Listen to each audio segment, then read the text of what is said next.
heldur áfram, en það má einnig draga í þessu samhengi önnur baráttumál sem hún hefur dregið fram í þessu þingi, svo sem svokölluð austurrísku leið og svo framvegis. Og ég hlakka til að vera samferða henni í þeirri baráttu. Allsherjarnefndin leggur hér til að við hækkum kynferðislegan lágmarksaldur. Þetta mikilvægt skref. Við erum að hækka nú 14 ár í 15. Við sjáum að Danir eru með 15 ára viðmið, Svíarnir eru með 15, Bretinn með 16. Þannig að hér erum við að nálgast hin Norðurlöndin hvað þetta varðar. Þessi breyting mun sömuleiðis hafa mjög praktíska breytingu samkvæmt því fólki sem starfar á þessu sviði. Að lokum vil ég draga fram að refsingar fyrir kynferðisafbrot gegn börnum er verið að þyngja til muna, og í fyrsta skipti erum við að setja lágmarksrefsingu fyrir kynferðisafbrot gegn börnum. Við erum að samræma kynferðislega misnotkun á börnum og refsingar fyrir það og refsingar fyrir nauðgun. Núna, samkvæmt núgildandi lögum, var hámarksrefsing fyrir kynferðislega misnotkun á barni 12 ár, en fyrir nauðgun á fullorðnum einstaklingi var það frá 1 ár upp í 16. Þannig að það er sérstaklega ánægjulegt að þetta frumvarp tekur það skref að samræma þarna á milli. Þannig að þetta mun án efa hafa þær afleiðingar, jákvæðar afleiðingar, að við munum sjá réttlátari dóma fyrir kynferðisafbrot gegn börnum. En ég vil einnig draga fram að lagabreytingar eru ekki allt. Við þurfum að hafa huga hin félagslegu úrræði, við þurfum að huga fræðslu til heilbrigðisstarfsfólks, kennara og til barnanna sjálfra. Það þurfa allar stéttir og hagsmunaaðilar að standa saman til að ná tökum á þessum vanda, ná tökum á þessu ofbeldi sem því miður viðgengst í okkar samfélagi eins og öllum öðrum samfélögum. En að lokum vil ég draga fram að ég tel þetta vera mjög góðan dag, því það er allir sammála í þessum sal að ég tel þær góðu réttarbætur hér að vera lögfesta, og ég held að við munum öll hér inni halda áfram að berjast gegn kynbundnu ofbeldi. Ég vil kalla þennan dag réttlætis og ég er mjög stoltur af þeim skrefum sem þjóðþingið mun taka hér í dag. Til máls tekur hv. 8. þingmaður Suðvesturkjördæmis Bjarni Benediktsson.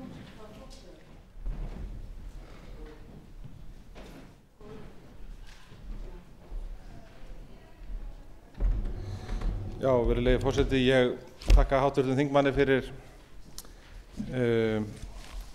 hans góðu orð í tengslum við þetta mál, og jafnframt vil ég nota þetta tækifæri til þess að þakka nefndarmönnum í allsherjarnefnd fyrir mjög gott samstarf í þessu máli. Það skal segjast alveg eins og að þetta var langviðamesta máli sem við höfum til umfjöllunar í nefndinni í vetur, og skyldi engan undra þegar að fyrir nefndinni liggur þetta 50 síðna frumvarp. Ég vil ítreka aftur þakki mína til Ragnheiðar Bragadóttur sem aðstoðaði nefndina við að greina einstök lögfræðileg álitaefni sem tengjast þeim breytingu sem frumvarpið felur í sér. Ragnheiður kom einnig, eins og ég gat áðan, okkur til aðstoðar við að greina ábendingar umsagnaraðila, og þetta hefur verið heilmikil vinna sem hefur meðal annars byggt á góðu samstarfi við hana, en ekki síður í nefndinni. Ég vil geta þess jafnframt að fyrir nefndinni lágu ýmis önnur mál sem eiga ýmist beina eða óbeina skörun við það mál sem hér er til umfjöllunar, og þá ýmist kynferðisbrotakaflann beint eða óbeint eða önnur ákvæði hegningarlaganna með einum eða öðrum hætti. Og þannig vil ég geta þess að í tengslum við afgreiðslu þessa máls að þá varð nefndin sammála það að frumvarp sem lá fyrir þinginu breytingu á lögum meðferð opinberra mála og almennum hegningarlögum, svokallað brottvísunar- og heimsóknarbanns mál sem oft kennt við hina austurrísku leið, var tekið til umfjöllunar í nefndinni, og nefndin varð ásátt það í tengslu við afgreiðslu þess máls sem við erum hér að fjalla að beina því til ríkisstjórnarinnar að kanna hvort rétt væri að fara þá leið að íslenskum lögum. Og jafnframt var nefndin sammála það að annað þingmál sem fjallar Evrópuráðssamninginn fórnarlamba og vitnavernd yrði sent til ríkisstjórnar til frekari skoðunar. Það mál snýst það að fullgilda þann samning og taka til skoðunar með hvaða hætti það verður best gert að íslenskum lögum.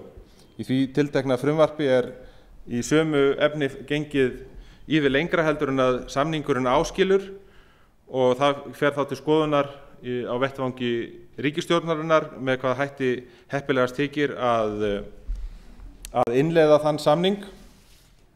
Þetta eru sem sagt í heildina gríðarlega umfangsmikil og stór mál. Við höfum jafnframt afgreitt út úr nefndinni frumvarp sem að fjallar aðgerðir gegn mansali og ég vil segja að bæði frá einstökum þingmönnum hér á hinu háa Alþingi og síðan auðvitað ekki síður fyrir frumkvæði dómsmálaráðuneytisins er búin að fara fram gríðarlega mikil skoðun og vinna í þeim málaflokkum sem undir ráðuneytið heyra. Við höfum á þessu kjörtímabili verið með til skoðunar mörg mikilvæg framfaramál og mér finnst það mikið fagnaðarefni að við skulum hafa náð saman þær breytingar sem er að finna í þessu frumvarpi. Ég ítreka það sem kom fram í mínu fyrra máli að auðvitað eru efnisatriði í þessu máli sem menn þekkja sem fylgst hafa með frumvarpinu að flokkarnir hafa ekki verið að fullu einhuga og ég get þar nefnt til að mynda fyrningar kynferðisbrota og auðvitað ekki síður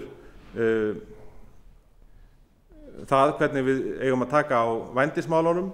Menn þekkja það sem fylgst hafa með þeirri umræðu að það hafa bæði leiðið hér frammi þingmál að fara hérna svokölluðu sænsku leið og jafnframt hefur dómsmálaráðherra sett á laggirnar sérstakar nefnd til þess að skoða það hvaða aðgerðum við ættum helst að beita til þess að berjast gegn vændi. Það var gert á þessu kjörtímabili og sú nefnd skilaði af sér. Eftir alla þessa umræðu þá kom þetta frumvarp með þeim tillögum sem þar er að finna og eins og ég gat áðan þá er greinargerðin með þessu máli sérstaklega ítarleg og þegar við skoðum til að mynda vændiskaflann í þessu frumvarpi þá eru dregnir fram í umræðuna allir helstu kostir og gallar þess að fara þá leið sem hér er valin. Jafnframt eru kostir og gallar sænsku leiðarinnar teknir til umfjöllunar og allt er þetta vegið og metið og í frumvarpinu lögð til ákveðin leið sem að nefndin afgreiddi frá sig með þeim hætti sem nú liggur fyrir í nefndarálitinu. Ekki eru allir á eitt ef til vill sáttir en í þeim tilgangi að koma málinu í heild sinni áfram þá tókst samkomulag í nefndinni sem ég tel að sé afskaplega mikilvægt. Til máls tekur hv. 8. þingmaður Reykjavíkurkjördæmis norður Kolbrún Halldórsdóttir.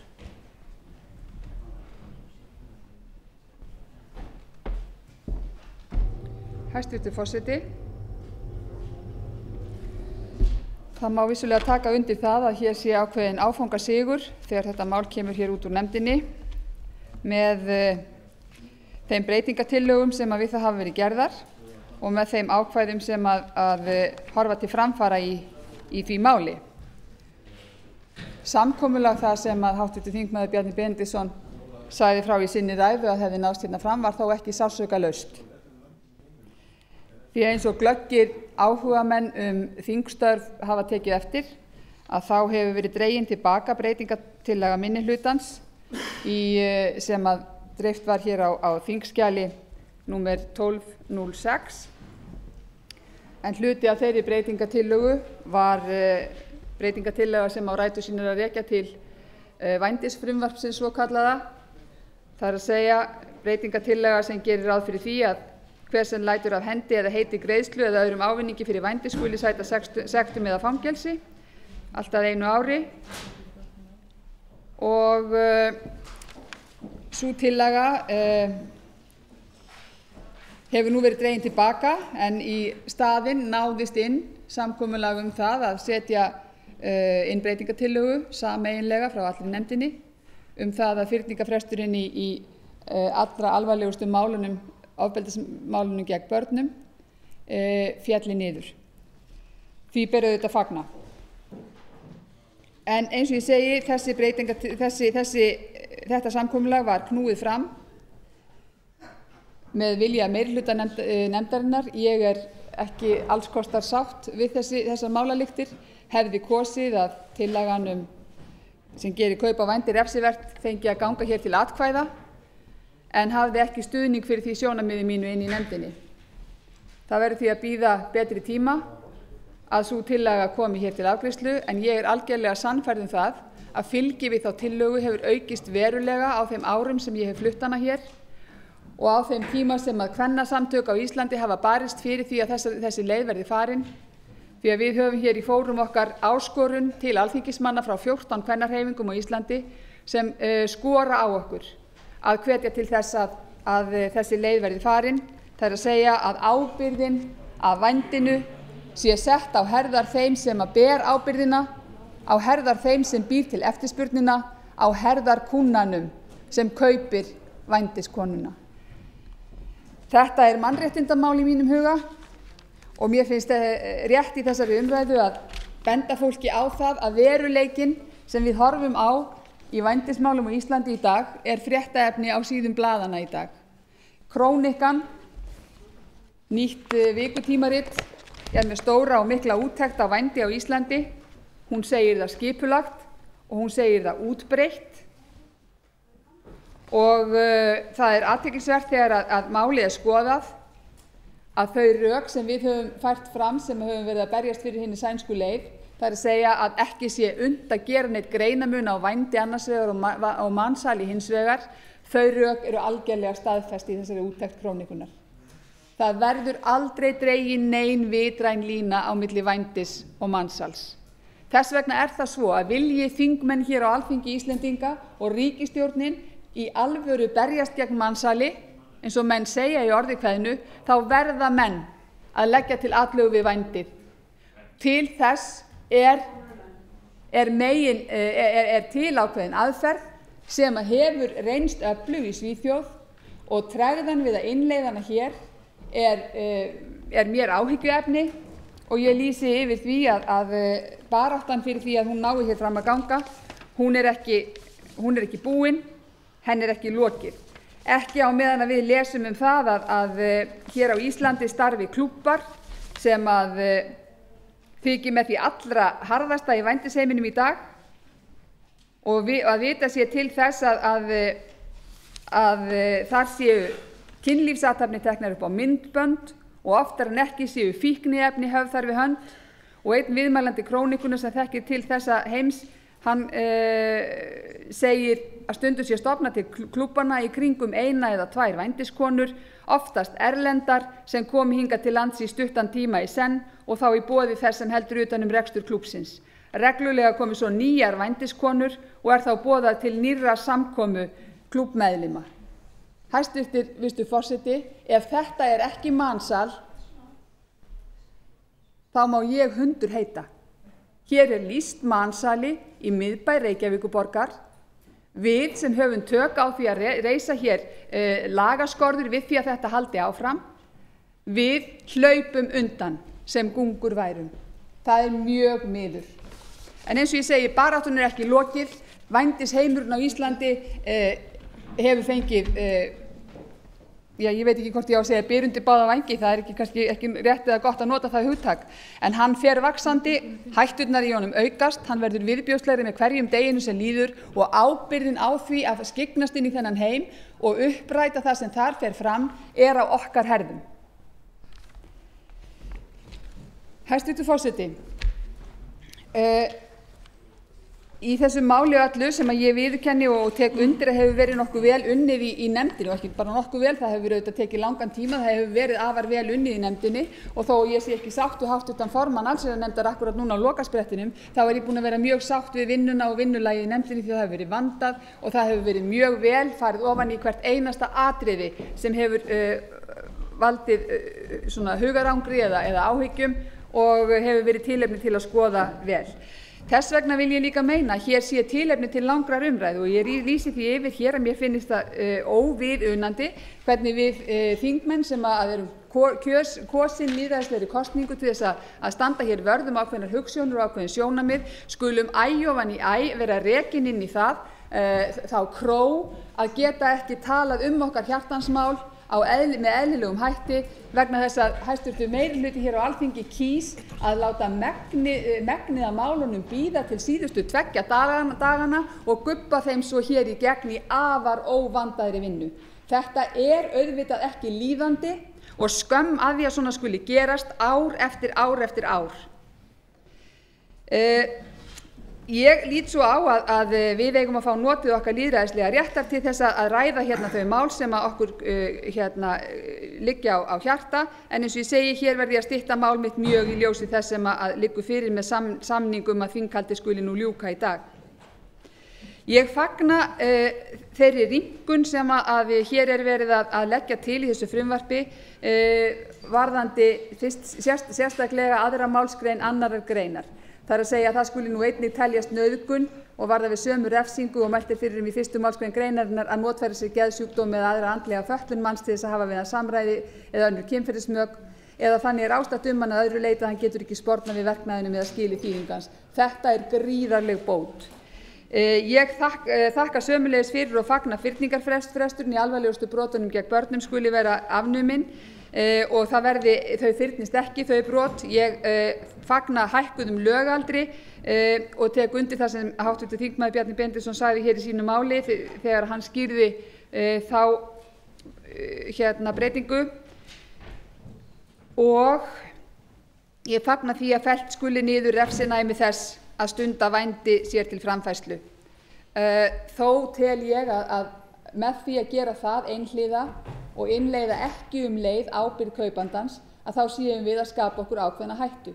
Og ég spái því að úr því að refsinæmi fyrir vændi liggur nú hvergi, hvorki hjá þeim sem selur sig né hjá þeim sem að kaupir, heldur eingöngu hjá millilið ef millilið er að ræða, að þá held ég að við séum að fara hér inn í ákveðið hættumóment, ef maður getur sagt svo, sem í raun og veru kallar á það að það verði erfitt að finna að það verði erfitt að leiða til lykta fyrir dómi mála því tagi þar sem að hvorugur aðilinn er í raun og veru að baka sér sök. Réttarvernd kynfrelsis er ekki tryggð, virðulegi forseti, með þessum lögum og það finnst mér vera mesta áhyggjuefnið. Ég talaði fyrir því inn í nefndinni að við skoðuðum hon í kjölinn greinar og tillögur sem komið hafa fram frá hæstaréttarlögmanninum Atla Gíslasyni, varaþingmanni Vinstri-hreyfingarinnar græns framboðs, sem hefur skrifað nokkuð margar greinar, mjög efnismiklar, kynfrelsi og hefur stutt mál sitt afar góðum rökum, en hann telur að þar sem við séum hér í þessari 1. málsgrein 194. greinar en að leggja svona mikla áherslu á verknaðar aðferðina þá sé í raun og veru verið að gera of lítið úr varanlegum andlegum afleiðingum nauðgana og það skipti minna máli fyrir vikið. Atli Gíslason segir í grein sem hann skrifar í Morgunblaðið þann 19. febrúar 2006 með leyfi forseta: er efnisleg breyting hvað verknaðar aðferðina varðar næsta lítil frá gildandi nauðgunarákvæði. Er það reyndar staðfest í efnismikilli greinargerð með frumvarpinu þar sem meðal annars er tekið fram að eldri dómar í nauðgunarmálum hafi áfram fordæmisgildi varðandi refsinæmi háttseminnar. Það vekur athygli að í greinargerðinni er enga síður staðhæft að með frumvarpinu sé dregið úr núgildandi áherslu á verknaðaraðferðirnar og verknaðaraðferðirnar og megin áhersla lögð á að með nauðgun fari fram kynmök án samþykkis. Hæstvirtur forseti, það væri tilefni til þess að fara betur ofan í rökstuðning og röksemdafærslu Atla Gíslasonar varðandi þessa þætti. Hann rekur í þessari grein tilmæli ráðherranefndar Evrópuráðsins frá 3. maí 2002 varnir gegn ofbeldi sem beinist gegn konum, en þar er mælst til þess að hvers kyns kynferðisleg háttsemi gagnvart konu sem ekki er samþykk henni skuli vera refsiverð og einnig þótt þolandinn berjist ekki á móti. Sú regla er lögfest í ýmsum engilsaxneskum ríkjum svo sem Englandi og Írlandi. Í ljósi þessara tilmæla og grunnhugsunar að baki mannréttindaákvæðum friðhelgi einkalífs þá telur Atli Gíslason að frumvarp dómsmálaráðherra fullnægi ekki þeim skuldbindingum ríkisins að tryggja friðhelgi kvenna til líkama og sálarlífs, að kynferðislegu sjálfsákvörðunarréttur þeirra verði virtur í reynd. Ég verð að segja, hæstvirtur forseti, að ég reyndi að fá gesti nefndarinnar til þess að ræða rök Atla Gíslasonar og okkar Vinstri-hreyfingarinnar græns framboðs í þessu tiltekna máli. Ég fann það mjög fljótt að bæði dómskerfið, refsiréttarnefnd, laganefnd Lögmannafélagsins og fleiri sem þetta atriði voru spurð, voru ekki komin það langt í umræðunni eða ekki búin að opna það mikið á röksemdafærsluna sem að baki liggur, að ég teldi umhverfið sem á að starfa eftir þessum lögum vera orðið nægilega þroskað til þess að taka við breytingu af því tagi sem að ég hefði viljað leggja hér til þess að réttarvernd kynfrelsis yrði tryggð með þessum lögum. Þannig að ég stend að frumvarpinu og breytingun á 194. grein laganna þó að ég hefði viljað fara öðruvísi að og ganga þar lengra til þess til móts við þær hugmyndir sem Atli Gíslason hefur kynnt og lagt fram. Sem sagt, ég tel mikilvægt að við höldum áfram að vinna að því að réttarvernd kynfrelsis verði leidd í lög á Íslandi. Sömu sögu eða undir það tekur fjöldi umsagnaraðila og ég nefni bara, svo ég nefni eitthvað, þá nefni ég umsögn frá UNIFEM á Íslandi þar sem fagnað því að minni krafa skuli gerð á ofbeldisþátt nauðgunar með því að nú hafi hótun komið í stað hótunar ofbeldi, en þó telur UNIFEM æskilegra að skilyrða ekki nauðgunarhugtaki á þann hátt sem hér gert. Nauðgunarhugtakið enn tengt við verknaðinn, það ofbeldi eða hótun. Orðið nauðgun ætti ekki að þurfa skilgreina frekar samanber orðið þjófnaður eða orðið vændi sem standa sannarlega ein og sér án frekari skilgreininga í núgildandi löggjöf. Þetta var stutt tilvitnun í umsögn UNIFEM á Íslandi sem send var okkur nefndinni meðan við vorum fjölluð með málið.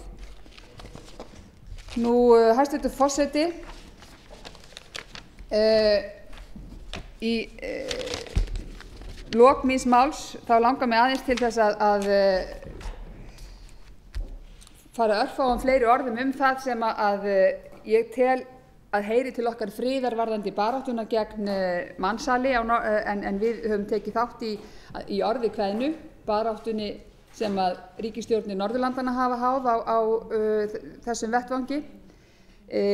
Á vettvangi Norðurlandaráðs hefur það aftur og aftur komið fram og verið undirstrikað í samþykktum Norðurlandaráðs að það sem skorti fyrst og fremst hjá okkur, ríkisstjórnum Norðurlandanna, í þessum efnum sé í sjálfu sér ekki alþjóðlegir samningar, því þeir eru til staðar og við höfum öll þessi ríki hafa fullgilt eða flest öllu heldur skal ég segja, því ekki höfum við fullgilt Palermo-samninginn ennþá, eins og kom í ljós í máli hv. þingmanns Bjarna Benediktssonar áðan.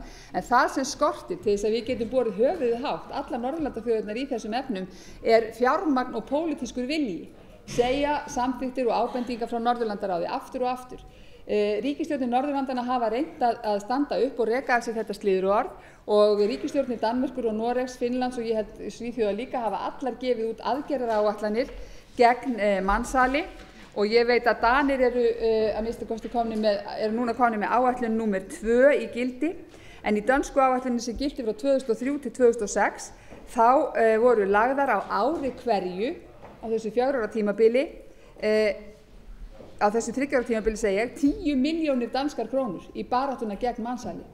Þegar ég síðan spyr hæstvirtan dómsmálaráðherra Björn Bjarnason á Alþingi Íslendinga fyrir skemmstu í fyrirspurnatíma það hvort að við ætlum ekki að fara að setja okkur aðgerðaráætlun í þessum efnum, þann 24. janúar 2006 svarar hann þessum fyrirspurnum mínum á þann hátt að hann hafi sem ráðherra látið frekar verkin tala en að sitja við að semja áætlanir. Hann segir í ræðu sinni að tiltekur þau verk sem hann stoltastur af í þessum efnum og telur að sé að vinna í þágu baráttuna gegn mansali, en það eru breytingarnar á lögreglulögunum og upptaka greiningardeilda og annarra slíka þátta. Ég vil leyfa mér að gagnrýna það hvernig hæstvirtur dómsmálaráðherra hefur staðið í þessum málum, hversu linur hann hefur verið í að fylgja fordæmi Norðurlandaþjóða í þessum málum. Hann segir í umræðum hér við mig á þinginu 24. janúar að hann telji mikilvægra kröftum ráðuneytisins sé varið til þess að vinna að slíkum umbótamálum eins og upptöku greiningardeildar heldur en að setjast niður og semja einhverjar áætlanir. hann segir ef hann ætti að sitja og semja áætlanir í staðinn fyrir að beita sér fyrir því sem hann hefur gert á þessu sviði, þá halda hann að ástandið væri ekki eins gott og raun ber vitni. En eins og ég segi, það ætti þá að benda hæstv. Ráðherra á það að skoða króníkuna og lesa sér til alvarleika þess sem að gerast í miðbæ Reykjavíkurborgar í skjóli nætur.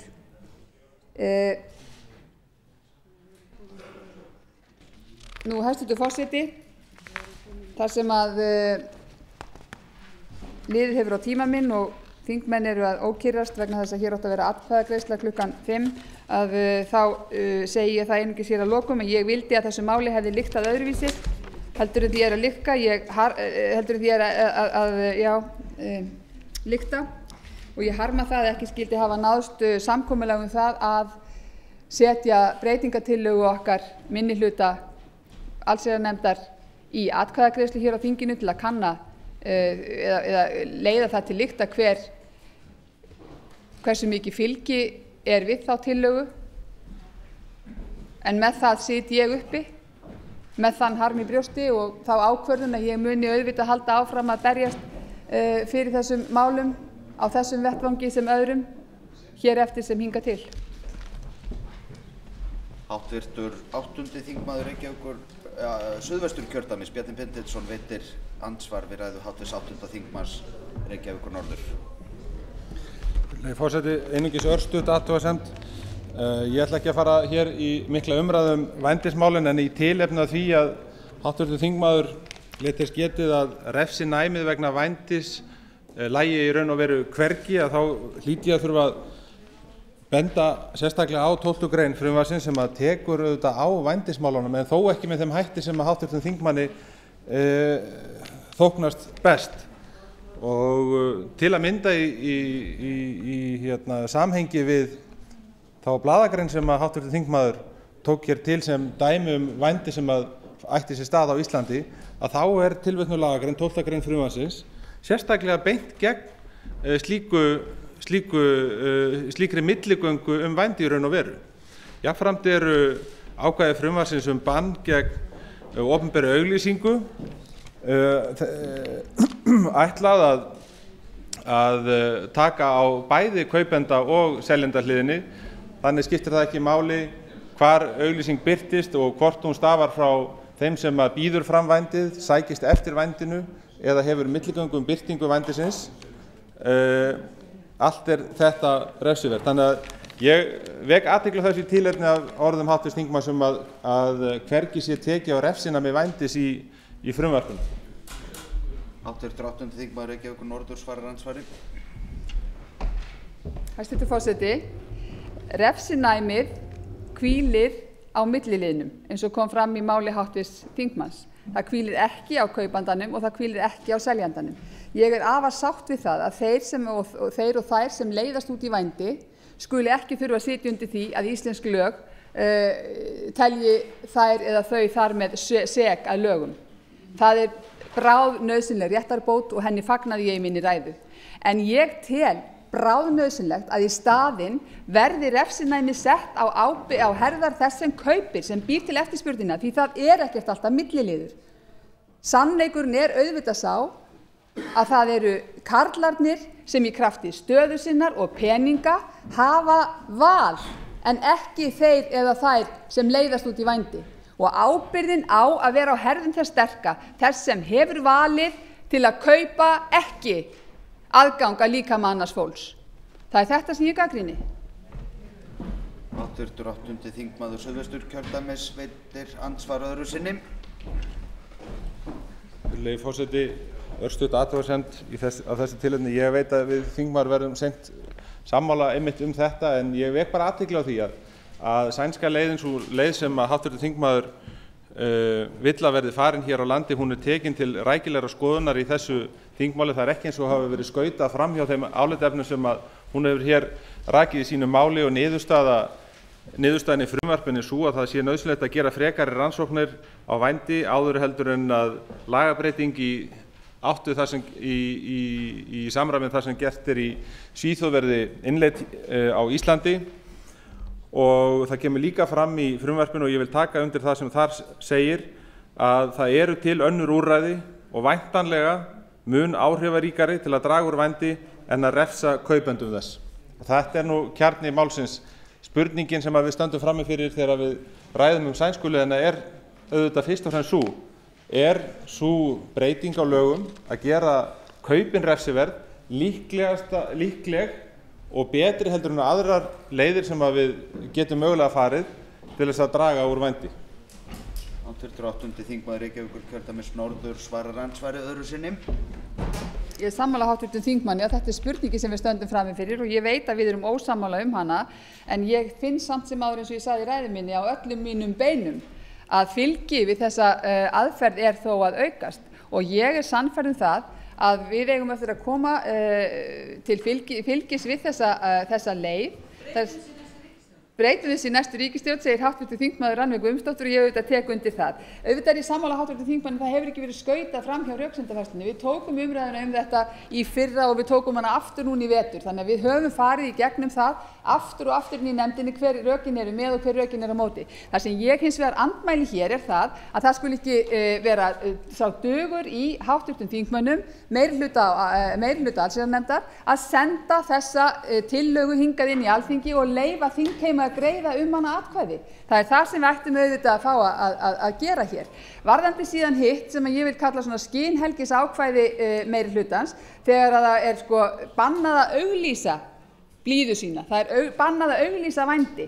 Við horfum á það að það grasserar vændi hér í Reykjavík, hérna handan við Austurvöllinn. Við lesum það í Krónikunni, góða úttekt á málinu og það eina sem við höfum til málinu að leggja, en það má ekki auglýsa. Mér finnst þetta ekki nógu gott. Við erum ekki nægilega ábyrg þegar við getum ekki tekið betur á málunum heldur en þetta. Andsvörum lokið. Til máls tekur háttvirtur 9. þingmaður Suðvesturkjördæmis Valdimar L. Friðriksson.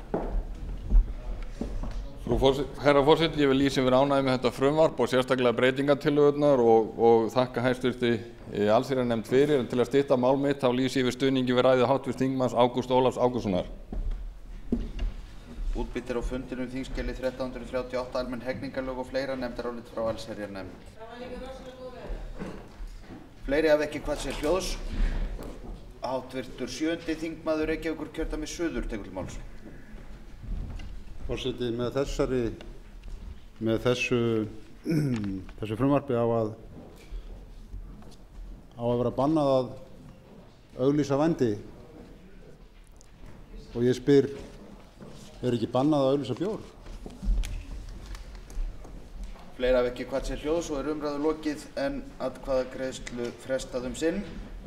Fyrir tekið 34. mál á dagskrá þingsköp Alþingis, frumvarp 707. mál, þingskjal 1235, fyrsta umræða.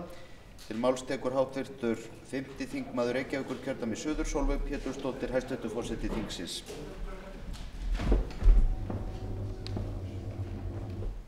Hæstvirtur forseti, ég mæli fyrir frumvarpi til laga um breytingu á lögum þingsköp Alþingis. Frumvarp þetta niðurstaða starfs sem farið fram að undanförnu á vegum forseta og formanna þingflokka. Upphafið má rekja til þess að þegar eftir breytingar á þingsköpum 1991 í kjölfar þess að deildir þingsins voru afnumdar var ákveðið að stefna að endurskoðun þingskapanna þegar nokkur reynsla hafði fengist af þeim í einni málstofu. Hefur verið safnað saman á undanförnum árum ýmsum atriðum sem hafa þyrfti hliðsjón af þegar til endurskoðunarstarfsins kæmi og ýmist þyrfti að hafa skýrari eða breyta. Á fundum mínum með formönnum þingflokkanna voru fleiri atriði þingskapanna til umræðu en hreyft við í þessu frumvarpi, þar á meðal ræðutíma, nefndarskipunina og fleira, atriði sem miklu máli skipta störf þingsins. En þar hins vegar ágreiningur uppi og því eru þau atriði lögð til hliðar að þessu sinni og eru í þessu frumvarpi því eingöngu lagðar til tæknilegar breytingar og breytingar sem samkomulag í milli þingflokksformanna sem undirbjuggu málið með forseta.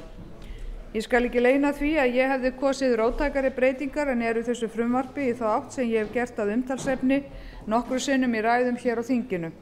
Ég ger mig grein fyrir því að samkomulag þau atriði var ekki augsýn á þessu þingi. En ég legg áherslu á að áfram verði unnið að endurskoðun á starfsháttum þingsins en það kemur þá í hlut þess þings sem kosið verður næstu kosningum að taka á því máli.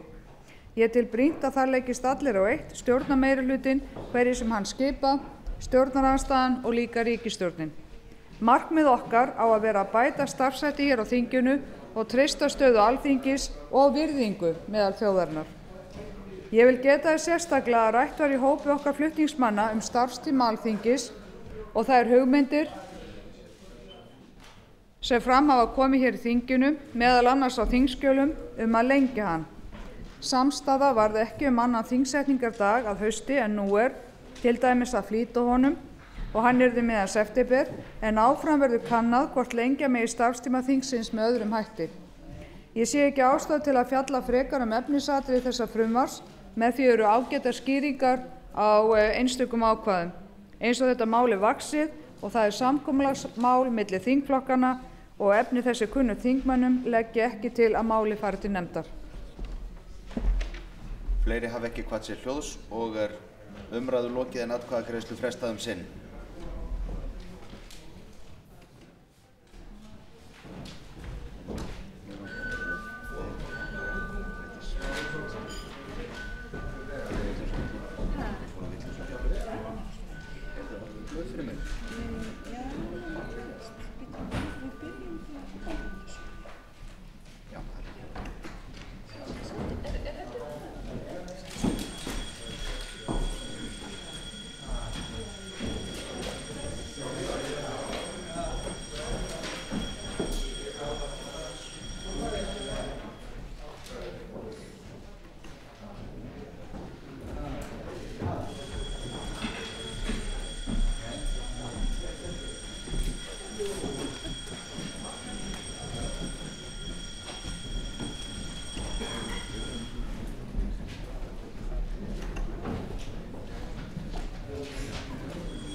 Tekið fyrir að nýju 18. dagskrármálið bókmenntasjóður stjórnarfrumvarp, 513. mál, þingskjal 776, nefndarálit á þingskjali 1237, breytingatillögur á þingskjali 1238, framhald annarrar umræðu atkvæðagreiðsla. Fyrst verða greidd atkvæði fyrstu grein og hefst nú atkvæðagreiðslan.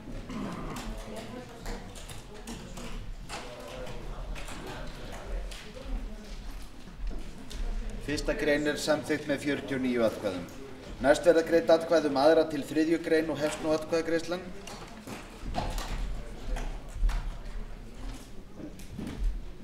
Önnur og 3. grein samþykktar með 49 atkvæðum.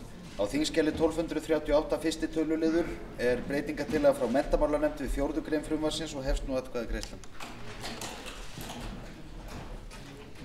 Breytingartillagan samþykkt með 46 atkvæðum. Þá verða greidd atkvæði 4. grein svo breytta og hefst nú atkvæðagreiðslan. 4. grein svo breytt samþykkt með 47 atkvæðum. Á þingskjali 1238 annar töluliður breytingartillaga frá menntamálanefnd við 5. grein frumvarpsins og hefst nú atkvæðagreiðslan.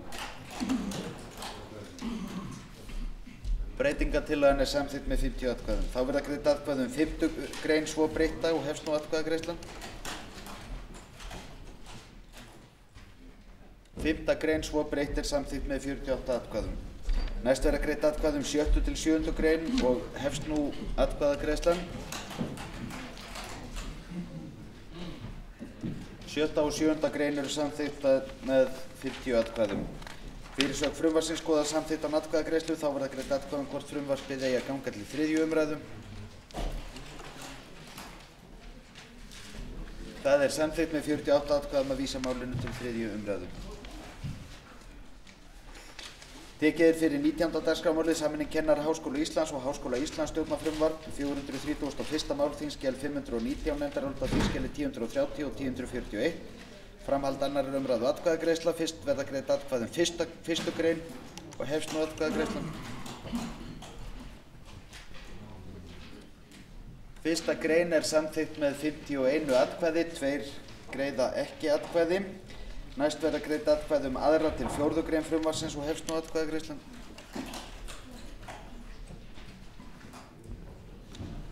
Önnur til 4. grein frumvarpsins eru samþykktar með 50 atkvæðum, 2 greiða ekki atkvæði. Fyrirsögn frumvarpsins skoðar samþykkt án atkvæðagreiðslu, þá verða greidd atkvæði hvort frumvarpið eigi að ganga til 3. umræðu. Það er samþykkt með 53 atkvæðum að frumvarpið gangi til 3. umræðu. Tekið er fyrir 20. dagskrármálið námsgögn stjórnarfrumvarp 511. mál þingskjal 772 nefndarálit á þingskjali 1065 breytingartillögur á þingskjali 1066 framhald annarrar umræðu atkvæðagreiðsla. Fyrst eru greidd atkvæði fyrstu grein og hefst nú atkvæðagreiðslan. Fyrsta grein er samþykkt með 53 atkvæðum. Næst verða greidd atkvæði aðra til 7. grein og hefst nú atkvæðagreiðslan.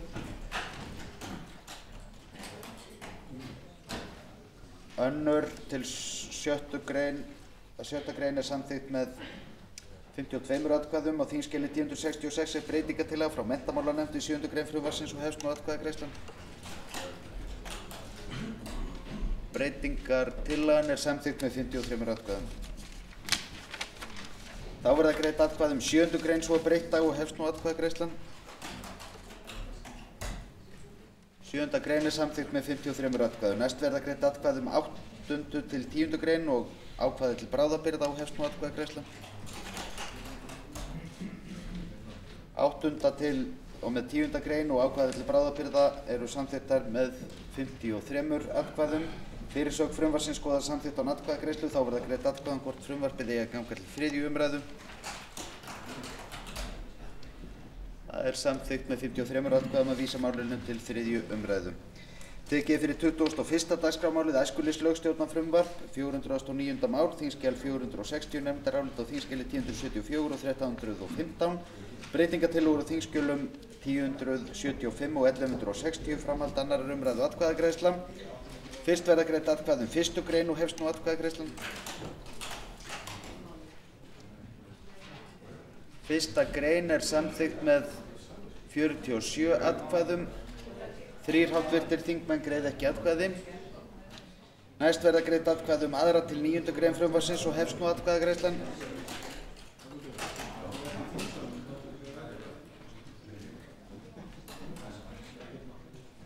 Atkvæðagreiðslu er að ljúka. Hafa hv. þingmenn greitt atkvæði? Atkvæðagreiðslu er lokið. Önnur til og með 9. grein er samþykkt með 31 atkvæði, 21 greiða ekki atkvæði. Á þingskjali 1160 fyrsti töluliður er breytingartillaga frá minnihluta menntamálanefndar við 10. grein frumvarpsins og hefst nú atkvæðagreiðslan.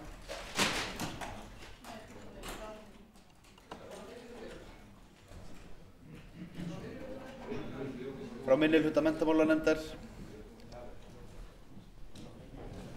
Atkvæðagreiðslu er lokið.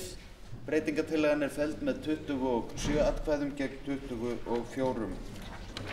Þá verða greidd atkvæði 10. grein og hefst nú atkvæðagreiðslan.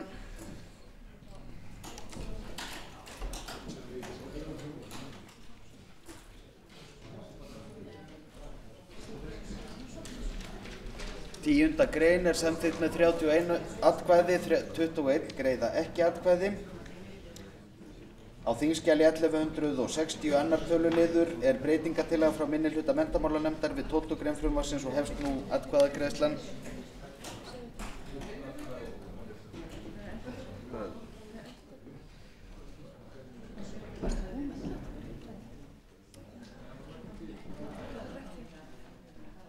Forseti hefur hlaupið hér yfir eina grein. Forseti ber upp 11. grein frumvarpsins og hefst nú atkvæðagreiðsla. 11. grein frumvarpsins án breytinga. Þetta er 11. grein eins og hún stendur í frumvarpinu.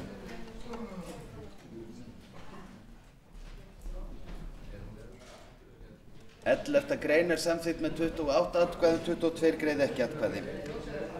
Á þingskjali 1160 annar töluliður er breytingatillaga frá minnihluta menntamálanefndar við 12. grein frumvarpsins og hefst nú atkvæðagreiðslan.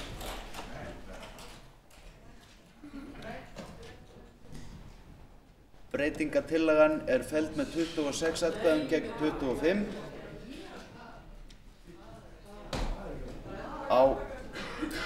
Er óskað eftir að endurtaka atkvæðagreiðsluna. Við því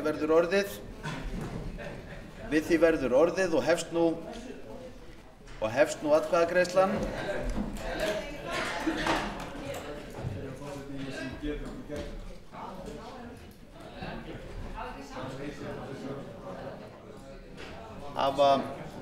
Hafa háttvirtir þingmenn lokið við að greiða atkvæði. Atkvæðagreiðslu er lokið og er breytingatillagan felld með 27 atkvæðum gegn 24. Á þingskjali 1075 er breytingatillaga frá meirihluta menntamálanefndar við 12. grein frumvarpsins og hefst nú atkvæðagreiðslan.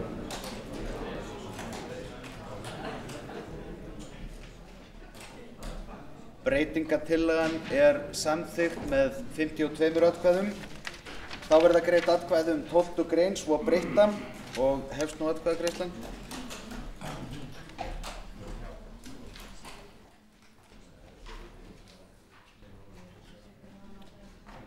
12. grein svo breytt er samþykkt með 35 atkvæðum, 16 greiða ekki atkvæði. Næst verða greidd atkvæði 13. og 14. grein frumvarpsins og hefst nú atkvæðagreiðslan.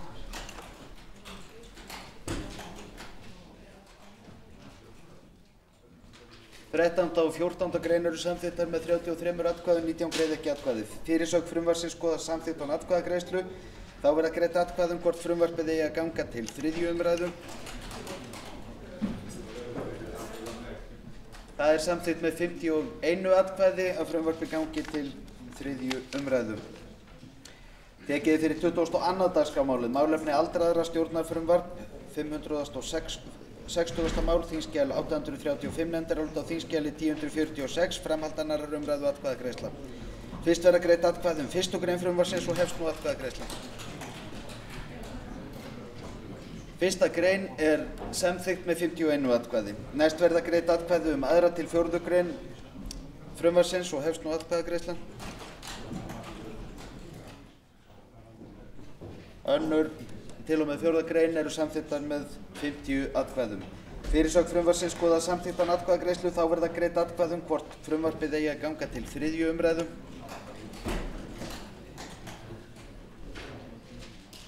Það er samþykkt með 52 atkvæðum að vísa málinu til 3. umræðu. Tekið er fyrir 23. dagskrármálið heilbrigðisþjónusta stjórnarfrumvarp, 272. mál, þingskjal 281, nefndarálit á þingskjali 1117, breytingatillögur á þingskjali 1118 og 1370, framhald annarrar umræðu atkvæðagreiðsla. Háttvirtur 10. þingmaður Norðausturkjördæmis óskar eftir að taka til máls atkvæðagreiðsluna.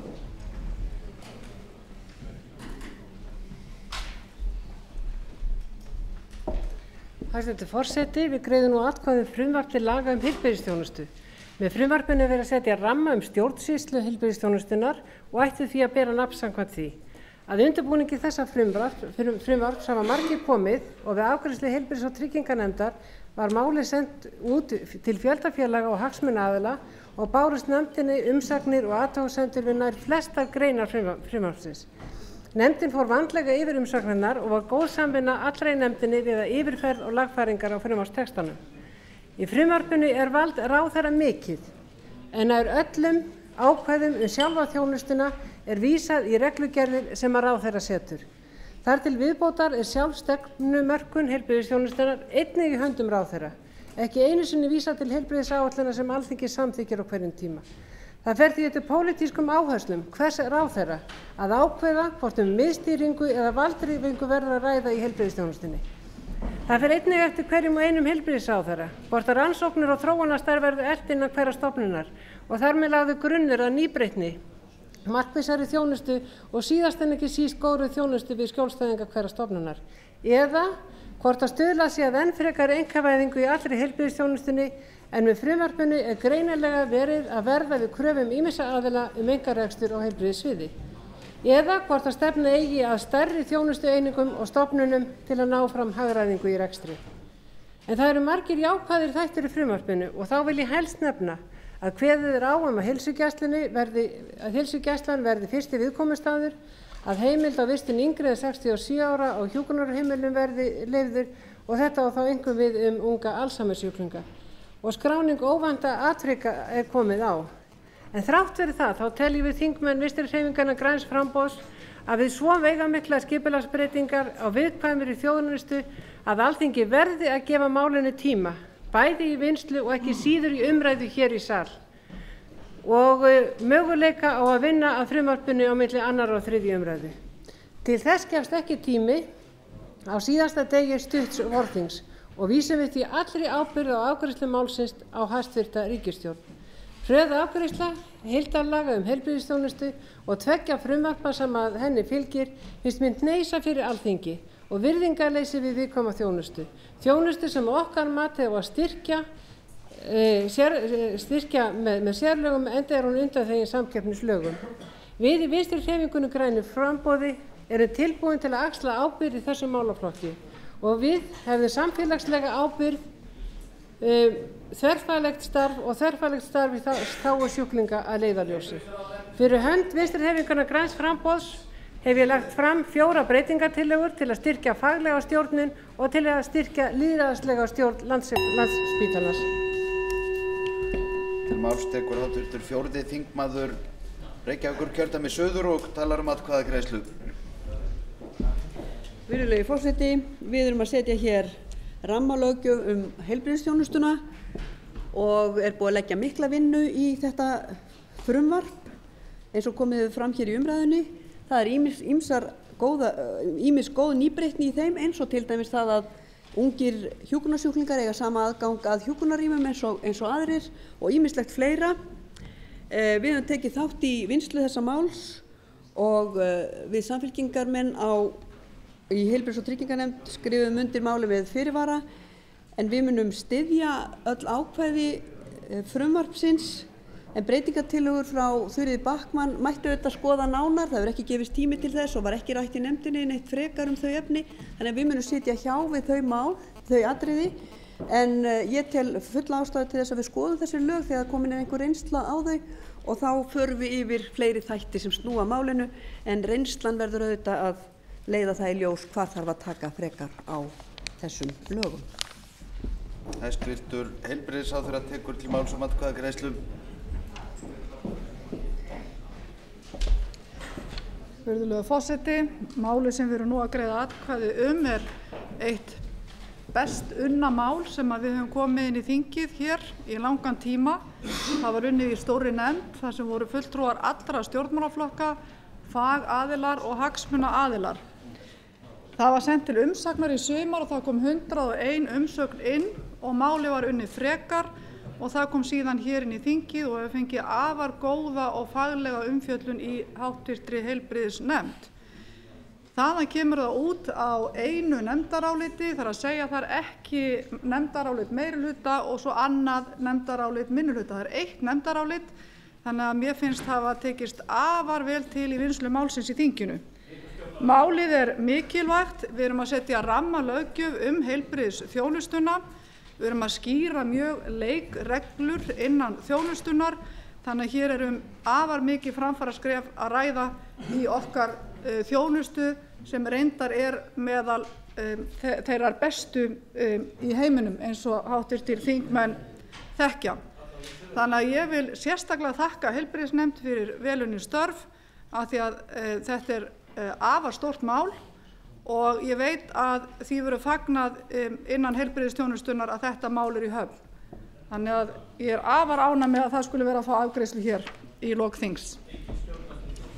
Fyrst verða greidd atkvæði 1. grein frumvarpsins og hefst nú atkvæðagreiðslan.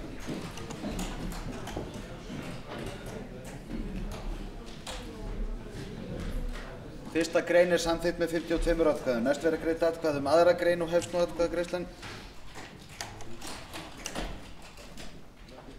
Önnur grein er samþykkt með 50 atkvæðum. Þá verða greidd atkvæði þriðju grein og hefst nú atkvæðagreiðslan.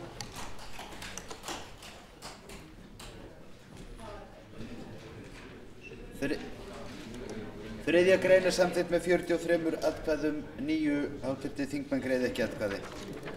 Á þingskjali 1118 fyrsti töluliður er breytingatillaga frá heilbrigðis- og trygginganefnd við 4. grein frumvarpsins og hefst nú atkvæðagreiðslan. Breytingatillagan er samþykkt með 53 atkvæðum. Þá verða greidd atkvæði 4. grein svo breytta og hefst nú atkvæðagreiðslan.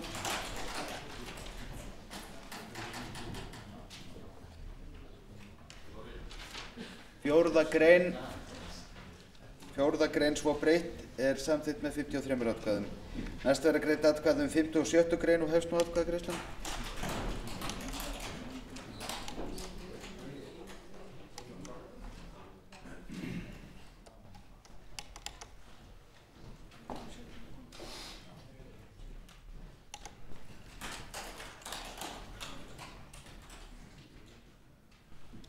Fimmta og 7. grein eru samþykktar með 49 atkvæðum, 5 háttvirtir þingmenn greiða ekki atkvæði.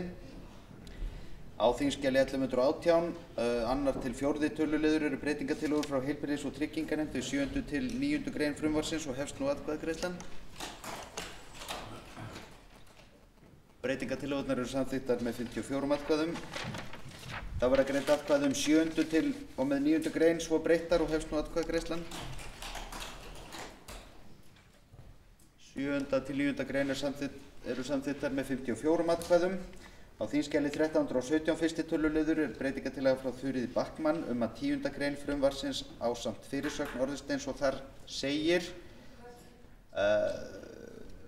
og hefst nú atkvæðagreiðslan og háttvirtur 10. þingmaður Norðausturkjördæmis vill gera grein fyrir atkvæði sínum.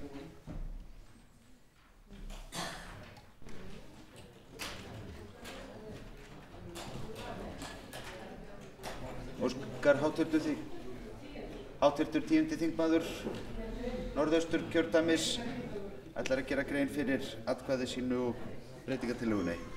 Þykist ég vita. Hæstvirtur forseti, ég ætlaði að fylgja þessari breytingatillögu minn úr hlaði og upplýsa það að hún fjallar það að styrkja enn frekar fagstjórnendur, lækna og hjúkrunar og það hefur verið þessa grein hefur nú verið mestu átökin við undirbúning þessa frumvarps og þessar breytingar sem að í tillögunni felast til þess að styrkja þá faglegu stjórnun. Atkvæðagreiðslu er lokið. Breytingatillagan er felld með 27 atkvæðum gegn 5, 22 háttvirtir þingmenn greiða ekki atkvæði. Á þingskjali 1118 5. töluliður er breytingatillaga frá heilbrigðis- og trygginganefnd að 10. grein frumvarpsins ásamt fyrirsögn orðist eins og þar segir og hefst nú atkvæðagreiðslan. Breytingatillagan er samþykkt með 54 atkvæðum og greinin þar með ákveðin. Á þingskjali 1118 7. til 7. töluliður er breytingatillaga frá heilbrigðis- og trygginganefnd við 11. til 12. grein frumvarpsins og hefst nú atkvæðagreiðslan. Breytingatillagan er samþykkt með 53 atkvæðum. Þá verða greidd atkvæði 11. og 12. grein svo breyttar og hefst nú atkvæðagreiðslan. 11. og 12. grein frumvarpsins eru samþykktar með 54 atkvæðum. Á þingskjali 1317 2. töluliður er breytingatillaga frá Þuríði Backman að 13. grein frumvarpsins ásamt fyrirsögn orðist eins og þar segir og hefst nú atkvæðagreiðslan. Háttvirtur 10. þingmaður Norðausturkjördæmis gerir grein fyrir atkvæði sínu.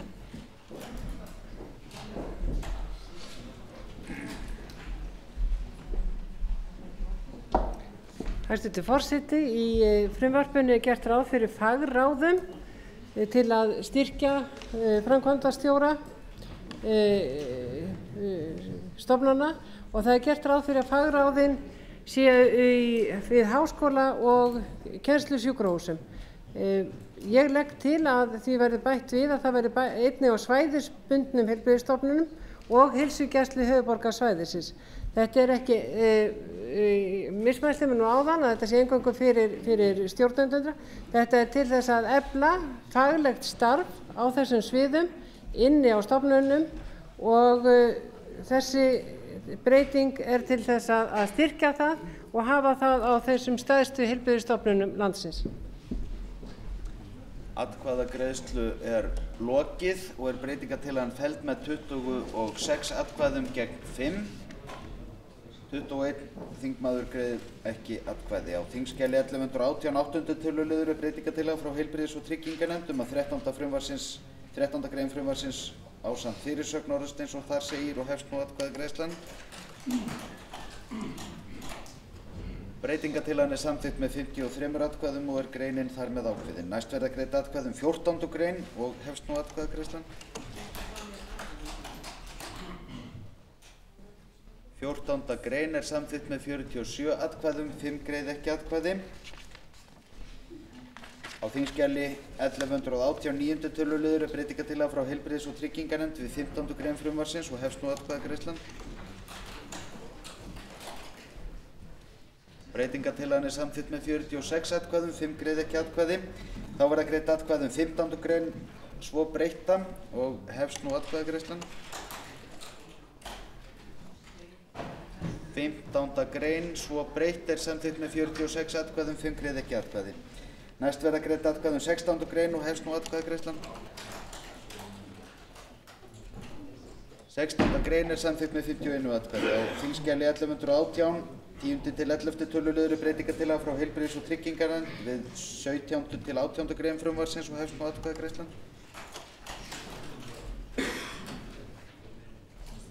Breytingatillagan er samþykkt með 52 atkvæðum.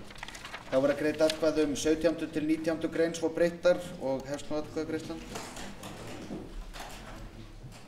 17. til 19. grein svo breyttar eru samþykktar með 52 atkvæðum. Á þingskjali 1317 3. töluliður er breytingatillaga frá Þuríði Backman við 20. grein frumvarpsins og hefst nú atkvæðagreiðslan. Hv. 10. þingmaður Norðausturkjördæmis gerir grein fyrir atkvæði sínu.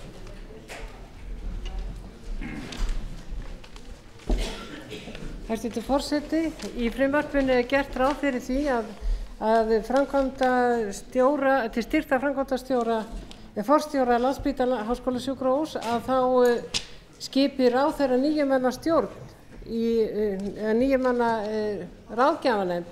En ég tel eins og margir aðrir að það sé ekki nægilegt að hafa ráðgjafarnefnd við Landspítalann, að það þurfi styrkari stjórn og þessi tillaga fjallar það að ráðherra skipi 9 manna stjórn Landspítalans og jafnmarga til vara til 4 ára og þetta er að fyrirmynd Tryggingastofnunar ríkisins sem að er stofnun sem að ég tel að eins og Landspítalinn eigi hafa sérstöðu og þurfi stjórn og það með fulltrúum frá Alþingi, starfsmönnum og neytendum þjónustunnar, það er fulltrúa frá sjúklingum.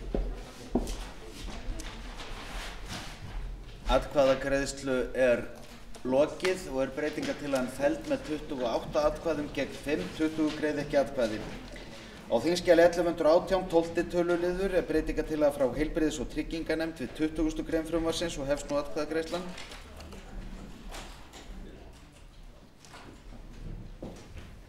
Breytingatillagan er samþykkt með 53 atkvæðum. Þá verða greidd atkvæði 20. grein svo breytta og hefst nú atkvæðagreiðslan.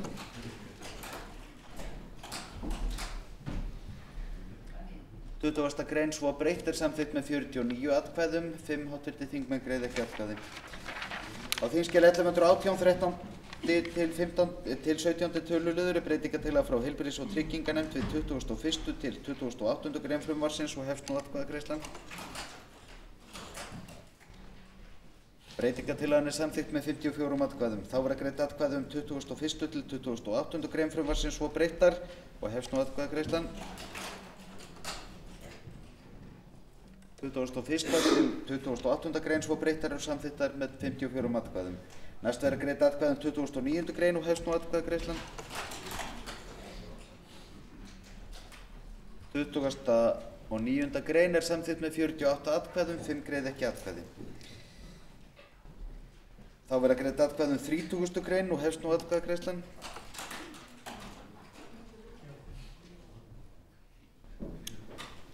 Þrítugasta grein samþykkt með 48 atkvæðum, 5 greidd atkvæði á móti. Á þingskjali 1118 átjándu töluliður breytingartillaga frá heilbrigðis- og trygginganefnd við 31. grein frumvarpsins og hefst nú atkvæðagreiðslan.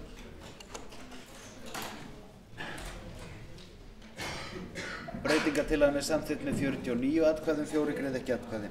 Þá verða greidd atkvæði 31. Atkvæðagreiðsla verður endurtekin.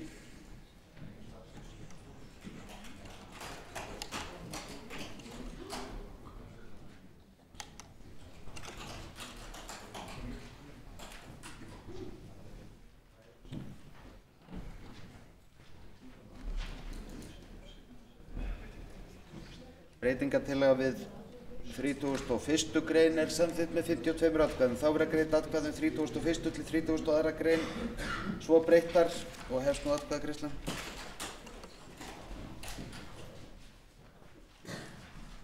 Þrítugasta og 32. grein svo breyttar eru samþykktar með 48 atkvæðum, 5 greidd ekki atkvæði. Næst verða greidd atkvæði 33. grein og hefst nú atkvæðagreiðslan. 33. grein samþykkt með 47 atkvæðum, 4 greidd ekki atkvæði. Þá verða greidd atkvæði 34. grein og hefst nú atkvæðagreiðslan. 34. grein samþykkt með 53 atkvæðum. Á þingskjali 1118 21. töluliður breytingartillaga frá heilbrigðis- og trygginganefnd við 35. grein frumvarpsins og hefst nú atkvæðagreiðslan.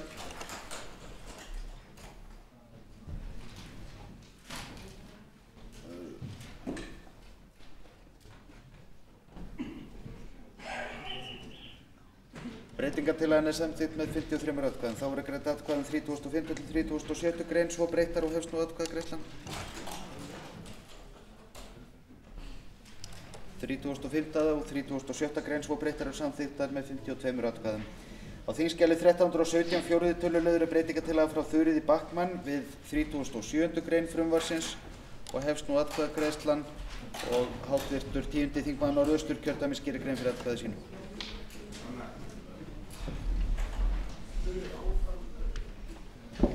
Hæstvirtur forseti, breytingartillaga mín lýtur að því að gildistökunni legg til að það verði horfið frá þeirri bjartsýni að það sé hægt að taka þessi lög í gildi 1. september næstkomandi með tilliti til þess að þetta er rammi utan yfir stjórnsýslu heilbrigðisþjónustunnar eftir á að setja minnst á kosti 15 ef ekki fleiri reglugerðir til að fylla upp í þjónustuna og ég veit ekki hvernig það á að vera hægt að vinna málið með þessum hraða. Nógu hratt unnum við í heilbrigðis- og trygginganefndinni og þá sérstaklega hér í þessum sal í dag að afgreiða þetta mál og ég tel að úrvinnsla málsins og reglugerðar heimildirnar allar þurfi þá að vinnast á lengri tíma og því legg ég til að þetta taki gildi 1. janúar 2008 og ég held að sé nú raunhæfara heldur en 1. september.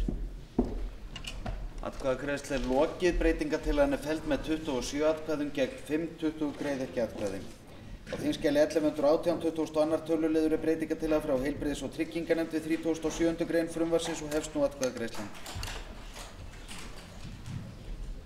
Breytingartillagan er samþykkt með 54 atkvæðum. Þá verða greidd atkvæði 37. grein svo breytta og hefst nú atkvæðagreiðslan. 37. grein er samþykkt svo breytt með 53 atkvæðum. Á þingskjali 1118 23. töluliður breytingartillaga frá heilbrigðis- og trygginganefnd við 38. grein frumvarpsins og hefst nú atkvæðagreiðslan. Breytingartillagan er samþykkt með 53 atkvæðum. Þá verða greidd atkvæði 38. grein svo breytta og hefst nú atkvæðagreiðslan. 38. grein svo breytt er samþykkt með 54 atkvæðum. Fyrirsögn frumvarpsins skoðast samþykkt án atkvæðagreiðslu. Þá verða greidd atkvæði hvort frumvarpið eigi að ganga til 3. umræðu. Það er samþykkt með 54 atkvæðum að vísa málinu til 3. umræðu. Á Tekið er fyrir 24. dagskrármálið embætti landlæknis stjórnarfrumvarp 273. mál þingskjal 282 nefndarálit á þingskjali 1128 breytingartillögur á þingskjali 1134 framhald annarrar umræðu atkvæðagreiðsla. Á þingskjali 1134 fyrsti töluliður er breytingartillaga frá heilbrigðis- og trygginganefnd við 1. grein frumvarpsins og hefst nú atkvæðagreiðslan. Breytingartillagan er samþykkt með 54 atkvæðum. Þá verða greidd atkvæði um 1. grein svo breytta og hefst nú atkvæðagreiðslan. 1. grein svo breytt er samþykkt með 54 atkvæðum. Næst verða greidd atkvæði um 2. og 3. grein frumvarpsins og hefst nú atkvæðagreiðslan. 2. og 3. grein svo eru samþykktar með 53 atkvæðum. Á þingskjali 1134 annar töluliður er breytingartillaga frá heilbrigðis- og trygginganefnd við 4. grein frumvarpsins og hefst nú atkvæðagreiðslan. Breytingartillagan er samþykkt með 54 atkvæðum. Þá er að greidd atkvæði um 4. grein svo breytta og hefst nú atkvæðagreiðslan. 4. grein svo breytt er samþykkt með 52 atkvæðum. Einn þingmaður greiðir ekki atkvæði.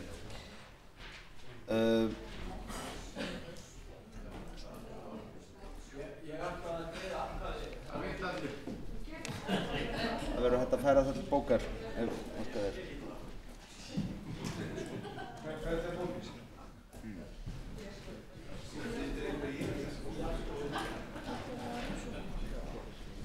Næst verða greidd atkvæði um 5. grein og hefst nú atkvæðagreiðslan. 5. grein er samþykkt með 54 atkvæðum. Á þingskjali 1134 3. til 13. töluliður eru breytingartillögur frá heilbrigðis- og trygginganefnd við 7. til og með 24. grein frumvarpsins og hefst nú atkvæðagreiðslan. Breytingartillögurnar eru samþykktar með 54 atkvæðum. Þá verða greidd atkvæði um 7. til og með 24. grein svo breyttar og hefst nú atkvæðagreiðslan. 7. til og með 24. grein svo breytt er samþykkt með 53 atkvæðum. Á þingskjali 1134 14. töluliður eru breytingartillaga frá heilbrigðis- og trygginganefnd að fyrirsögn frumvarpsins orðist eins og þar segir og hefst nú atkvæðagreiðslan. Breytingartillagan er samþykkt með 53 atkvæðum og er fyrirsögnin þar með ákveðin. Þá verða greidd atkvæði um hvort frumvarpið eigi að ganga til 3. umræðu. Það er samþykkt með 54 atkvæðum að vísa málinu til 3. umræðu. Tekið er fyrir 25. dagskrármálið heyrnar- og talmeinastöð stjórnarfrumvarp 274. mál þingskjal 283 nefndarálit á þingskjali 1109 framhald annarrar umræðu atkvæðagreiðsla. Fyrst verða greidd atkvæði um 1. grein og hefst nú atkvæðagreiðslan. 1. grein er samþykkt með 53 atkvæðum. Í nefndaráliti á þingskjali 1109 fyrsti töluliður er breytingartillaga frá heilbrigðis- og trygginganefnd við 2. grein frumvarpsins og hefst nú atkvæðagreiðslan. Breytingartillagan er samþykkt með 52 atkvæðum. Þá verða greidd atkvæði um 2. grein svo breytta og hefst nú atkvæðagreiðslan.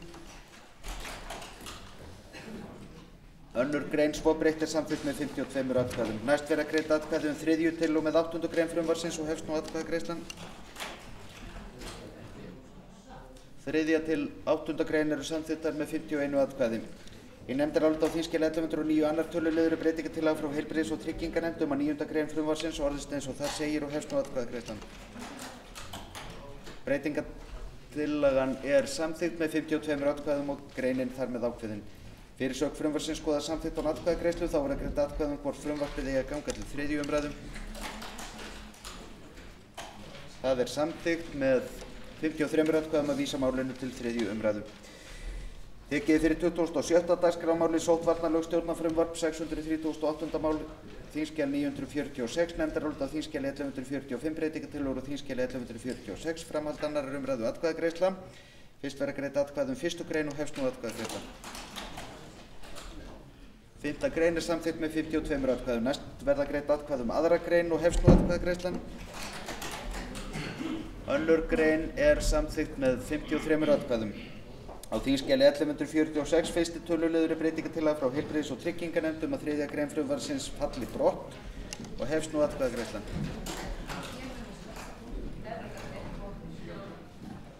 Breytingartillagan er samþykkt með 53 atkvæðum og greinin þar með brottfallin. Á þingskjali 1146 annar töluliður er breytingartillaga frá heilbrigðis- og trygginganefnd við 4. grein frumvarpsins og hefst nú atkvæðagreiðslan. Breytingartillagan er samþykkt með 54 atkvæðum. Þá er að greidd atkvæði um 4. grein svo breytta og hefst nú atkvæðagreiðslan. 4. grein svo breytt er samþykkt með 53 atkvæðum. Næst verður greidd atkvæði um 5. til og með 10. grein frumvarpsins og hefst nú atkvæðagreiðslan. 5. til og með 10. grein frumvarpsins eru samþykktar með 52 atkvæðum. Fyrirsögn frumvarpsins skoðar samþykkt án atkvæðagreiðslu, þá er að greidd atkvæði um hvort frumvarpið eigi að ganga til 3. umræðu. Það er samþykkt með 51 atkvæði að vísa málinu til 3. umræðu. Tekið er fyrir 27. dagskrármálið uppbygging ferðaþjónustu og Melrakkasléttu, þingsályktunartillaga 37. mál, þingskjal 36, nefndarálit á þingskjali 1178, síðari umræða, atkvæðagreiðsla. Í nefndaráliti á þingskjali 1178 er tillaga frá samgöngunefnd um að þingsályktunartillögunni verði vísað til ríkisstjórnarinnar og hefst nú atkvæðagreiðslan.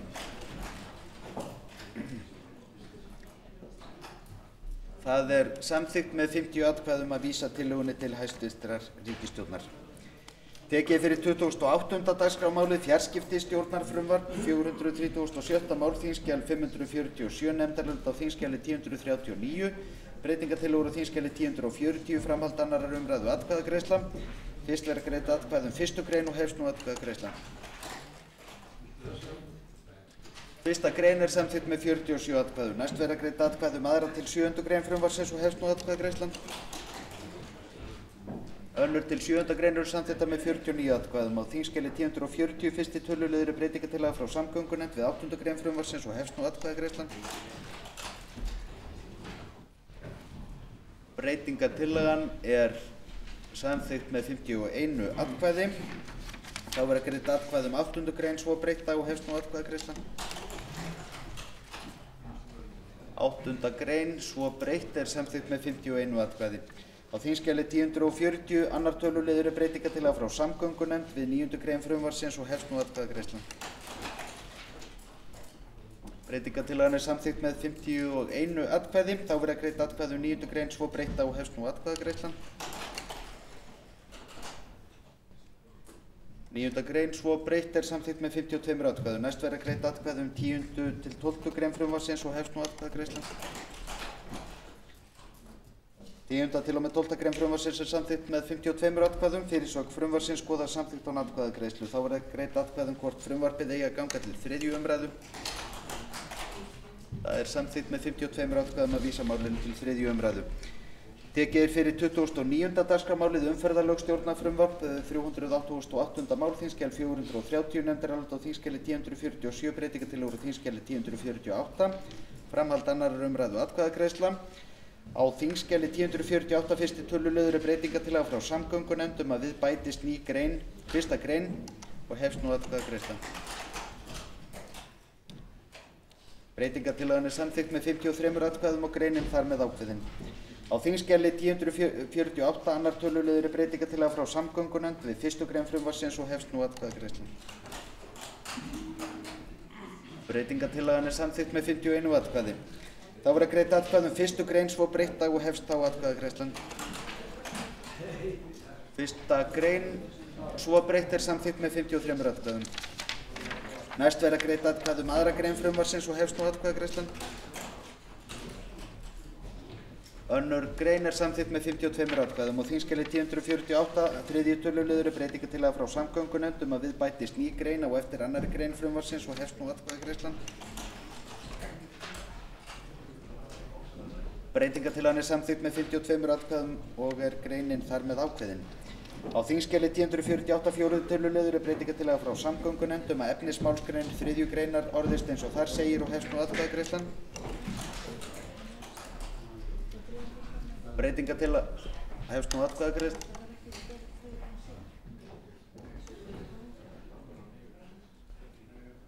Stopp. Breytingartillagan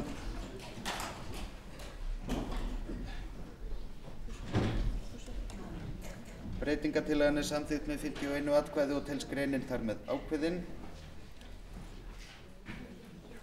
Á þingskjali 1048 5. töluliður er breytingartillaga frá samgöngunefnd við 4. grein frumvarpsins og hefst nú atkvæðagreiðslan.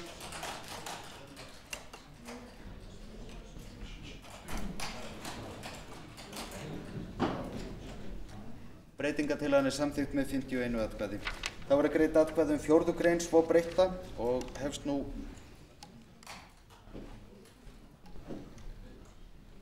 það er mikið álag á atkvæðagreiðslukerfinu.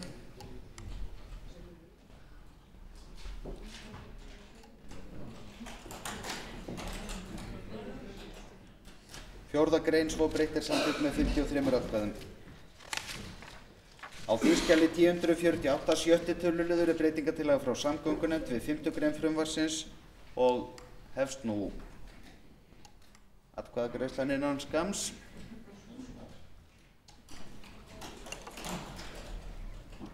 Breytingartillagan er samþykkt með 54 atkvæðum. Þá verður greidd atkvæði um 5. grein svo breytta og hefst nú atkvæðagreiðslan. 5. grein svo breytt er samþykkt með 53 atkvæðum. Á þingskjali 1048 sjöundi töluliður er breytingartillaga frá samgöngunefnd við 6. grein frumvarpsins og hefst nú atkvæðagreiðslan. Breytingartillagan er samþykkt með 52 atkvæðum. Þá verður greidd atkvæði um 7. grein svo breytta og hefst nú atkvæðagreiðslan. 7. grein svo breytt er samþykkt með 53 atkvæðum. Á þingskjali 1048 áttundi töluliður er breytingartillaga frá samgöngunefnd við 7. grein frumvarpsins og hefst nú atkvæðagreiðslan. Breytingartillagan er samþykkt með 49 atkvæðum. Þá verður greidd atkvæði um 7. grein svo breytta og hefst nú atkvæðagreiðslan. 7. grein svo breytt er samþykkt með 51 atkvæði. Á þingskjali 1048 níundi töluliður er breytingartillaga frá samgöngunefnd að við bætist ný grein á eftir 7. grein frumvarpsins og hefst nú atkvæðagreiðslan.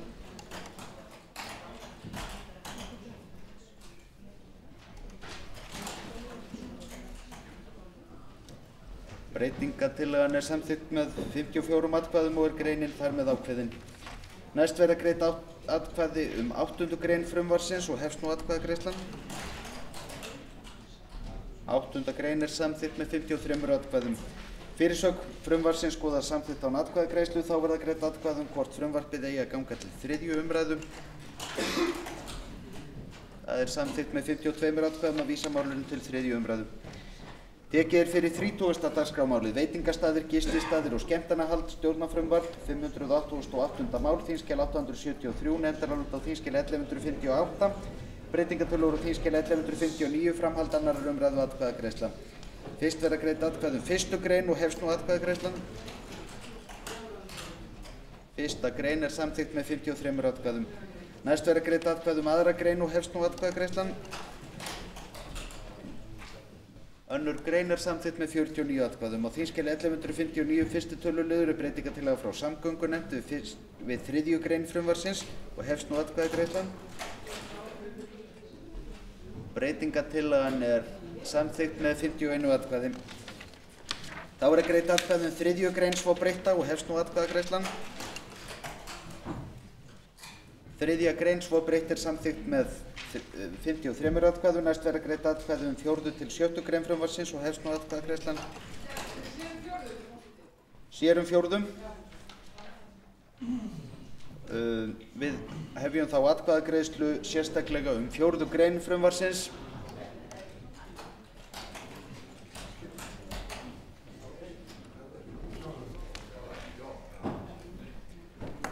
Atkvæðagreiðslu er lokið og er 4. grein samþykkt með 49 atkvæðum, 4 greiða ekki atkvæði. Greidd eru atkvæði um 5. og 7. grein frumvarpsins og hefst nú atkvæðagreiðslan.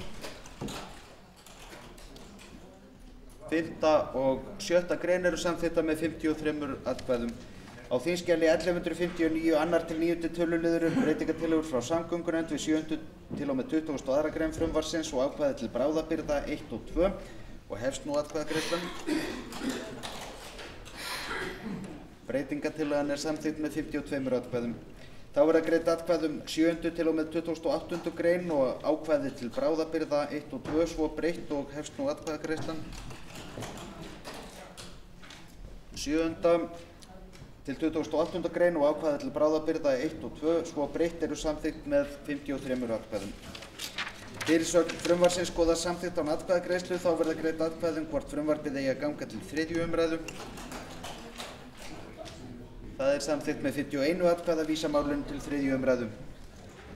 Tekið er fyrir 31. dagskrármálið Íslensk alþjóðleg skipaskrá stjórnarfrumvarp 667. mál þingskjal 1013, nefndarálit á þingskjali 1201, breytingatillögur á þingskjali 1202, framhald 2. umræðu atkvæðagreiðsla.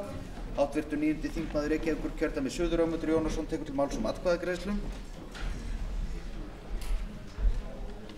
Hæstvirtur forseti, þingflokkur Vinstrihreyfingarinnar græns framboðs fagnar þessu frumvarpi og styður það.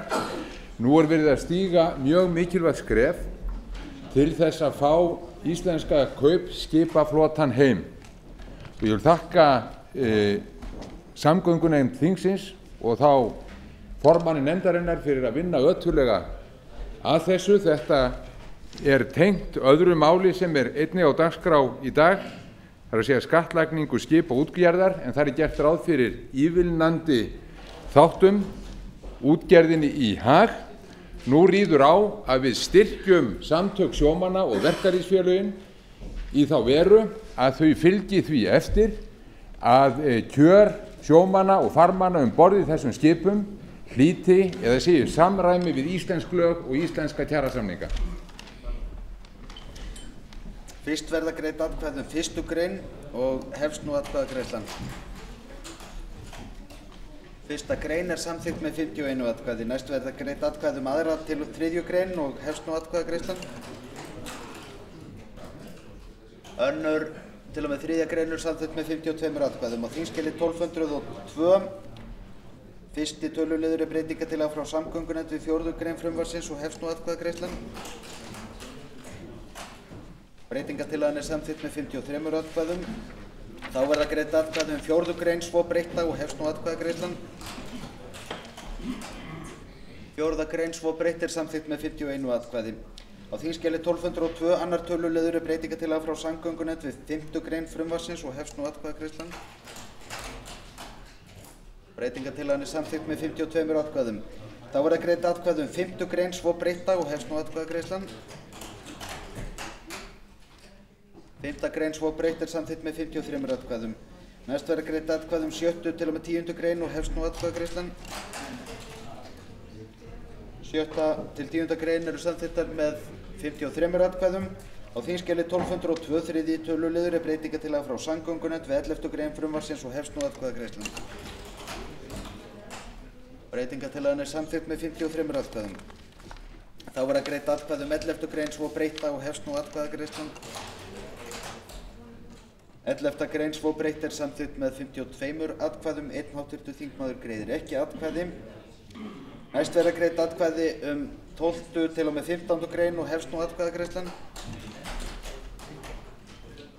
12. til 15. grein eru samþykktar með 53 atkvæðum. Fyrirsögn frumvarpsins skoðast samþykkt án atkvæðagreiðslu. Þá verða greidd atkvæði hvort frumvarpið eigi að ganga til 3. umræðu og hefst nú atkvæðagreiðslan.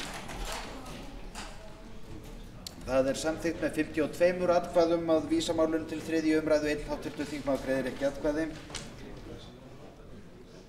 Tekið fyrir 33. dagskrármálið vegalög stjórnarfrumvarp 437. mál þingskjal 548, nefndarálit á þingskjali 1095, breytingatillögur á þingskjali 1096, 1135 og 1328, framhald 2. umræðu atkvæðagreiðsla. Til máls tekur háttvirtur 8. þingmaður Norðvesturkjördæmis Jón Bjarnason atkvæðagreiðslu.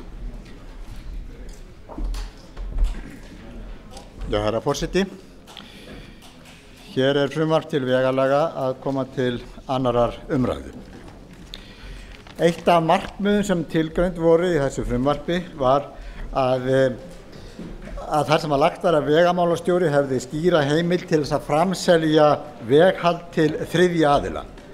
Og til viðbótar var lagt til að heimild til gjaldtöku vegna byggingar og rekstur samgöngumannvirkja verði almenn í stað þess að þurfa sérstaka lagasetningu. Í þessu frumvarpi eru því mjög sterk ákvæði í að einkavæða og framselja vegahald í landinu. Í 4. grein er meðal annars kveðið á að vegagerðin skal við framkvæmd vegamála leitast við að bjóða út alla hönnun, nýbyggingu, viðhald, þjónustu og eftirlit. Næði þetta fram að ganga, myndi þetta meðal annars koma hart á stöðum eins og út land, starfsstöðum vegagerðarinnar ef allt verði boðið út og engin starfsemi þar fyrir hendi. Þess vegna hef ég og við þingmenn Vinstri-hreyfingarinnar græns framboðs ekki getað stutt þetta frumvarp eins og það er. Og sömuleiðis líka vegna gjaldtökunnar. Ég hef lagt hér fram breytingartillögu þar sem að kveður á að þetta verði afturkallað. Nú veit ég að það er í bígerð að komi hér inn breytingartillögur milli 2. og 3. umræðu sem að takja af verstu þætti þessa frumvarps. Þannig að ég mun kalla breytingartillögu mína hér til baka og fresta afgreiðslu hennar þangað til ég sé hver verði afdrif mála á milli 2. og 3. umræðu. En engu að síður þá getum við ekki stutt þessa 4. grein sem að felur í sér einkavæðingu á allri starfsemi vegagerðarinnar eða heimildin hennar og né heldur að svo opin heimild fyrir gjaldtöku á umferð, en vonumst til þess að frumvarpið fái endurbætur á milli 2. og 3. umræðu þannig að við getum stutt það, herra forseti.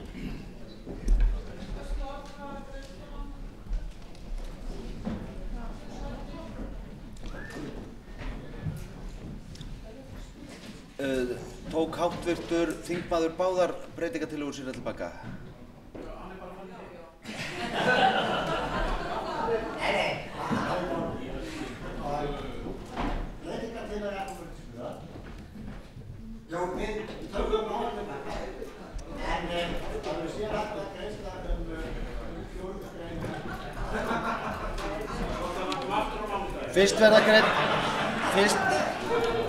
Fyrst verða greidd atkvæði 1. grein frumvarpsins. Ég vil biðja háttvirta þingmenn að taka sæti og vera tilbúin að greiða atkvæði.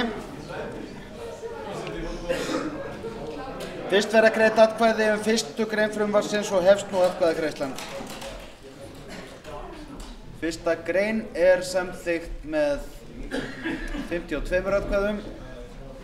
Næst verða greidd atkvæði 2. og 3. grein frumvarpsins og hefst nú atkvæðagreiðslan.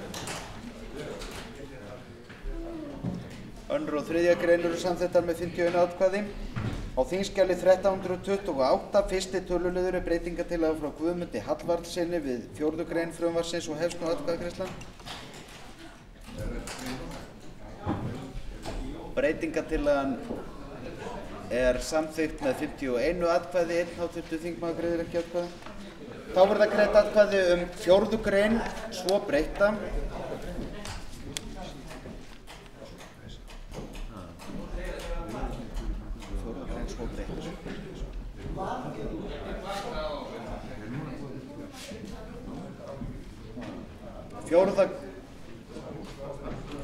Nú verður greidd atkvæði 4. grein svo breytta.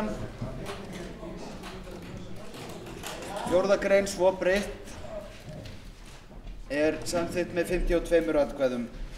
Næst verða greidd atkvæði 5. til 13. grein og hefst nú atkvæðagreiðslan.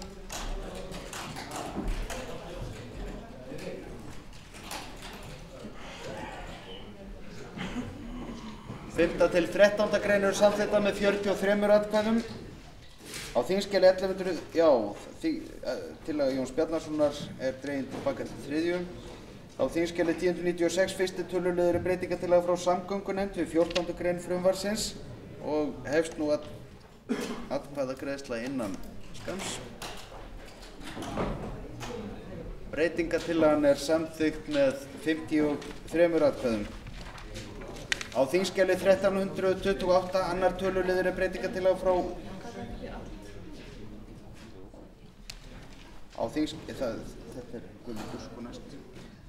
1328 2. töluliður er breytingartillaga frá Guðmundi Hallvarðssyni við 14. grein frumvarpsins og hefst nú atkvæðagreiðslan. Breytingartillagan er samþykkt með 57 atkvæðum. Þá verða greidd atkvæði 14. grein svo breytta og hefst nú atkvæðagreiðslan. 14. grein svo breytt er samþykkt með 51 atkvæði, 4 greiða ekki. Atkvæðagreiðsla verður endurtekin.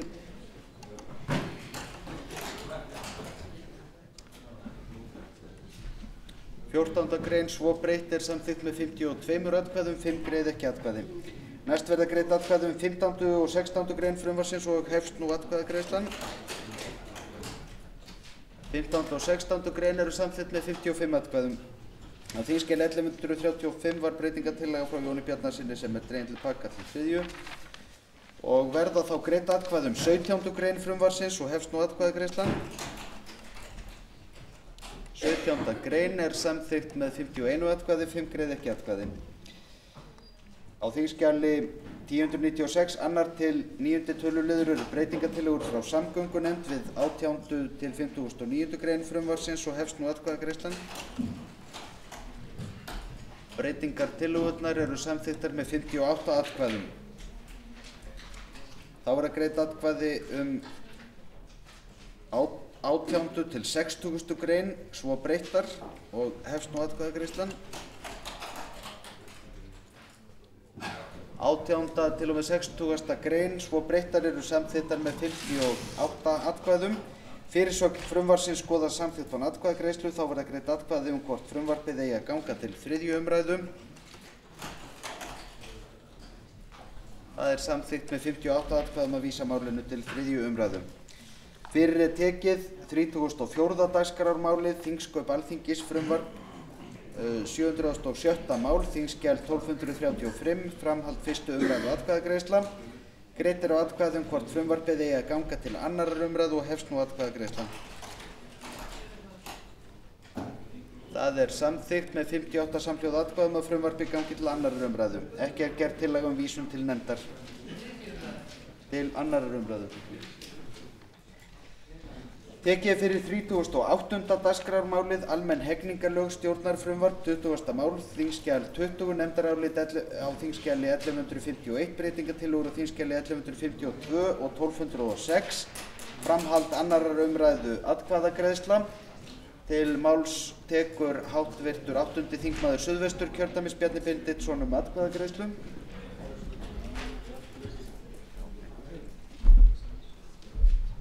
Já, virðulegi forseti, ég tel rétt að greina frá því hér við 2. umræðu, við atkvæðagreiðslu við 2. umræðu þessa máls að mér sýnist að það sé þörf á að gera smávægilega breytingu við gildistöku ákvæði frumvarpsins í tilefni af þeim breytingartillögum sem liggja frammi og ég hyggst koma inn á framfæri hér við 3.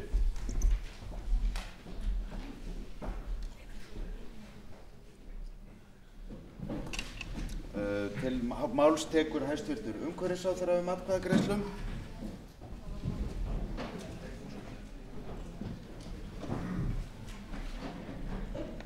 Herra forseti, með frumvarpi þessu sem við nú greiðum atkvæði þá eru lagðar til mjög umtalsverðar og mjög markverðar breytingar á kynferðisbrotakafla almennra hegningarlaga. Skilgreining hugtaksins nauðgun er rýmkuð og nær til hvers konar annars konar kynferðisnauðungar. Minni áhersla er lögð á ofbeldisþátt nauðgunar en meiri áhersla á sjálfsákvörðunarrétt, frelsi einstaklingsins og friðhelgi og í öndvegi er kynfrelsið sett. Allt eru þetta réttmætar og þýðingarmiklar breytingar sem víðtæk sátt ríkir og horfir til mikilla réttarbóta fyrir þolendur kynferðisbrota. Til viðbótar leggur frumvarpið til 2 breytingar, annars vegar fyrningarfrest í kynferðisbrota gegn börnum og leggur til lengingu frestsins og hins vegar er lagt til að fella niður refsinæmi þess að stunda vændi sér til framfærslu. Fyrningarfrest kynferðisbrota gegn börnum hefur verið deilt og tekist á hvort afnema ætti fyrningarfrest í öllum kynferðisbrotum gegn börnum eða engum. Í meðförum allsherjarnefndar að þessu sinni hefur náðst sú málamiðlun, sú sátt sem ég lagði til með breytingartillögu á síðasta þingi að afnema fyrningarfrest í alvarlegustu kynferðisbrotunum gagnvart börnum og lagt er til nú að þau fyrnist ekki. Eins og segir í athugasemdum með frumvarpinu þá er allur munur á nauðgun og þukli utanklæða og afleiðingum þessara 2 brota fyrir börn sem fyrir þeim verða. Ég fagna mjög þessari mikilsverðu breytingu sem háttvirtir þingmenn allsherjarnefndar hafa náð sáttum. Þetta er stór dagur fyrir þolendur kynferðisbrota og þetta er stór dagur fyrir alla þá sem hafa látið sig þessi mál miklu varða.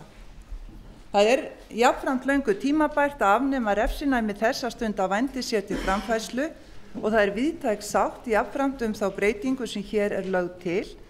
Ég fer hins vegar ekki dult með það að ég ásamt mörgum fleirum hef lengi verið einarður stuðningsmaður þess að færa refsiábyrgðina frá seljandanum, þolandanum, sem oftast kona og yfir á kaupanda vændis, með öllum þeim rökum og ástæðum sem fyrir þeirri leið eru færðar í athugasemdum með þessu frumvarpi. En ég styð þessa breytingu, herra forseti, á vændisákvæðinu sem spori í rétta átt. Til máls tekur hv. 7. þingmaður Suðurkjördæmis Björgvin Sigurðsson atkvæðagreiðslu. Virðulegi forseti, hér er á ferðinni eitt mikilvægasta lagafrumvarp sem við göngum til atkvæðum í dag.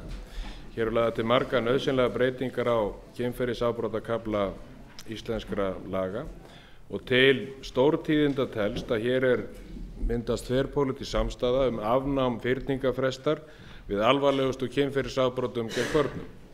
Fyrir því máli hefur varaformaður Samfylkingarinnar, hv. þingmaður Ágúst Ólafur Ágústsson, barist fyrir í mörg ár. Hann hefur flutt það frumvarp sérstakt á 4 þingum og sérstök ástæða til að óska þingmönnum hv. til hamingju með þetta mál, þó að sjálfsögðu hafi margir aðrir lagt baráttu hans lið og 27.000 Íslendingar hafa undirritað áskorun til Alþingis að þetta nái hér í gegn. Hér að ræða mikinn sigur fyrir mannréttindabaráttu á Íslandi. Hér að ræða alvarlegustu og ljótustu glæpi sem framdir eru í veröldinni og að sjálfsögðu hlýtur það að vera öllum þeim mikið fagnaðarefni sem hafa barist fyrir breytingum á þessum lögum og þau að þessir glæpir gagnvart börnunum, kynferðisglæpirnir, verði aldrei fyrnanlegir þegar er að ræða alvarlegustu glæpina. Og að sjálfsögðu það einnig sérstakt ánægjuefni þegar myndast þverpólitísk samstaða það á hinu háa Alþingi og meðal allra stjórnmálaflokkana að standa saman að svo mikilvægum mannréttindabótum, að svo mikilvægum lagabreytingum sem hér ræðir. Það er til fyrirmyndar og það er ástæða til að óska Alþingi til hamingju með það á sínu síðasta starfsdegi á þessu kjörtímabili. Að því að allt og sjaldan nær Alþingi saman að mynda þverpólitíska samstöðu að mikilvæg réttindamál og mannréttindamál nái fram að ganga burtséð frá því hver hefur fyrir þeim barist og hver er upphafsmaður eða hvatamaður að málunum. Hér að ræða frábært dæmi samstöðu allra stjórnmálamanna og allra stjórnmálaflokka á Alþingi að lögum verði það að alvarlegustu kynferðisafbroti gagnvart börnum fyrnist aldrei og það er mikill sigur fyrir mannréttindabaráttunni og ég óska Alþingi aftur til hamingju með það. Breytingatillögur á þingskjali 1206 frá Ágústi Ólafi Ágústssyni og fleirum eru kallaðar aftur og koma ekki til atkvæða. Á þingskjali 1152 fyrsti töluliður breytingatillaga frá allsherjarnefnd að við bætist ný grein sem verður 1. grein frumvarpsins og orðast eins og þar segir. Hefst nú atkvæðagreiðsla. Breytingatillagan samþykkt með 54 atkvæðum og greinin þar með ákveðin. Á þingskjali 1152 annar töluliður breytingatillaga frá allsherjarnefnd að 1. grein frumvarpsins orðist eins og þar segir og hefst nú atkvæðagreiðsla. Breytingatillagan samþykkt með 54 atkvæðum og greinin þar með ákveðin. Á þingskjali 1152 þriðji töluliður breytingatillaga frá allsherjarnefnd við 2. grein frumvarpsins og hefst nú atkvæðagreiðslan. Háttvirtur 8. þingmaður Reykjavíkurkjördæmis norður gerir grein fyrir atkvæði sínu.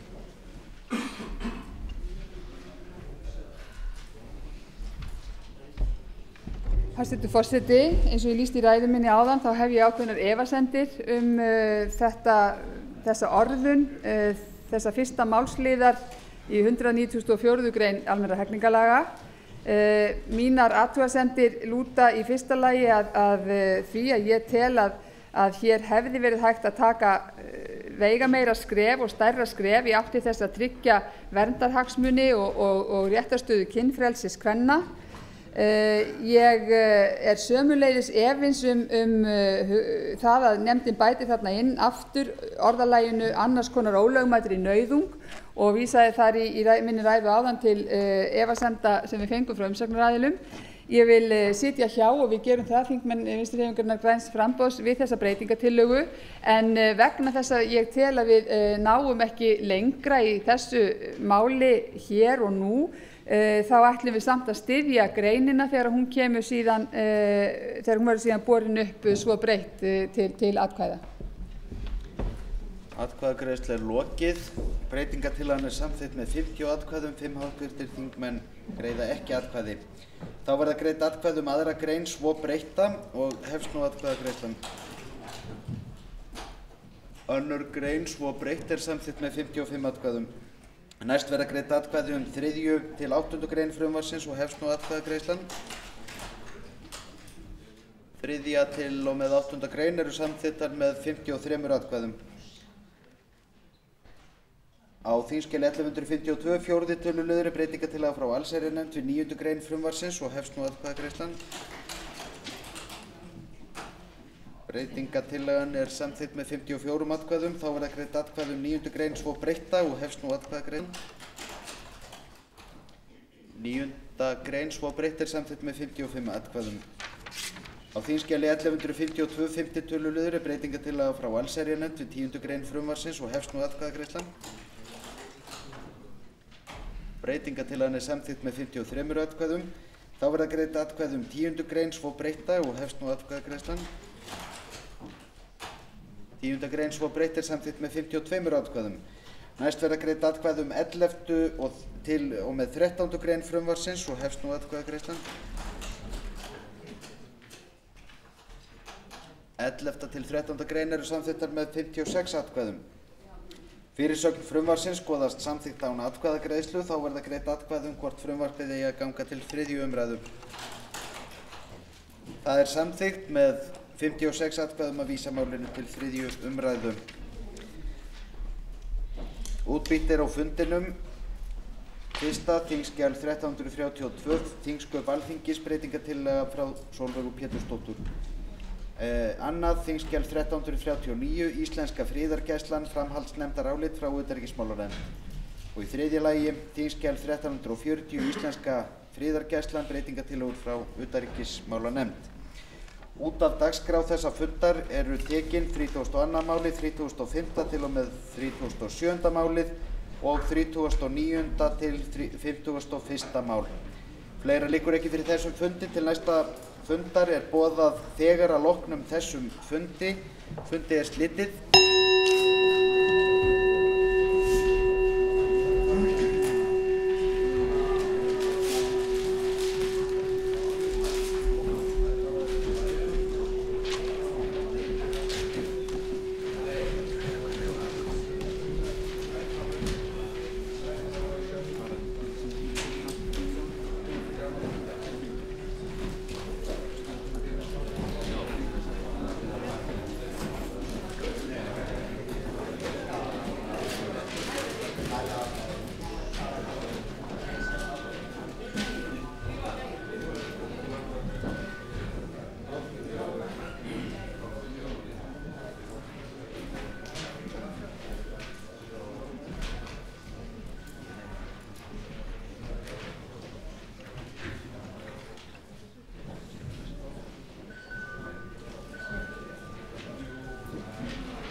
Settur á Alþingi.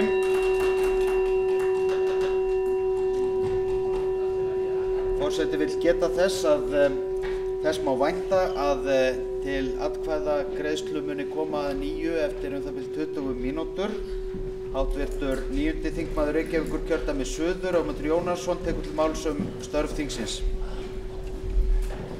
Hæstvirtur forseti, ég vil gera þingheimi grein fyrir upplýsingum sem að mér hafa borist frá hæstvirtum fjármálaráðherra sem svar við fyrirspurn minni þróun barnabóta á samstarfstíma Sjálfstæðisflokks og Framsóknarflokks frá árinu 1995.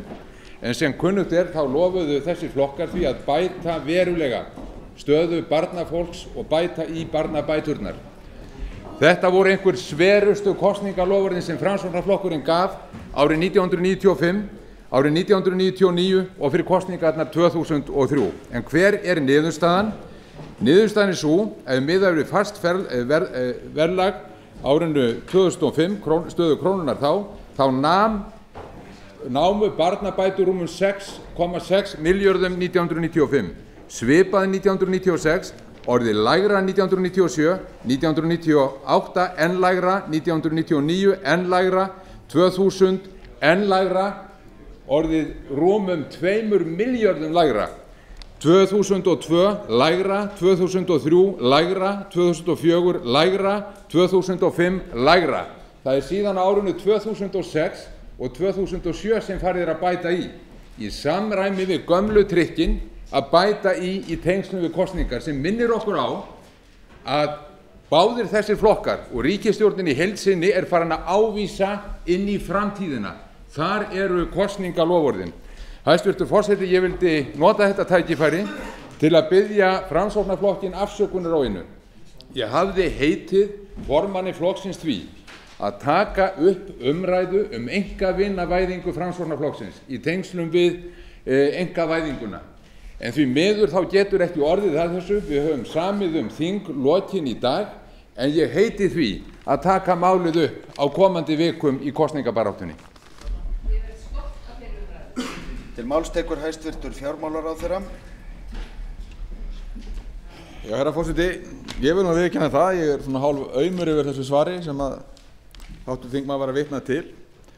Þó að svarið sé rétt svo langt sem það nær, að þá nær það ekki nema til ársins 2005. Og miðað við þær tölur sem að samþykktar í fjárlögum fyrir árið 2007, að þá eru 8,5 milljarður króna í barnabætur, og það er að raungildi það hæsta sem að verið hefur síðan 1991, og sem hlutfall af landsframleiðslu er það hæsta sem að það hefur verið síðustu 10 árin.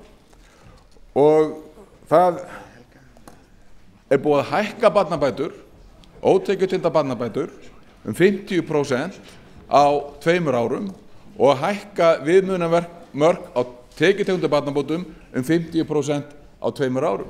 Og af því að ég verð nú eiginlega að þakka hv. þingmanni fyrir að vekja máls á þessu hér, svo ég gæti komið þessum frekar upplýsingum á framfæri við þingheim, og ég veit að hann er áhugamaður það hvernig að kjör barnafólks eru að þróast, að þá langar mig til þess að upplýsa einnig það að þær breytingar sem hafa verið gerðar núna á fyrstu 3 mánuðum á það sem liðið er af þeim á skattakerfinu, það leiða til þess að kaupmáttaraukning barnafólks vegið meðaltal, að það hækkar 8,6%. Það er kaupmáttur ráðstöfunartekna þegar tekið hefur tillit til skatta og verðlagsbreytinga.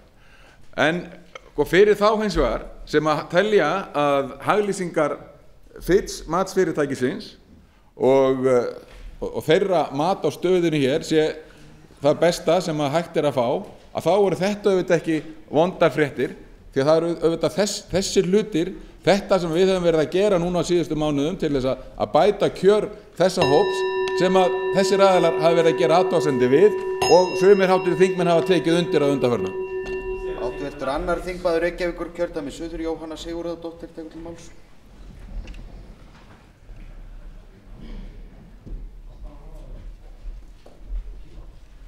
Virðulegi forseti, það er mjög vel við hæfi á þessum síðasta degi þingsins, á þessu kjörtímabili, að ræða hér svar fjármálaráðherra skerðingu á barnabótum, þar sem að ráðherrann staðfestir sjálfur það sem við höfum ítrekað haldið fram í Samfylkingunni, þá gífurlegu skerðingu sem orðið hefur á barnabótum á kjörtímabilinu, sem 10 milljarðar frá árinu 1995 til 2005, og það er staðfest í þessu svari.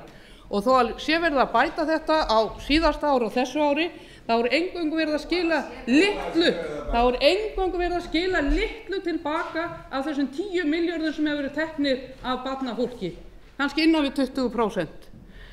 Og það sem verra er líka það að þessi ríkisstjórn hún hætti að greiða ótekjutengdar barnabætur nema til 7 ára aldurs. Það var greitt til 16 ára aldurs þegar þessi ríkisstjórn tók við á árinu 1995.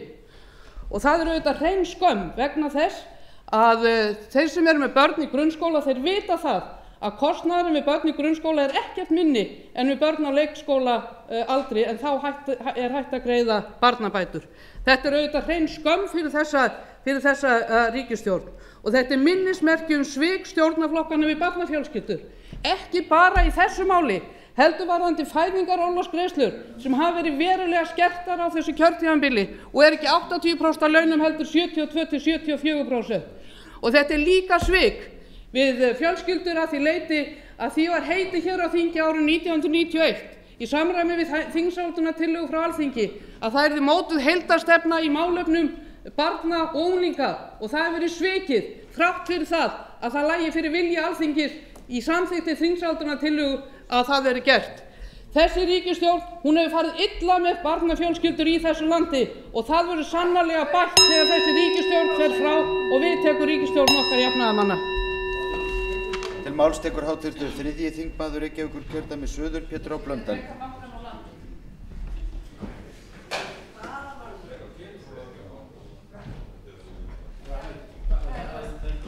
Herra forseti, ég ætla að ræða hér störf þingsins og allt annað mál heldur menn hafa rætt hér, en það er það að mér hefur borist að eyrna að frumvarp til laga vátryggingarsamninga verði frestað, og ég vil benda háttvirtum þingheimi á hvaða afleiðingar það muni hafa. Tilgangur þessa frumvarps var að eyða vafa á túlkun sem hefur risið ákvæði 82. greinar laganna vátryggingarsamninga sem komu til framkvæmda 1. janúar 2006. Tvær opinberar stofnanir, Persónuvernd og Fjármálaeftirlitið, höfðu hvor sína túlkun á lögunum.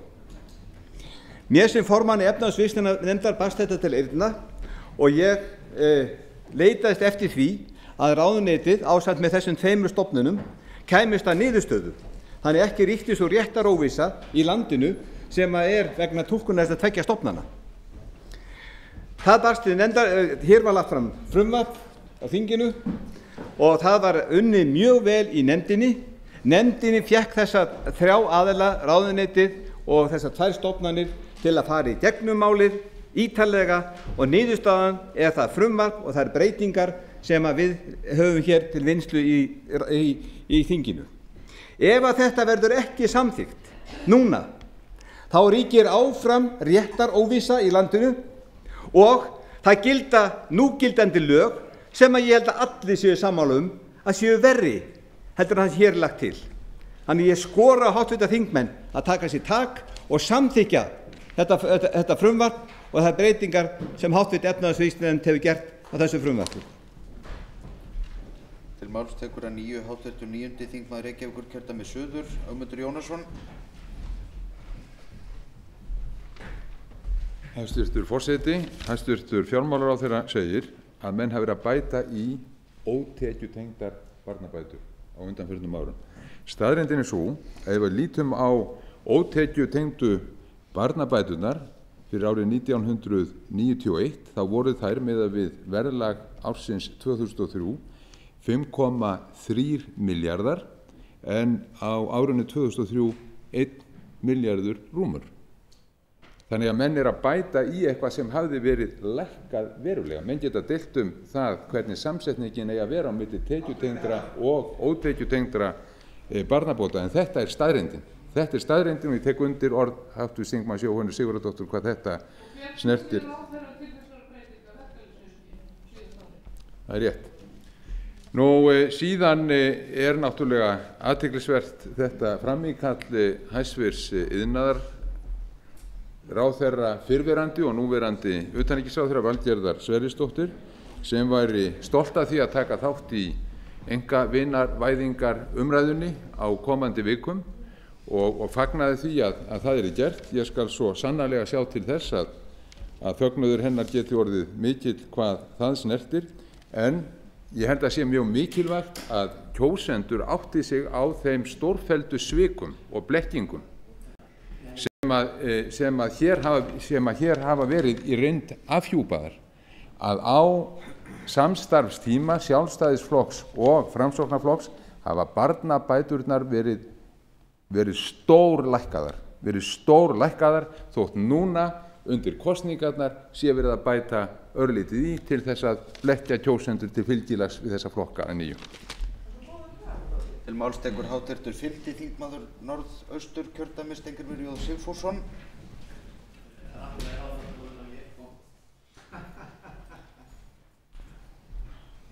Já, herra forseti, þetta er ákaflega sláandi upplýsingar sem hér liggja fyrir feril þessara ríkisstjórnar og reyndar allan feril Sjálfstæðisflokksins í þessum málum sem byrjar á því strax á árinu 1992 að skerða barnabæturnar harkalega eftir að hann kemst til valda og færa úr ótekjutengda hlutanum yfir í tekjutengda hlutan. Það tekur þó steinin úr þegar að framsóknarmenn skipta inn á fyrir Alþýðuflokkinn eftir 95 því að þá er gengið enn lengra í þessa átt og skeið þá voru barnabætur á Íslandi nánast tekjutengdar að fullu. Og má ég þá minna á að hér skipta náttúrulega máli skerðingarmörkin og tekjutengingin byrjar að virka mjög neðarlega. Þannig að skattalegt hagræði barnafjölskylduna hverfur mjög hratt áður en hægt að tala einhverjar háar tekjur í því sambandi. Og tíma á þessu árabili frá 96-7 og fram að þessu þá hefur Ísland verið í algerri sérstöðu hvað það varðar að meðaltekju fólk hefur nánast engis skattalegs hagræðis notið þó það sé með mörg börn. Og ég þekki þess hvergi dæmi annars staðar í skattkerfinu að annaðhvort séu ekki skattafrádrættir eða beinar greiðslur sem að vega í miklu ríkari mæli upp á móti auknum framfærslukostnaði barnmargra fjölskyldna. Þannig að hér voru tekin risaskref aftur á bak hvað það varðar að tryggja barnafjölskyldum sæmilega afkomu og jafna þeirra hlut borið saman við aðrar fjölskyldur í landinu. En það er auðvitað hugsunin með barnabótum eða skattalegu hagræði af þessu tagi. Og þessi ferill er ósköp einfaldlega ríkisstjórninni til skammar og það bætir sáralítið hennar hlut þó hún sé núna að sýna örlítinn lit knúin til þess að verkalýðshreyfingunni korteri fyrir kosningar. Málstekur háttvirtur 1. þingmaður Reykjavíkurkjördæmis norður Össur Skarphéðinsson. Herra forseti, þær upplýsingar sem hér koma fram í svari hæstvirts fjármálaráðherra eru gríðarlega mikilvægar. Það er staðfesta það sem að við í Samfylkingunni og reyndar stjórnarandstöðunni allri höfum verið að halda fram að í ríkisstjórnartíð Framsóknarflokksins þá er búið að kroppa samtals 10 milljarða af barnabótum. Það er búið að taka 10 milljarða króna frá barnafjölskyldum í landinu og við vitum öll hvert þær hafa verið færðar. Þær hafa verið færðar í skattalækkanir 10% sem hafa hæstar tekjur á Íslandi. Þetta er það sem að skiptir máli við þessar upplýsingar. Framsóknarflokkurinn sem að heldur því fram að hann sé sérstaklega barnavinsamlegur, hann hefur tekið þátt í því að taka með þessum hætti 10.000 milljónir íslenskra króna frá barnafjölskyldum og er það nema von, herra forseti, að það sér undir iljar framsóknarmanna burt úr salnum samstundis og þessi umræða kemur upp. Þegar ég horfi hér yfir þétt skipaðan þingsal þá sé ég að það vantar bara fulltrúa eins flokks, Framsóknarflokksins. Hann flýr af hólmi þegar að þessar upplýsingar koma fram. Og hvar eru nú talsmenn Framsóknarflokksins úr fjárlaganefndinni sem að héldu því fram hér við umræður fyrir í vetur að þessi tala sem að við lögðum fyrir þingið að búið var að taka 10 milljarða úr barnabótum síðan 1995, hvar eru þeir núna? Þeir eru flúnir vegna þess að þeir þora ekki að horfast í augu við sannleikann. Svo kemur hæstvirtur fjármálaráðherra og gumar af því að það sé búið að ákveða að hækka fyrir næsta ár, fyrir kosningaárið. En hverjir voru það sem að ráku hæstvirtan fjármálaráðherra nánast klipan með töngum til þess að gera þá breytingu sem verður á næsta ári? Það var verkalýðshreyfingin. Það var partur af samningum milli ríkisstjórnarinnar og verkalýðshreyfingarinnar. Þannig að það er engin ástæða fyrir hæstvirtan ráðherra að hrósa sér af þessu. Til málstekur hæstvirtur fjármálaráðherra. Já, frú forseti, herra forseti. Hér er fólk að tala sem bara sér ekki til sólar. Það bara sér ekki til sólar fyrir einunni neinu. Hækkanir á barnabótum voru ákveðnar fyrir rúmum 2 árum hér á Alþingi, þannig að það hefur ekkert með það að gerast sem að gerðist í sumar í tengslum við kjarasamningana, nema þá atriði sem ég gleymd að nefna að það var það að nú eru barnabætur greiddar til 18 ára aldurs. Það kom út úr þeim samningum, það skal viðurkennt. En það sem að skiptir mestu máli er það að kaupmáttur þessara hópa er að batna stórkostlega. Hann er að batna stórkostlega vegna ákvarðana sem að stjórnarmeirihluti hér á Alþingi hefur tekið. Og hvað hafa háttvirtir þingmenn stjórnarandstöðuna gert í því samhengi? Hafa þeir fagnað? Hefur háttvirtur þingmaður fagnað? Hefur hann fagnað? Ég get ekki minnst þess. Þeir hafa gagnrýnt og þeir hafa hlaupið eftir öllum þeim sem að gagnrýna þetta.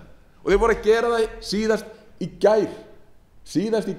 Því að heimur þessara aðila virðist, herra forseti, hann virðist einskorðast við lýsingar frá greiningardeildum matsfyrirtækjana út í heimi. Tekur ekki mark á Verkó? Það virðist, háttvirtur þingmaður sem að hér galar fram í, hann tekur meira mat á greiningardeildunum út í heimi heldur en verkalýðshreyfingunni. Það er alveg augljóst. Og hann sér ekki til sóla. Og ég verð að segja eins og vinur minn Björn á Hofstöðum sagði, drengir, sjáu þið ekki veisluna? Þetta fólk sér ekki hvað hefur verið að gerast hér á undanförnum árum. Það sér það bara ekki, sennilega þegar það vill það ekki. Hverjir eru þinni veislu? Til máls tekur háttvirtur 5. þingmaður Norðausturkjördæmis Steingrímur J. Sigfússon. Herra forseti, málflutningur hæstvirts fjármálaráðherra í þessum umræðum er hann nú ekki til mikil sóma. Ætli það sé nú ekki þannig að greiningardeildir erlendra banka og sérfræði aðilar frá Alþjóðagjaldeyrissjóðnum, OECD og fleiri hafi í sínum skýrslum einmitt gagnrýnt ríkisstjórnina harkalega fyrir það að gera hvað? Að lækka skatta á hátekjufólki í miðri þenslunni. Ætli það sé nú ekki í þessum skýrslum hæstvirtur fjármálaráðherra. Og það sem við erum að ræða hér í formi barnabóta eru smáaurar í sambandi við það. Það eru smáaurar í sambandi við þær stóru fjárhæðir sem að ríkisstjórnin hefur mitt í þenslunni sett í umferð með því að lækka skatta á hátekjufólki og með því að lækka skatta á gróðafyrirtækjum. Og haltu þið nú rólegum augnablik, háttvirtur þingmaður. Við vorum að vona að einu sinni yrði á þessu kjörtímabili rætt störf þingsins á þess að þú tækir þátt í því. Varðandi barnabæturnar þá er það einfaldlega þannig að ríkisstjórnin á langt í land með að skila þeim 10 milljörðum sem hún hefur haft á barnafjölskyldum í landinu á þessum langa tíma. Og það sem verst er það að þessar fjölskyldur sem urðu af bótunum á þessum langa tíma, þær fá þar aldrei aftur. Þær eru búin að ala upp börn sín við verri skilyrði en ella hefði orðið. Og má ég þá minna á hvað tekjuskerðingarmörkin liggja neðarlega og að nú eru eingöngu greiddar ótekjutengdar barnabætur til upp að 7 ára aldri. Og að síðustu vil ég minna á eitt. Hið stórfellda kosningaloforð Framsóknarflokksins barnakortin. Barnakortin, hétu það ekki? Hvar eru barnakortin, háttvirtur yfirgjamari? Var það orðið að fjölskyldukortum hjá Birni Inga? Nei, ætti það sé nú ekki þannig að Framsókn ætti að líta í eigin barm og skammast sín. Forseti vill gera athugasemdir við orðalagið háttvirtur yfirgjamari sem kom fram í ræðu síðasta ræðumanns og jafnframt gerir forseti athugasemdir við þann óróleika sem hefur verið meðan háttvirtur þingmaður var að ljúka ræðu sinni. En til máls tekur nú háttvirtur þingmaður Jóhanna Sigurðardóttir, annar þingmaður Reykjavíkurkjördæmis suður.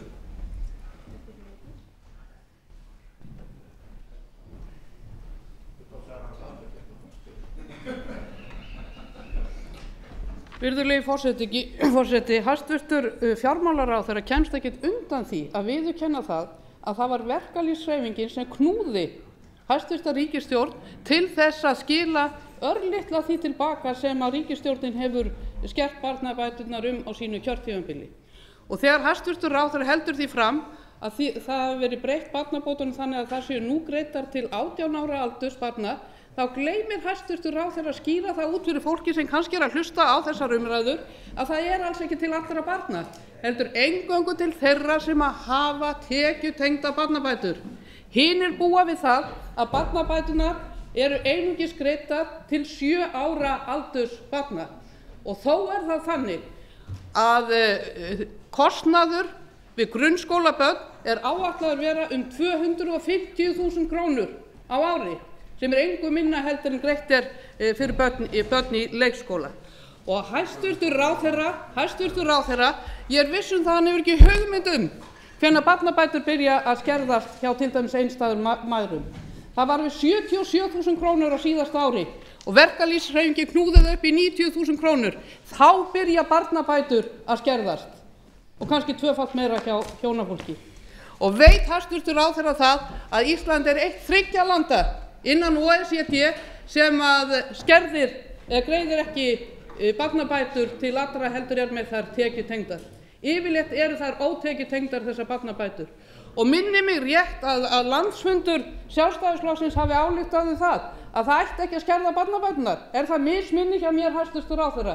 En það eins og það að ráðherrar Sjálfstæðisflokksins, þeir fara aldrei eftir landsfundaályktunum, ekki frekar heldur en gert hjá framsóknarmönnum.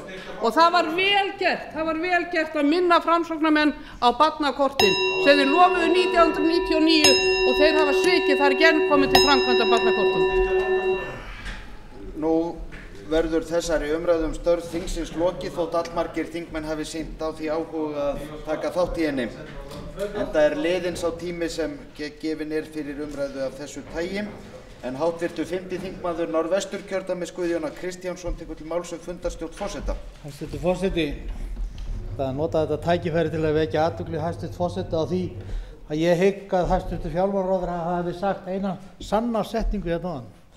Það að segja þegar hann ávarpaði beint, sem hann auðvitað á ekki að gera, hæstvirtur forseti, þinni fundarstjórn, háttvirtan þingmann Ögmund Jónasson, og sagði hann, ég hef bætt kjör þín. Það sennilega rétt því að við erum hátækjumenn í þetta þingmenn. Forseti lítur svo á að umræðu fundarstjórn forseta sé lokið.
Svo háttar til 1.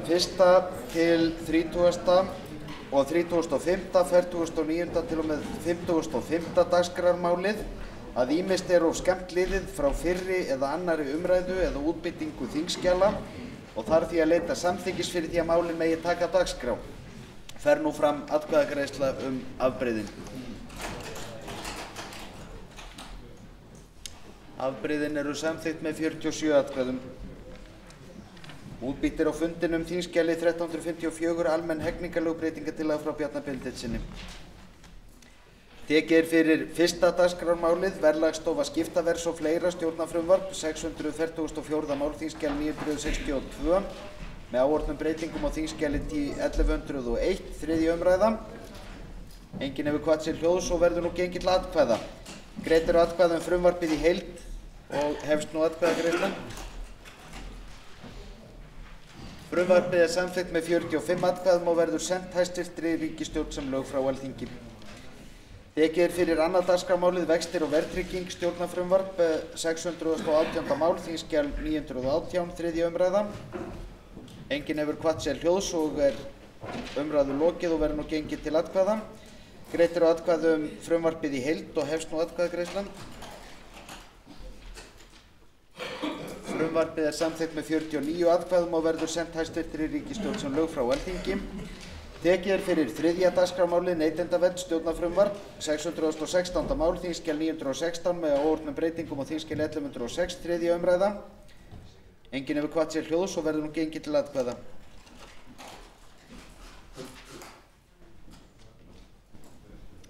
Ég vek athygli á því að greidd eru atkvæði frumvarpið í heild. Atkvæðagreiðsla lokið og frumvarpið samþykkt með 50 atkvæðum og verður sent hæstvirtri ríkisstjórn sem lög frá Alþingi. Tekið fyrir fjórða dagskrármálið breytingar á ýmsum lögum neytendavernd stjórnarfrumvarp 617. mál þingskjal 917 með áorðnum breytingum á þingskjali 1107 3. umræða. Enginn hefur kvatt sér hljóðs og verður nú gengið til atkvæða. Greidd eru atkvæði frumvarpið í heild og hefst nú atkvæðagreiðslan. Frumvarpið samþykkt með 50 atkvæðum og verður sent hæstvirtri ríkisstjórn sem lög frá Alþingi.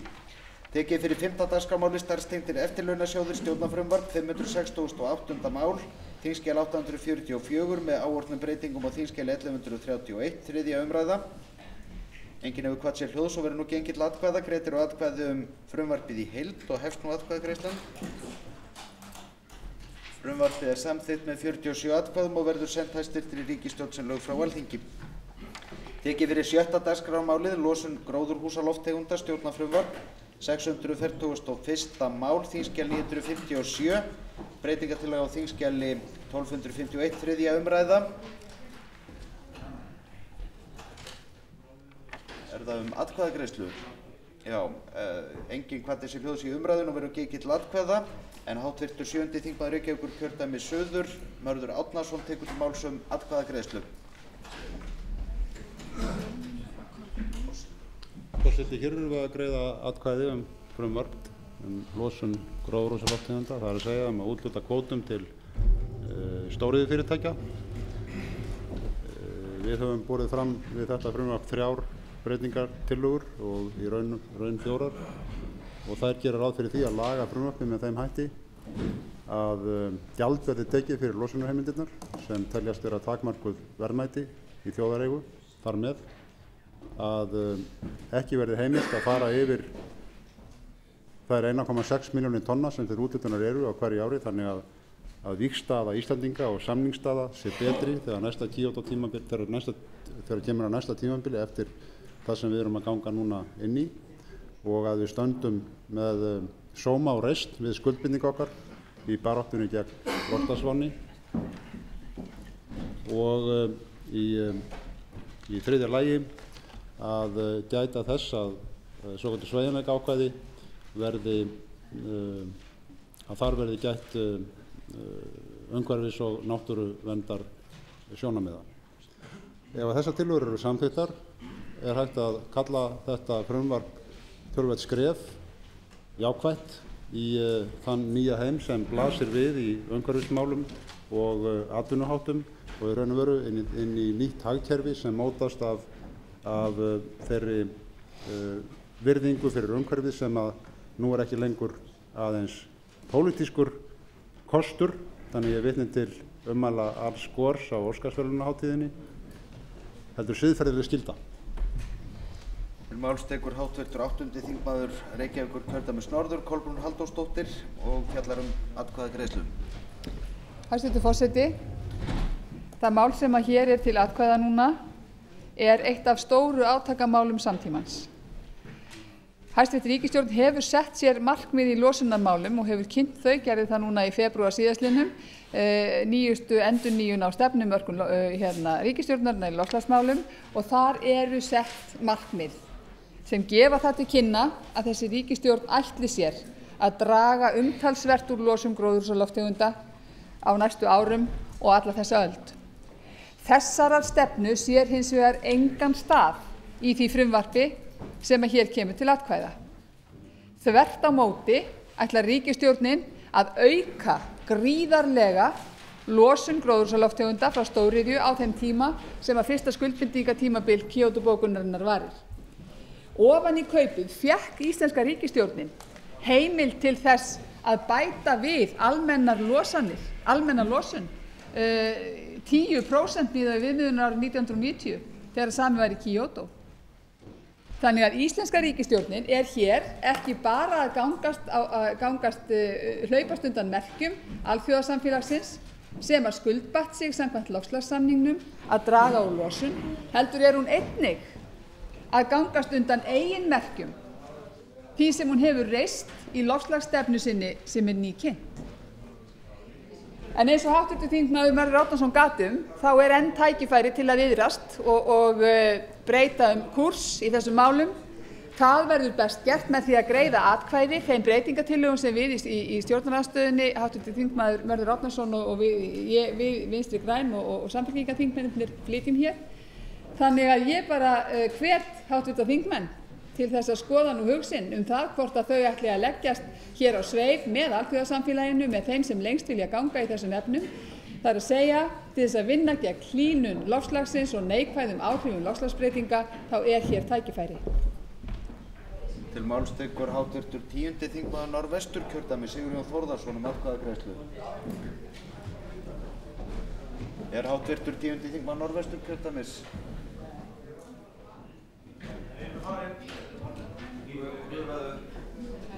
Til máls tekur hæstvirtur umhverfisráðherra atkvæðagreiðslu.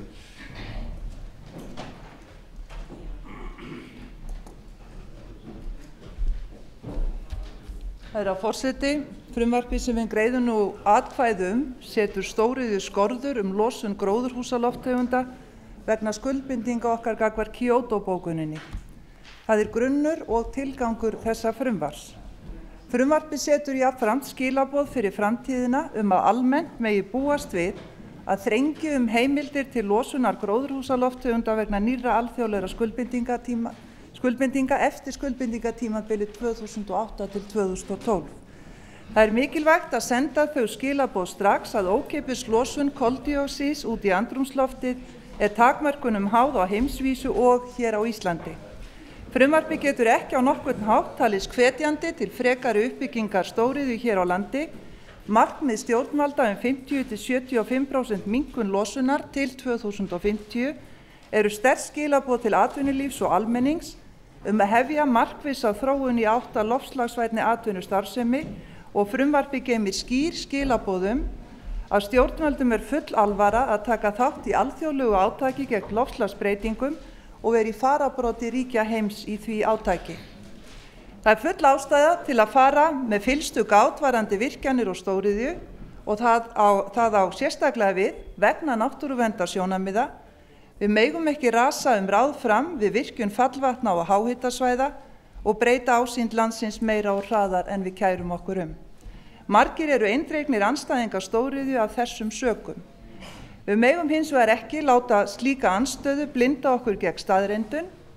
Virkjun fallvatna og jarðhita getur verið neikvæð á náttúruverndarsjónarmiðum en nýting endurnýjanlegrar orku er jákvæð frá loftslagssjónarmiðum, hvort sem hún er til innanlandsnota eða til framleiðslu á alþjóðamarkaði.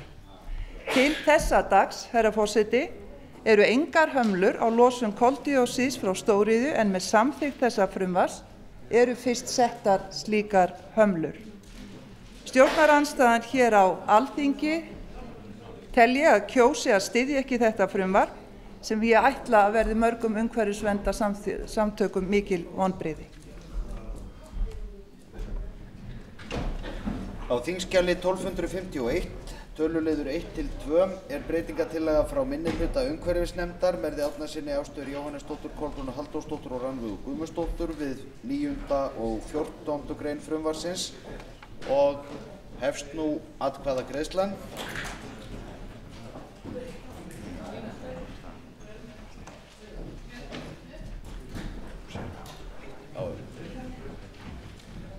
Breytingartillagan er felld með 28 atkvæðum gegn 21. Óskað er eftir endurtekningu á atkvæðagreiðslu og verður við því orðið.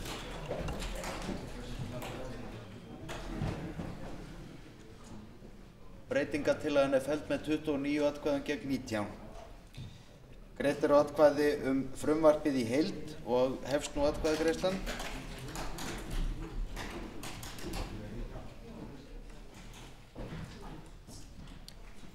Atkvæðagreiðslu er að ljúka.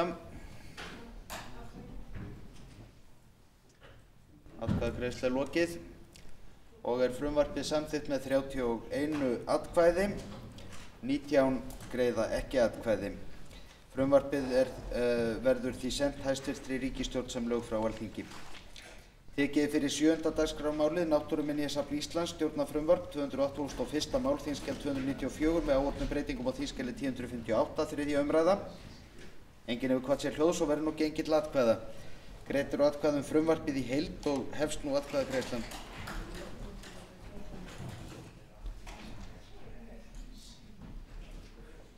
Frumvarpið er samþykkt með 49 atkvæðum og verður sent hæstvirtri ríkisstjórn sem lög frá Alþingi.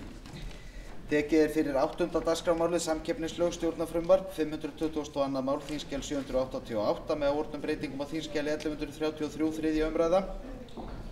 Enginn hefur kvatt sér hljóðs og verður nú gengið til atkvæða.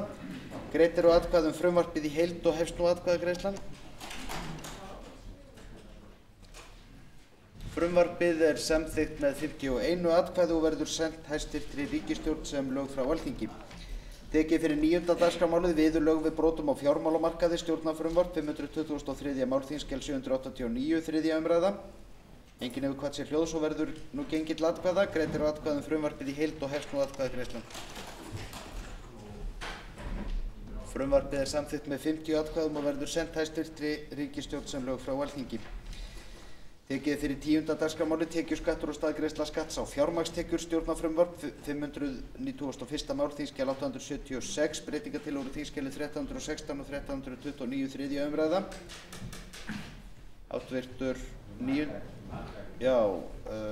Enginn kvaddi sér hljóðs í umræðunni og verður gengið til atkvæða en háttvirtur 9. þingmaður Norðvesturkjördæmis Einar Oddur Kristjánsson tekur til máls atkvæðagreiðslu.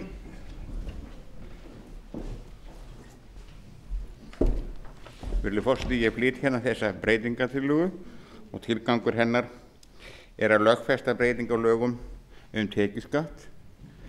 Þannig háttar til að skattlagning af arði af veiðifélögum hefur verið mismunandi gegnum árin. Það sé að bændur sem stunda landbúnað, þeir hafa mátt greiða þessu tekjuskatt, en að þeir sem stunda ekki landbúnað, þeir þurfa ekki að borga nema 10%.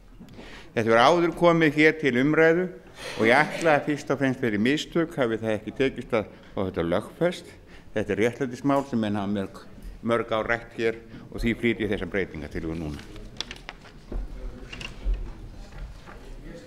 Á þingskjali 1329 fyrsti töluliður er breytingartillaga frá Einari Oddi Kristjánssyni við 3. grein frumvarpsins og hefst nú atkvæðagreiðslan.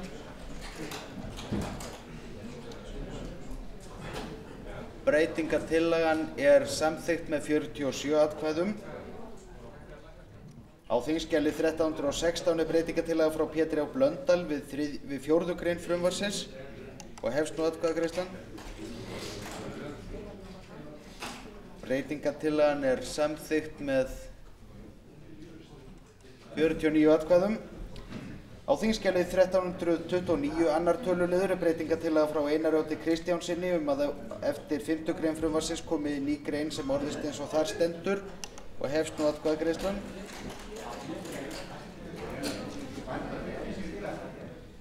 Breytingartillagan er samþykkt með 49 atkvæðum. Greitt eru atkvæði frumvarpið í heild svo breytt og hefst nú atkvæðagreiðslan. Frumvarpið svo breytt er samþykkt með 47 atkvæðum og verður sent hæstvirtri ríkisstjórn sem lög frá Alþingi. Tekið fyrir 11. dagskrármáli lífeyrisréttindi starfsmanna ríkisins stjórnarfrumvarp 561. mál þingskjal 836 með áorðnum breytingum á þingskjali 1207 3. umræða. Enginn hefur kvatt sér hljóðs og verður nú gengið til atkvæða. Greitt eru atkvæði frumvarpið í heild og hefst nú atkvæðagreiðslan. Frumvarpið er samþykkt með 52 atkvæðum og verður sent hæstvirtri ríkisstjórn sem lög frá Alþingi. Tekið er fyrir 12. dagskrármálið Nýsköpunarsjóður atvinnulífsins stjórnarfrumvarp 279. mál þingskjal 292 með áorðnum breytingum á þingskjali 1255 þriðja umræða. Enginn hefur kvatt sér hljóðs og verður nú gengið til atkvæða. Greitt eru atkvæði um frumvarpið í heild og hefst nú atkvæðagreiðslan. Frumvarpið er samþykkt með 51 atkvæði og verður sent hæstvirtri ríkisstjórn sem lög frá Alþingi. Tekið er fyrir 13. dagskrármálið opinber innkaup stjórnarfrumvarp 277. mál þingskjal 287 með áorðnum breytingum á þingskjali 1054 þriðja umræða. Enginn hefur kvatt sér hljóðs og verður nú gengið til atkvæða. Greitt eru atkvæði um frumvarpið í heild og hefst nú atkvæðagreiðslan. Frumvarpið er samþykkt með 44 atkvæðum, 5 háttvirtir þingmenn greiða ekki atkvæði og verður frumvarpið því sent hæstvirtri ríkisstjórn sem lög frá Alþingi. Tekið er fyrir 14. dagskrármálið leit, rannsóknir og vinnsla kolvetnis stjórnarfrumvarp 515. mál þingskjal 778 með áorðnum breytingum á þingskjali 1011 þriðja umræða. Enginn hefur kvatt sér hljóðs og verður nú gengið til atkvæða. Greitt eru atkvæði um frumvarpið í heild og hefst nú atkvæðagreiðslan. Atkvæðagreiðslu er nú lokið og er frumvarpið samþykkt með 32 atkvæðum, 18 greiða ekki atkvæði og verður frumvarpið sent hæstvirtri ríkisstjórn sem lög frá Alþingi. Tekið er fyrir 15. dagskrármálið opinber stuðningur við tæknirannsóknir, nýsköpun og atvinnuþróun stjórnarfrumvarp 280. málið þingskjal 293 með áorðnum breytingum á þingskjali 1120 þriðja umræða. Enginn hefur kvatt sér hljóðs og er umræðu lokið og verður nú gengið til atkvæða. Greitt eru atkvæði um frumvarpið í heild og hefst nú atkvæðagreiðslan. Frumvarpið er samþykkt með 52 atkvæðum og verður sent hæstvirtri ríkisstjórn sem lög frá Alþingi. Tekið fyrir 16. dagskrármálið bókmenntasjóður stjórnarfrumvarp 513. mál þingskjal 776 með áorðnum breytingum á þingskjali 1238 þriðja umræða. Enginn hefur kvatt sér hljóðs og verður nú gengið til atkvæða. Greitt eru atkvæði um frumvarpið í heild og hefst nú atkvæðagreiðslan. Frumvarpið er samþykkt með 51 atkvæði og verður sent hæstvirtri ríkisstjórn sem lög frá Alþingi. Tekið fyrir 17. dagskrármálið sameining kennara Háskóla Íslands og Háskóla Íslands stjórnarfrumvarp 431. mál þingskjal 519 þriðja umræða. Enginn hefur kvatt sér hljóðs og verður nú gengið til atkvæða. Greitt eru atkvæði um frumvarpið í heild og hefst nú atkvæðagreiðslan. Frumvarpið er samþykkt með 48 atkvæðum, 4 háttvirtir þingmenn greiða ekki atkvæði. Er óskað eftir að atkvæðagreiðsla verði endurtekin? Atkvæðagreiðsla verður endurtekin.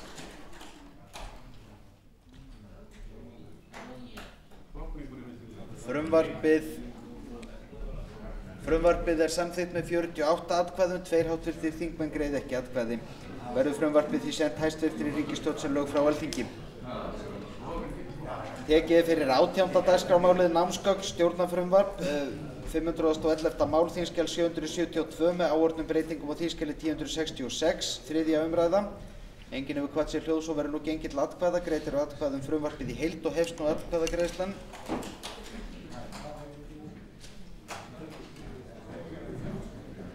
Frumvarpið er samþykkt með 52 atkvæðum, 2 háttvirtir þingmenn greiða ekki atkvæði. Verður frumvarpið sent hæstvirtri ríkisstjórn sem lög frá Alþingi.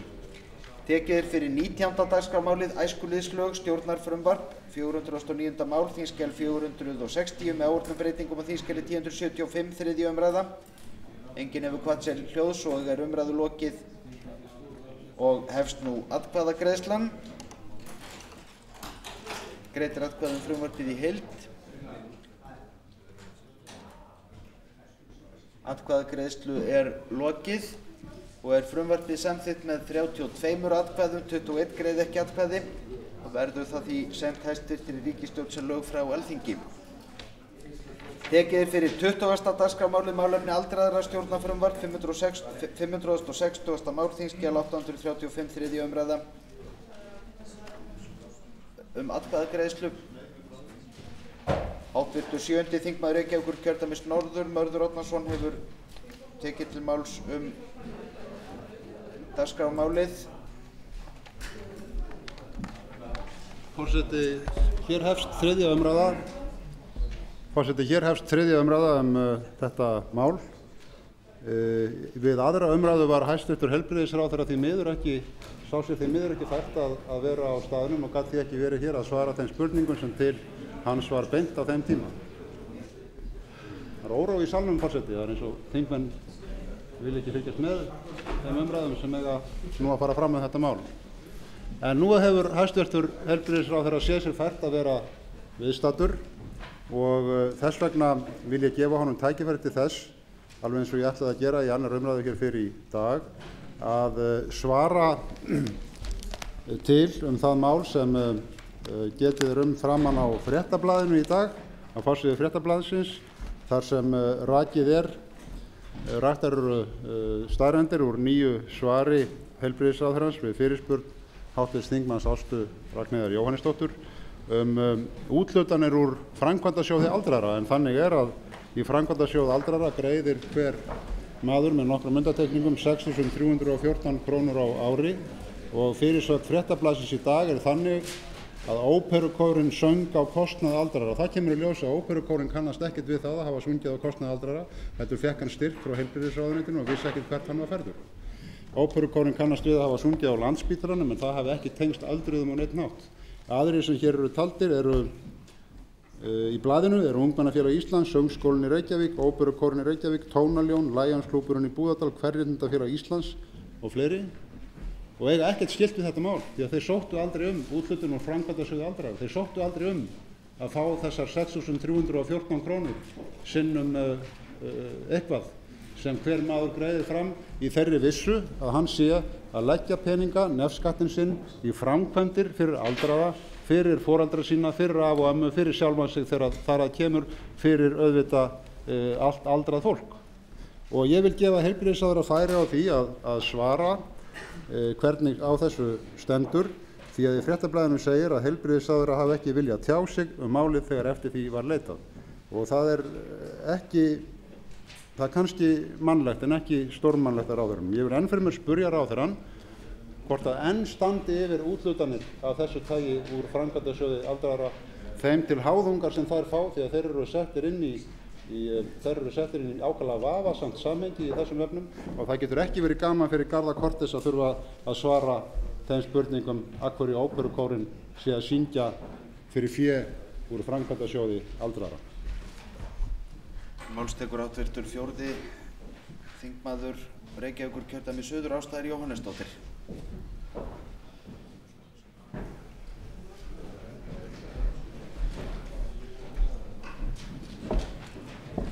Virðulegi forseti, við aðra umræðu hér í dag þá varpaði ég fram hér spurningum vegna þessa þingmáls, vegna þess að það gætir ósamræmis milli þess hvað stendur hér í umsögn fjármálaráðuneytisins vistunarmatið og síðan þess svar sem að ég fékk frá hæstvirtum ráðherra styrki sem greiddir hafa verið úr framkvæmdasjóði aldraðra.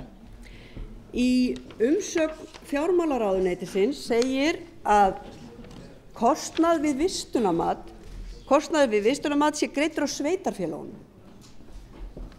Við þessa lagabreytingu sem nú er að verða mun þessi greiðsla koma úr ríkissjóði. En þegar ég fer að skoða svarið sem ég fékk í fyrradag framkvæmdasjóð aldraðra, þá kemur í ljós að úr framkvæmdasjóði aldraðra fara 4 milljónir á síðasta ári til landlæknisembættisins og skýringin er framkvæmd á vistunarmati. Og ég vil bara fá, vegna þess að þegar við afgreiðum þetta og skrifum öll undir nefndarálitið, að þá var ég náttúrulega ekki búin að fá þetta svar og trúði því sem stóð hér í umsögninni. Þannig ég vil gjarnan fá skýringar á því frá hæstvirtum ráðherra hvernig á þessu stendur. 4 milljónir úr framkvæmdasjóði aldraðra til framkvæmdar vistunarmats, en í umsögninni frá fjármálaráðuneytinu er þetta allt frá sveitarfélögunum og á að verða allt frá ríkinu á eftir. Þannig að ég vil gjarnan áður en við afgreiðum þetta mál héðan að fá skýringar á þessum atriðum. Til máls tekur hæstvirtur heilbrigðisráðherra.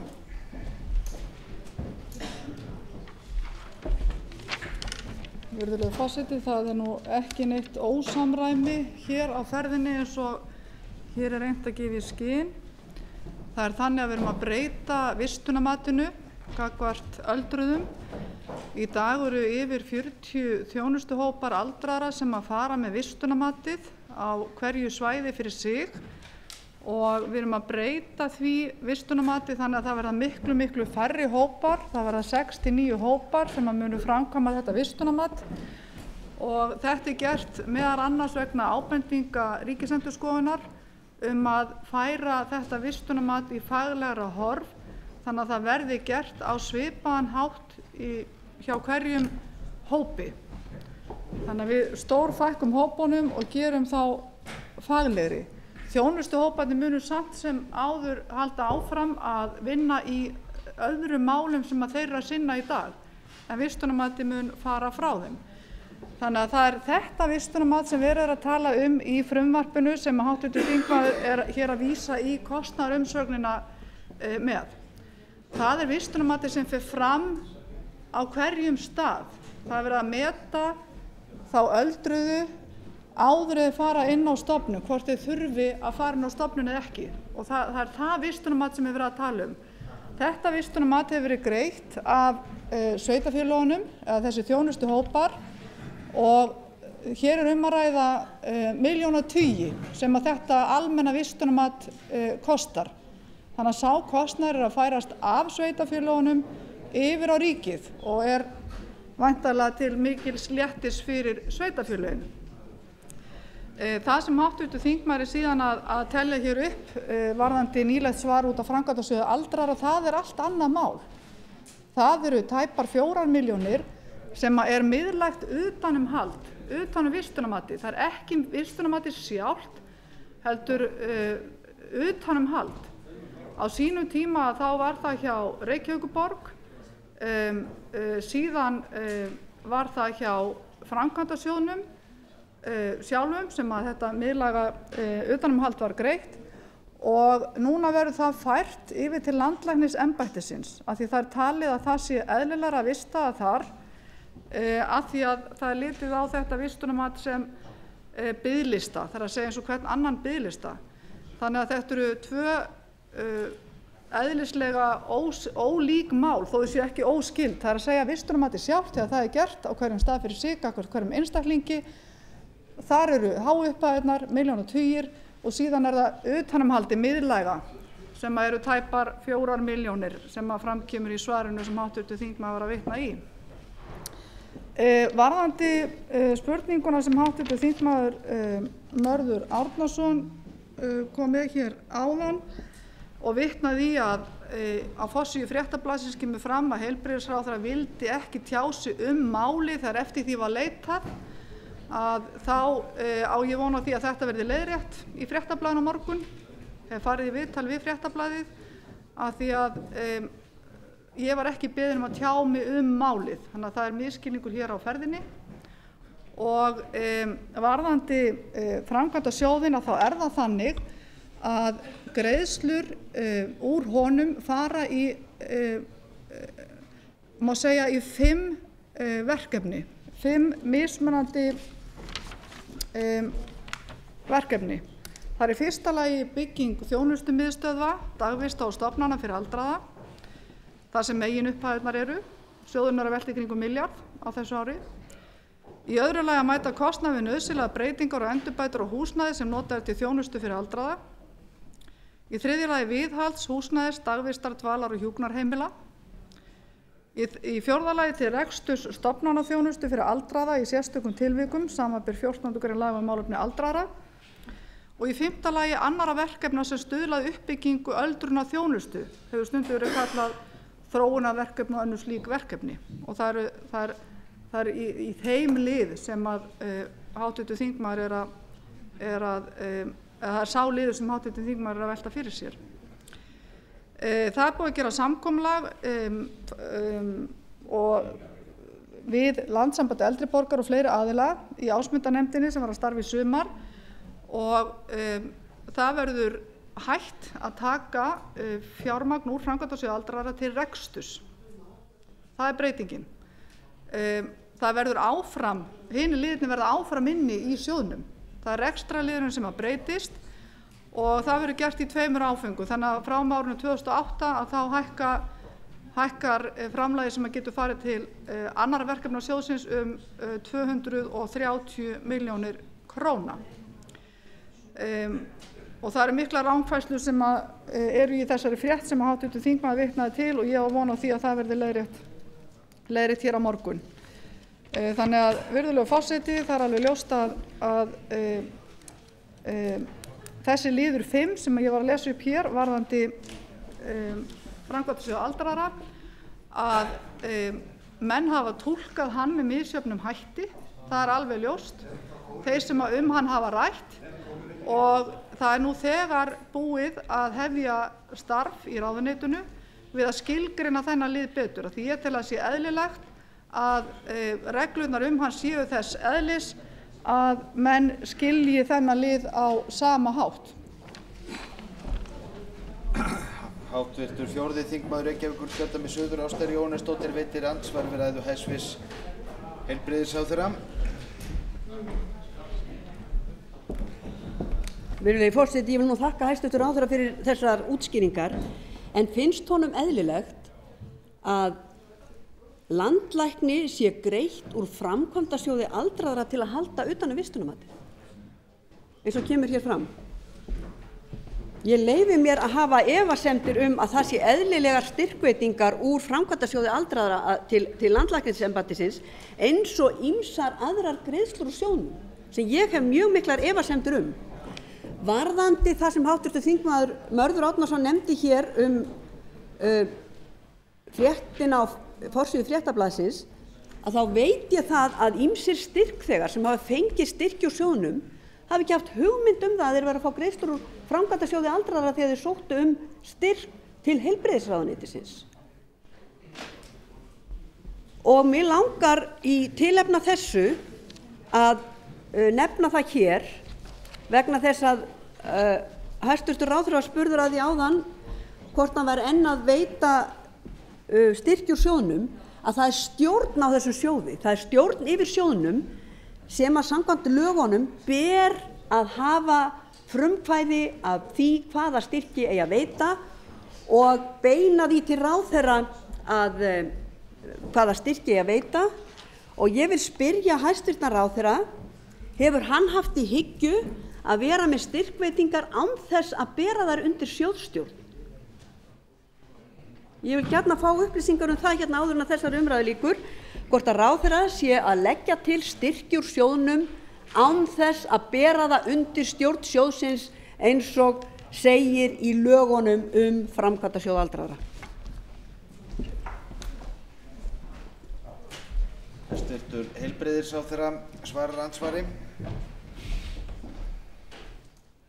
Virðulegur forseti,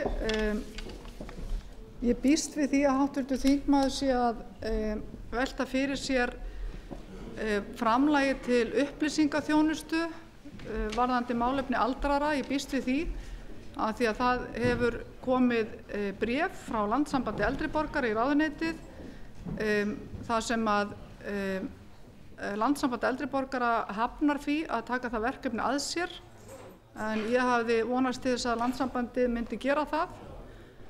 Landssambandið hafnar því og mótmælir því að það verkefni, sem er þróunarverkefni, eigi að verða greitt úr framkvæmdasjóðnum eins og var áætlað. Og fullyrðir í því bréfi að það mál hafi ekki verið tekið upp í samráðsnefndinni. Og það er rétt sem fram kemur hér að samráðsnefndin er stjórn sjóðsins og leggur til í hvað framlögin eigi að fara. Jón Helgason er formaður samráðsnefndar og ég hef fundað með honum ásamt samráðsnefndinni og það er alveg ljóst að það mál var til umfjöllunar í samráðsnefndinni þó að Landssamband eldri borgara fullyrðir að svo hafi ekki verið, að þá fullyrðir formaðurinn að svo hafi verið og aðrir sem að hafa verið á fundum nefndarinnar og ég hef rætt við. Þannig að að það er ekki rétt að það verkefni fikk ekki umfjöllun. Ég hef svarið að velt því fyrir mér, virðulegur forseti, vegna þessar umræðu, hvort ég að hætta við þetta verkefni, bara að sleppa þessu verkefni og láta ekki framkvæma. Þetta er mjög gott verkefni og það er hægt að koma því fyrir annars staðar, það er hægt að koma því fyrir út á landi. Þetta er þjónusta sem myndi henta þar til dæmis. En vegna þessar umræðu þá velti ég fyrir mig hvort maður eigi ekki bara að sleppa því að fara í verkefni. Háttvirtur 4. þingmaður Reykjavíkurkjördæmis suður, Ásta Jóhannesdóttir, veitir andsvar öðru sinni. Virðulegi forseti, hér greinir á ráðherrann og Landssamband eldri borgara. Því að það hafa farið fram þó nokkuð bréfaskipti milli Landssambands eldri borgara og ráðherra vegna þess að ráðherra hefur lagt til að það verði greitt úr sjóðnum 6,6 milljónir í þetta tilraunaverkefni sem að ráðherra nefndi hér í andsvari við mig. Og samkvæmt því sem að segir hér í bréfi eldri borgara, Landssambands eldri borgara, að þá hafi ekki verið tekið upp í sjóðstjórninni sem á að ákvarða hvaða greiðslur eigi að fara úr sjóðnum. Þannig að þarna greinir á ráðherra og Landssambandið sem á fulltrúa í sjóðnum og fulltrúi þess í sjóðnum kannast ekki við að sjóðurinn hafi hvorki fjallað þetta né lagt þetta til. Og auðvitað þarf að leysa úr þessu hver hefur á réttu að standa. Því að það er náttúrulega ekki eðlilegt að ráðherra leggi til greiðslur úr sjóðnum ef að sjóðurinn á að hafa frumkvæði að því. Varðandi þetta tilraunaverkefni sem að ég er alveg sammála hæstv. Ráðherra að þetta er fínasta verkefni og nauðsynlegt, en ég veit ekki betur en að Tryggingastofnun ríkisins eigi að annast nákvæmlega þetta sem lagt er til hér í þessu tilraunaverkefni. Það er að upplýsa eldri borgara réttindi sín og svo framvegis. Þannig að hvers vegna er ekki bara fjárveiting almennleg til Tryggingastofnunar ríkisins til þess að hún geti sinnt sínu upplýsingahlutverki? Þetta er verið að taka hér peninga úr framkvæmdasjóði aldraðra til þess að koma á einhverju tilraunaverkefni. Hversu gott sem það nú er. Tryggingastofnun ríkisins hefur þetta með höndum og getur vel annars það ef hún fær fjárveitinga til þess. Hæstvirtur heilbrigðisráðherra svarar andsvari öðru sinni. Virðulegur forseti, samráðsnefndin sem er stjórn sjóðsins hefur fjallað þetta verkefni þó að Landssamband eldri borgara telja svo sé ekki. Það fullyrðir formaður sjóðsins, Jón Helgason, ásamt öðrum sem ég hef rætt við sem að hafa með sjóðinn að gera.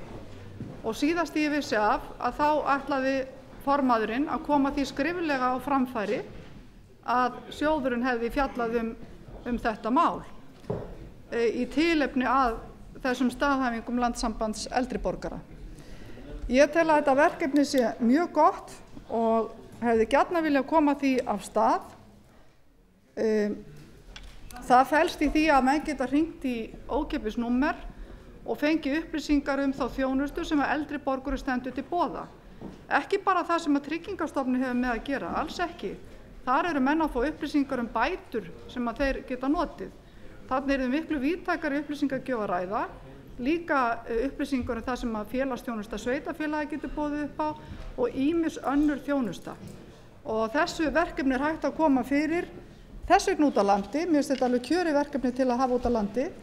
Fyrsta Landssamband eldri borgara hafnaði því að taka það að sér, en vegna þessar umræður sem ég tel að út úr öllu kortis umræða mínum að þá er ég virkilega að velta því fyrir mér að sleppa verkefninu. Ég tók það upp við samráðsnefndina sem að taldi ég ætti ekki að sleppa því að fara í verkefnið. Þannig að ég er ennþá að velta því fyrir mig hvort ég að fara í verkefnið eða ekki. Þá veitir andsvar háttvirtur 7. þingmaður Reykjavíkurkjördæmis suður, Mörður Árnason. Forseti, frammistaða heilbrigðisráðherra hæstvirts í þessari umræðu og í þessu máli bendir til þess að hún hafi verið of lengi í ríkisstjórn. Hún er hætt að skynja muninn á sjálfri sér sem persónu og því embætti sem hún gegnir. Hún svarar háttvirtum þingmanni með því að fyrst að háttvirtur þingmaður er hér að væla þetta og kvaka og fyrst að Landssamband eldri borgara er með eitthvað múður, þá bara hætti ég þessu verkefni. Þá fáið þið bara frá manni ykkur ég hefni mín og hætti þessu drasli.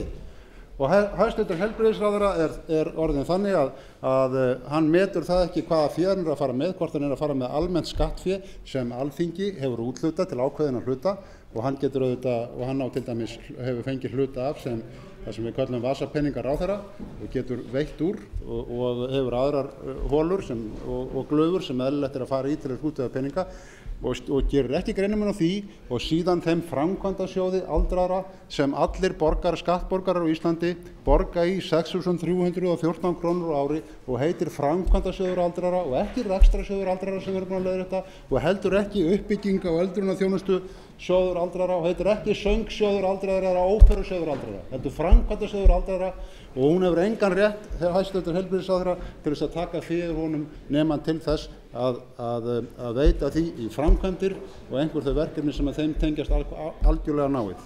Það er sérkennilegt að heilbrigðisráðherra ætla að leiðrétta fréttina.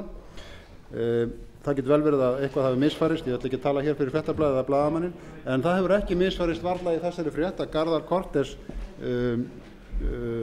óperukórstjóri, segist ekki að hafa verið nokkuð staðar að syngja á öldrunarstofnunum eins og heilbrigðisráðherra heldur fram, heldur var óperukórinn að syngja á Landspítalanum. Það er rétt að endurtaka þá spurningu til heilbrigðisráðherra, er verið að úthluta úr þessum sjóði núna þessar vikur með sama hætti og hefur verið áður þegar óperusjóðurinn, Kvenréttindafélagið, Lionsklúbburinn og Tónaljón og fleiri fengu þessa styrki úr sem eins og hvernig vasapenningur á ráðherranum? Háttvirtir þingmenn eru beðnir að virða þann knappa ræðutíma sem gefinn í svörum og andsvörum. Hæstvirtur heilbrigðisráðherra svarar andsvari.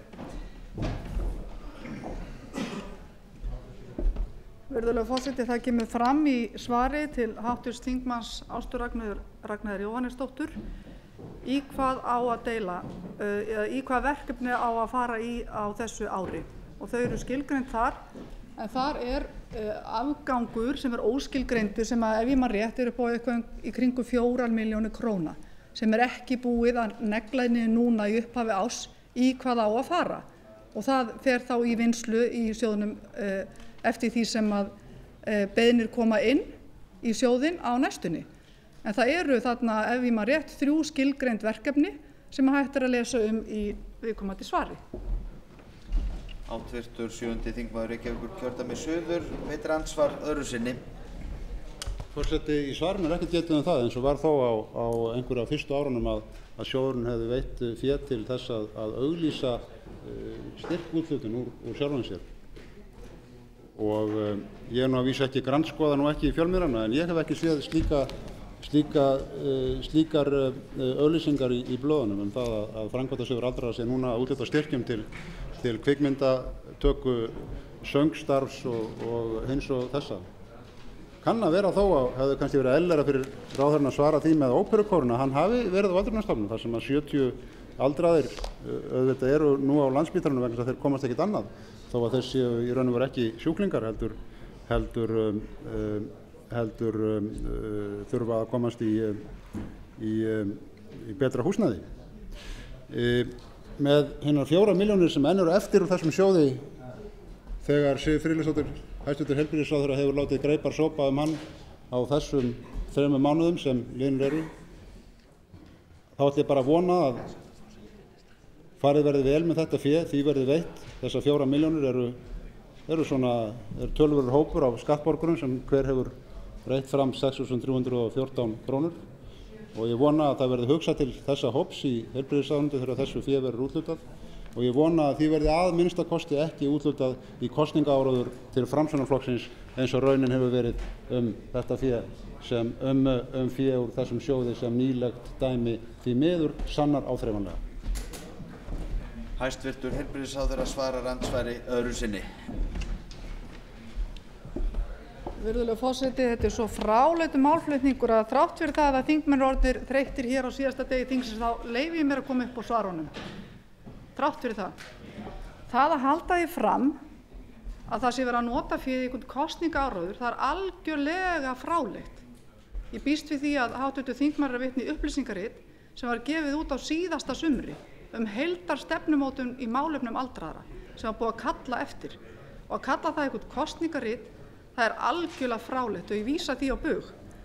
Varðandi það sem á að greiða úr sjóðnum á þessu ári og kemur fram í því svari sem ég gat hér áðan, sem eru 15 milljónir króna af þessum lið, en sjóðurinn veltir milljarði á þessu ári, að þá á sú upphæð sem spurt hún á að fara í upplýsinga- og ráðgjafarþjónustu fyrir aldraða, sem við höfum nú þegar rætt hér, og ég er að velta fyrir mér að fara jafnvel ekki í, vegna þess að umræðan á þeim nótum, alls ekki, og að þetta á líka fyrir gagnagrunn á öldrunarsviði, það er að segja heildarlýsingar þjónustu fyrir aldraða allt land hjá landlæknisembættinu. Þetta á að fara í starfsnefnd framtíðarstaðsetningu öldrunarmála, meðal annars á könnun á flutningi málaflokksins til sveitarfélaga. Þessi framangreind verkefni kosta 10,6 milljónir króna. Þá stendur eftir 4,4 milljónir króna sem verður ráðstafað í önnur verkefni sem stuðla að uppbyggingu í öldrunarþjónustu eins og við höfum gert áður. Þannig að það er alveg á hreinu, virðulegur forseti, að hér ekkert skrítið á ferðinni og ég frábið mér þennan málflutning sem hér hefur verið í frammi. Andsvörum lokið, umræðu lokið og verður nú gengið til atkvæða.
Á dagskrá 20. dagskrármáli málefni aldraðra.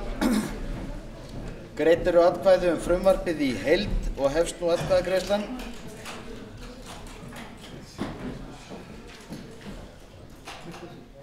Frumvarpið samþykkt með 55 atkvæðum og verður sent hæstvirtri ríkisstjórn sem lög frá Alþingi. Tekið fyrir 21. dagskrármálið heilbrigðisþjónusta stjórnarfrumvarp. 272. mál, þingskjal 281 með áorðnum breytingum á þingskjali 1118 framhald 3. umræðu atkvæðagreiðsla.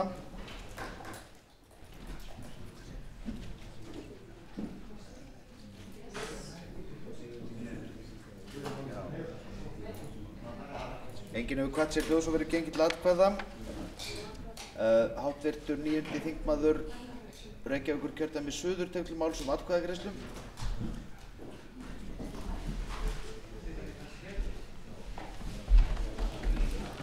Hæstvirtur forseti, hér erum við að greiða atkvæði mikinn lagabálk sem hefur verið lengi í vinnslu. Það sitthvað gott í þessum lögum, en við hefðum talið heppilegra að þau hefðu fengið enn meiri umfjöllun. Við erum að tala hér lagasmíð, grundvöll sem á að gilda til langs tíma. Heilbrigðisþjónustuna á að skipuleggja á grundvelli velferðarsjónarmiða en ekki viðskipta. Þetta frumvarp byggir að veruleyti á viðskiptahugsun. Það fjallar kaupendur og seljendur, það fjallar kaup og sölu.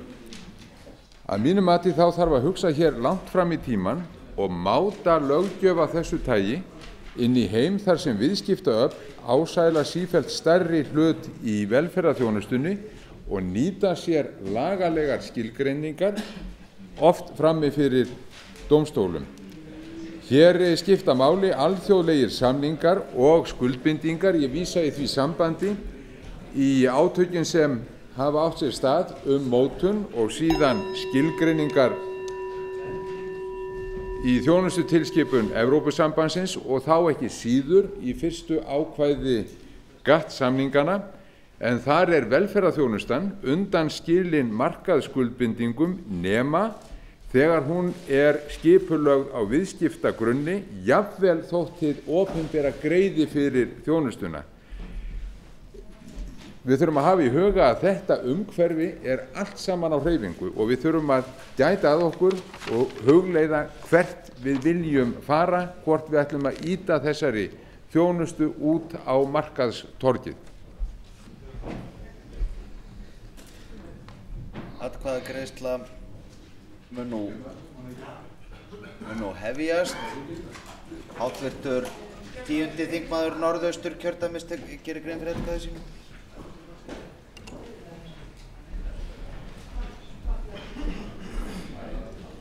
Hæstvirtur forseti, ég vil gera grein fyrir atkvæði mínu.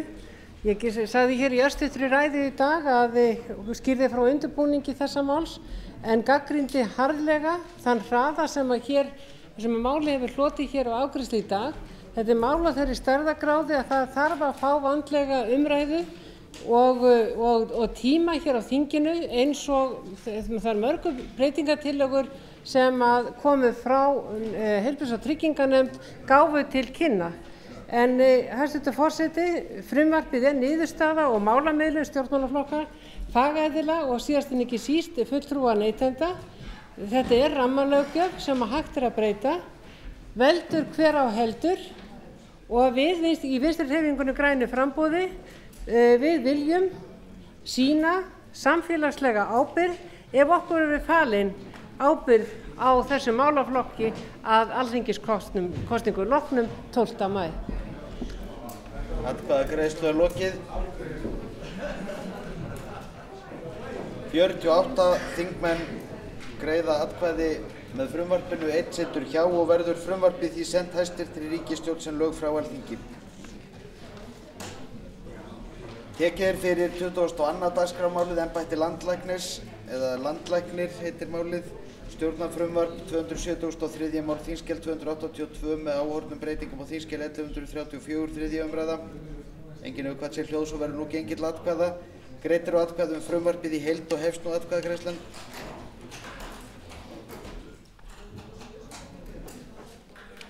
Frumvarpið er samþykkt með háttvirtur atkvæðagreiðsla verður nú endurtekin. Atkvæðagreiðsla verður endurtekin og háttvirtur þingmaður 10. þingmaður Norðausturkjördæmis gerir grein fyrir atkvæði sínu. Voru fleiri háttvirtir þingmenn sem ætlaðu að gera grein fyrir atkvæði sínu? Hæstvirtur forseti, sannarlega greiðum við þessu máli atkvæði okkar í Vinstri-hreyfingunni grænu framboði. En ég vil bara taka fram enn og aftur eins og ég gerði rétt náða að nefna í dag að þegar þetta frumvarp verður orðið á lögum að þá verður að sjá til þess að landlæknisembættið fái þann mannafla og meðal annars lögfræðing ráðinn við embættið til þess að sinna þeim verkefnum sem við höfum hér með verið að fela embættinu. Atkvæðagreiðslu er nú lokið. Eitthvað hefur rjáttlast af fjölda þeirra þingmanna sem greiða atkvæði í málinu. Ég endurtek atkvæðagreiðsluna enn og aftur.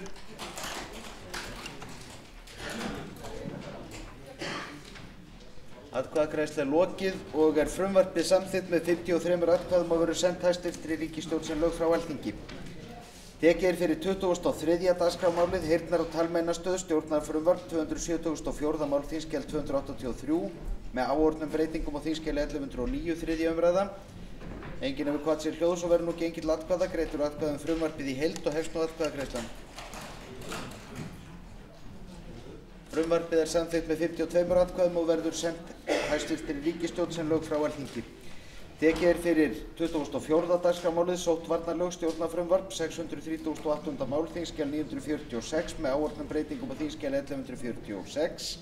3. umræða. Enginn hefur kvatt sér hljóðs og verður nú gengið til atkvæða. Greitt eru atkvæði frumvarpið í heild. Frumvarpið er samþykkt með 54 atkvæðum og verður sent hæstvirtri ríkisstjórn sem lög frá Alþingi.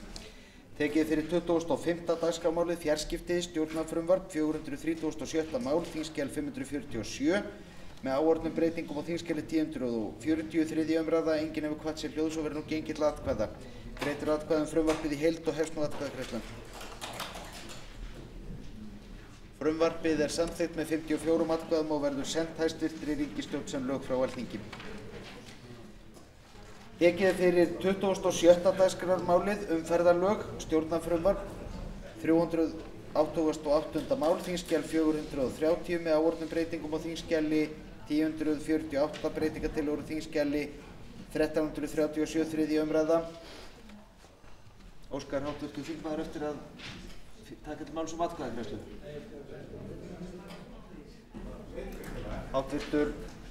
Háttvirtur 5. þingmaður Norðvesturkjördæmis tekur til máls og mælir fyrir breytingartillögu. Hæstvirtur forseti, ég legg fyrir breytingartillögu að bæta inn í umferðarlögin skilgreiningu á því hvað sé akstursíþróttabraut í 2. grein laganna, þar sem skilgreiningan eiga sér stað og þar segir að akstursíþróttabraut er sérstakt svæði sem ætlað er til æfinga, þjálfunar og kappaksturs vélknúinna ökutækja. Hæstvirtur forseti, ég vek aðeins örlítið í dag að mér þætti skorta á það að hugsa til framtíðar varðandi það að koma hér á einhverja aðstöðu fyrir það unga fólk sem að margt vill keppa í akstursíþróttum og ef til vill þannig draga úr því að glannaakstur fari fram á þjóðvegum landsins, og hér er eingöngu verið að opna farveg fyrir það inn í umferðarlögin að á slíku sé til skilgreining. Fleira hafa ekki kvatt sér hljóðs og verður nú gengið til atkvæða. Á þingskjali 1337 er breytingartillaga frá Guðjóni A. Kristjánssyni við 1. grein frumvarpsins og hefst nú atkvæðagreiðslan.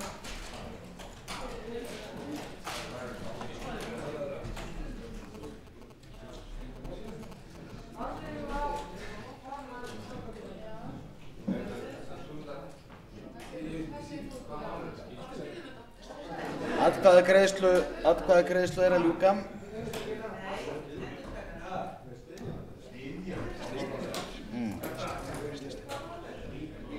Atkvæðagreiðsla stendur yfir.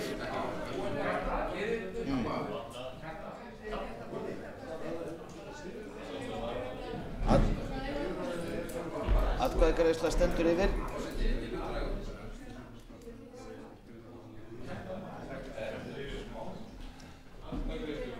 Atkvæðagreiðsla stendur enn yfir. Atkvæðagreiðsla stendur enn yfir.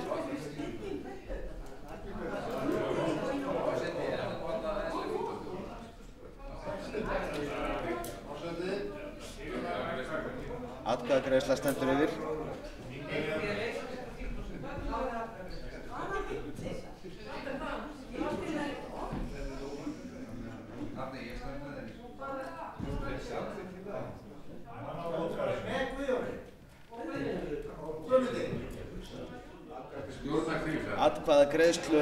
Atkvæðagreiðslu er nú lokið og er breytingartillagan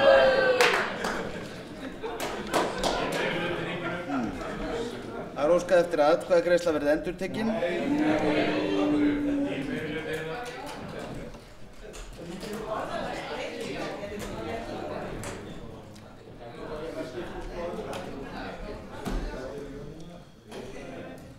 Atkvæðagreiðslu er nú endanlega lokið og er breytingartillagan felld með 27 atkvæðum gegn 25, einn greiðir ekki atkvæði. Greitt er atkvæði frumvarpið í heild og hefst nú atkvæðagreiðslan.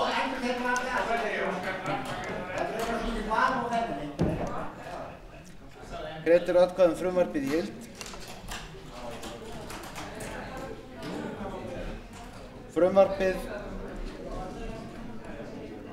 Frumvarpið er samþykkt með 54 atkvæðum og verður sent hæstvirtri ríkisstjórn sem lög frá Alþingi. Tekið er fyrir 27. dagskrármálið veitingastaðir, gististaðir og skemmtanahald, stjórnarfrumvarp 588. mál, þingskjal 873 með áorðnum breytingum á þingskjali 1159, þriðja umræða. Enginn hefur kvatt sér hljóðs og verður nú gengið til atkvæða. Greitt er atkvæði frumvarpið í heild og hefst nú atkvæðagreiðslan. Frumvarpið er samþykkt með 53 atkvæðum og verður sent hæstvirtri ríkisstjórn sem lög frá Alþingi. Tekið er fyrir 28. dagskrármálið íslensk alþjóðleg skipaskrá, stjórnarfrumvarp 67. mál, þingskjal 1013 með áorðnum breytingum á þingskjali 1202, 3. umræða. Enginn hefur kvatt sér hljóðs og verður nú gengið til atkvæða. Greidd eru atkvæði frumvarpið í heild og lýkur nú atkvæðagreiðslunni. Frumvarpið samþykkt með 51 atkvæði og verður sent hæstvirtri ríkisstjórn sem lög frá Alþingi. Tekið fyrir 29. dagskrármálið vegalögstjórnarfrumvarp, 437. mál, þingskjal 548, nefndarálit á þingskjali 1095 með áorðnum breytingum á þingskjali 1096 og 1328. 3. umræða. Einnig liggur fyrir breytingartillaga á þingskjali 1135 atkvæðagreiðslu. Enginn hefur kvatt sér hljóðs og verður gengið til atkvæða og háttvirtur 9. þingmaður Reykjavíkur suður tekur til máls atkvæðagreiðslu. Jón Bjarni atkvæðagreiðslu. Hæstvirtur forseti, eins og fram hefur komið við umræðu hér í þinginu þá er þetta frumvarp gott margt. Það hefur hins vegar hafa verið gagnrýndar 3 greinar frumvarpsins, hinn 4., 14. og 17. grein.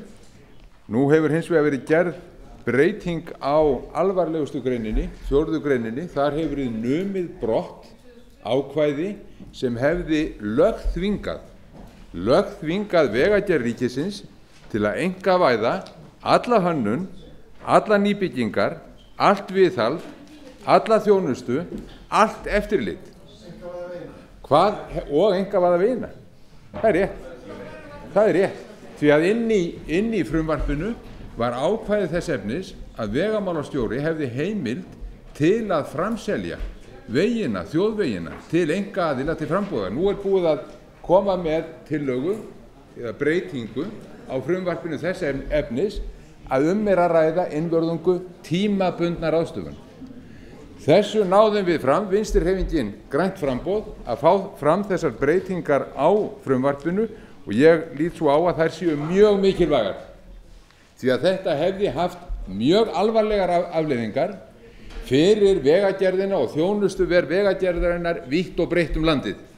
Ef að löggjafinn hefði þvingað vegagerðina til að bjóða út nánast alla starfsemi sína. Hér var ekki að ræða heimildarákvæði, heldur lögþvingun af hálfu löggjafans. En ég fagna því að ríkisstjórnin skuli hafa verið reiðubúin að taka upp viðræður breytingar á þessu frumvarpi. Ég tel þær ásættanlegar og við styðjum þess vegna frumvarpið í heild sinni. Háttvirtur 8. þingmaður Norðvesturkjördæmis Jón Bjarnason tekur til máls atkvæðagreiðsluna.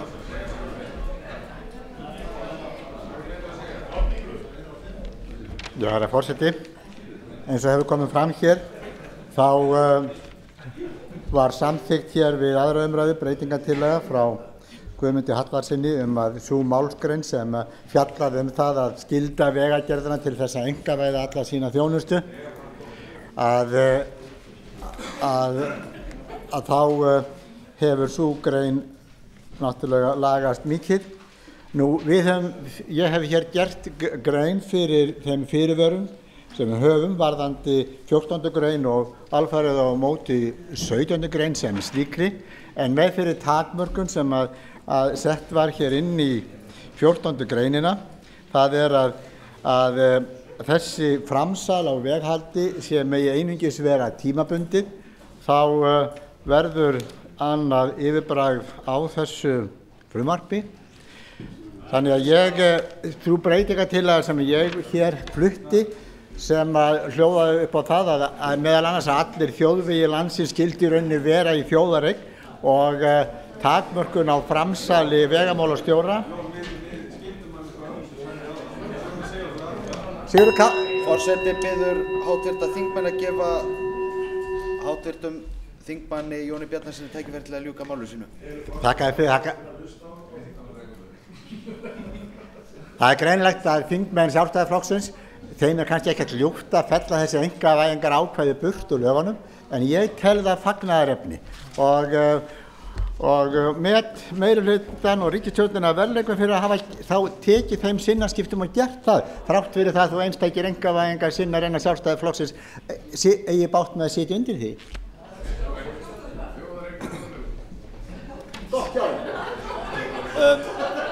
Forseti vill spyrja háttvirtan þingmann hvort að breytingatillaga hans, háttvirtur þingmaður Jón Bjarnason hún dregin til baka. Breytingatillaga háttvirts þingmanns á þingskjali 1135 dregin til baka og verður gengið til atkvæða frumvarpið í heild og hefst nú atkvæðagreiðslan.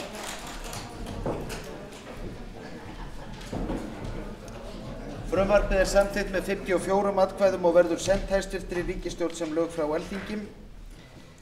Fyrir tekið 30. dagskrármálið þingsköp Alþingis, frumvarp 707. mál, þingskjal 1235, breytingatillaga á þingskjali 1332, framhald annarrar umræðu, atkvæðagreiðsla. Enginn hefur kvatt sér hljóðs í annarri atkvæðagreiðslu og verður gengið til atkvæða fyrstu grein og atkvæðagreiðsla hefst. Fyrsta grein frumvarpsins samþykkt með 49 atkvæðum. Næst verða greidd atkvæðum aðra til 14. grein frumvarpsins og hefst nú atkvæðagreiðslan.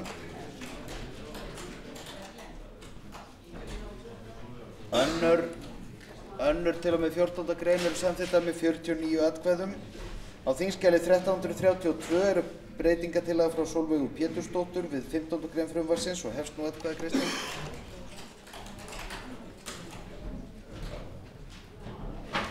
Breytingatillagan samþykkt með 52 atkvæðum. Þá verða greidd atkvæði 15. grein svo breytta og hefst nú atkvæðagreiðslan. 15. grein svo breytt samþykkt með 53 atkvæðum. Næst verður greidd atkvæði 16. til og með 33. grein frumvarpsins og hefst nú atkvæðagreiðslan.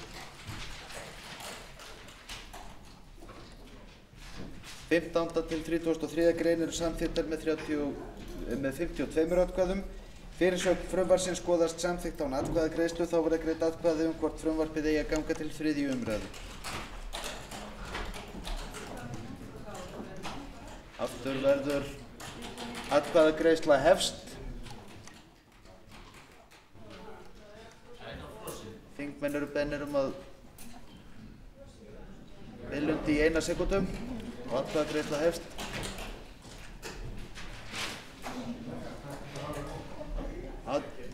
Samþykkt með 52 atkvæðum að vísa málinu til 3. umræðu. Svo háttar til með breytingatillögu á þingskjali 1354 að of skammt liðið frá útbeitingu hennar til að hún megi koma á dagskrá þessa fundar þar því að leita afbrigða frá þingsköpum og verður þeirra nú leitað. Afbrigðin eru samþykkt með 53 atkvæðum. Atkvæðagreiðslum nú lokið sinn og gengið til umræðu 31. dagskrármálið samgönguáætlun. Forseti vill geta þess að frekari atkvæðagreiðslur verða síðar í kvöld þegar að umræðum dagskrármálin lokið, en ekki unnt að tímasetja það nákvæmlega á þessu stigi. En fyrir tekið 31. dagskrármálið samgönguáætlun fyrir árin 2007 til 2010 stjórnartillaga 574. mál þingskjal 852, nefndarálit á þingskjali 1163, breytingatillögur á þingskjali 1164, síðari umræða. Til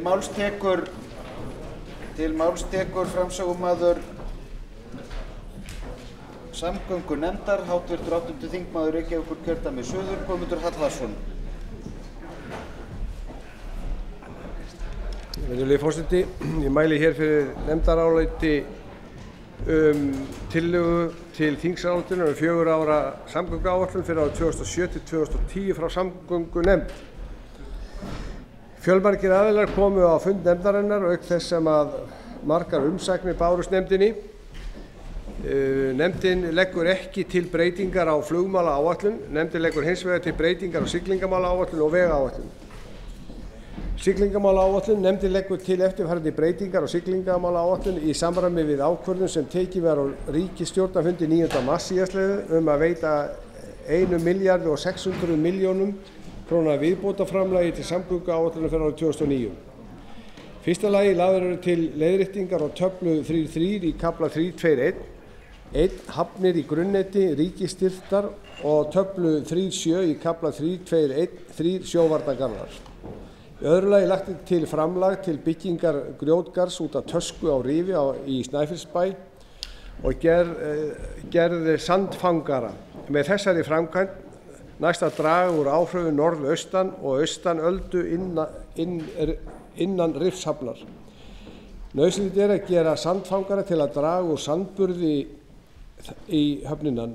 Heildarframkvæmdakostnaður er áætlaður 116,2 milljónir og þar hafi framlag ríkissjóðs 70 milljónir og kemur til framkvæmda árið 2008.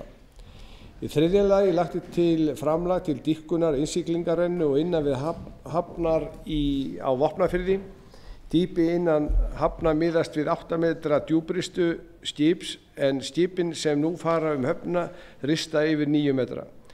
Með dýpkun ná hinn djúpristu nótaveiðiskip HB Granda að taka höfnina í meðalstórstraumsfjöru. Kostnaður við dýpkun er áætlaður 116,2 milljónir. Þar af framlag ríkissjóðs 70 milljónir sem kemur til greiðslu árið 2008. Stefnt er því að fresta verði til ársins 2008 að steypa þekju og koma fyrir lýsingu og lögnum til unnt sé að hefja dýpkun þegar á þessu ári.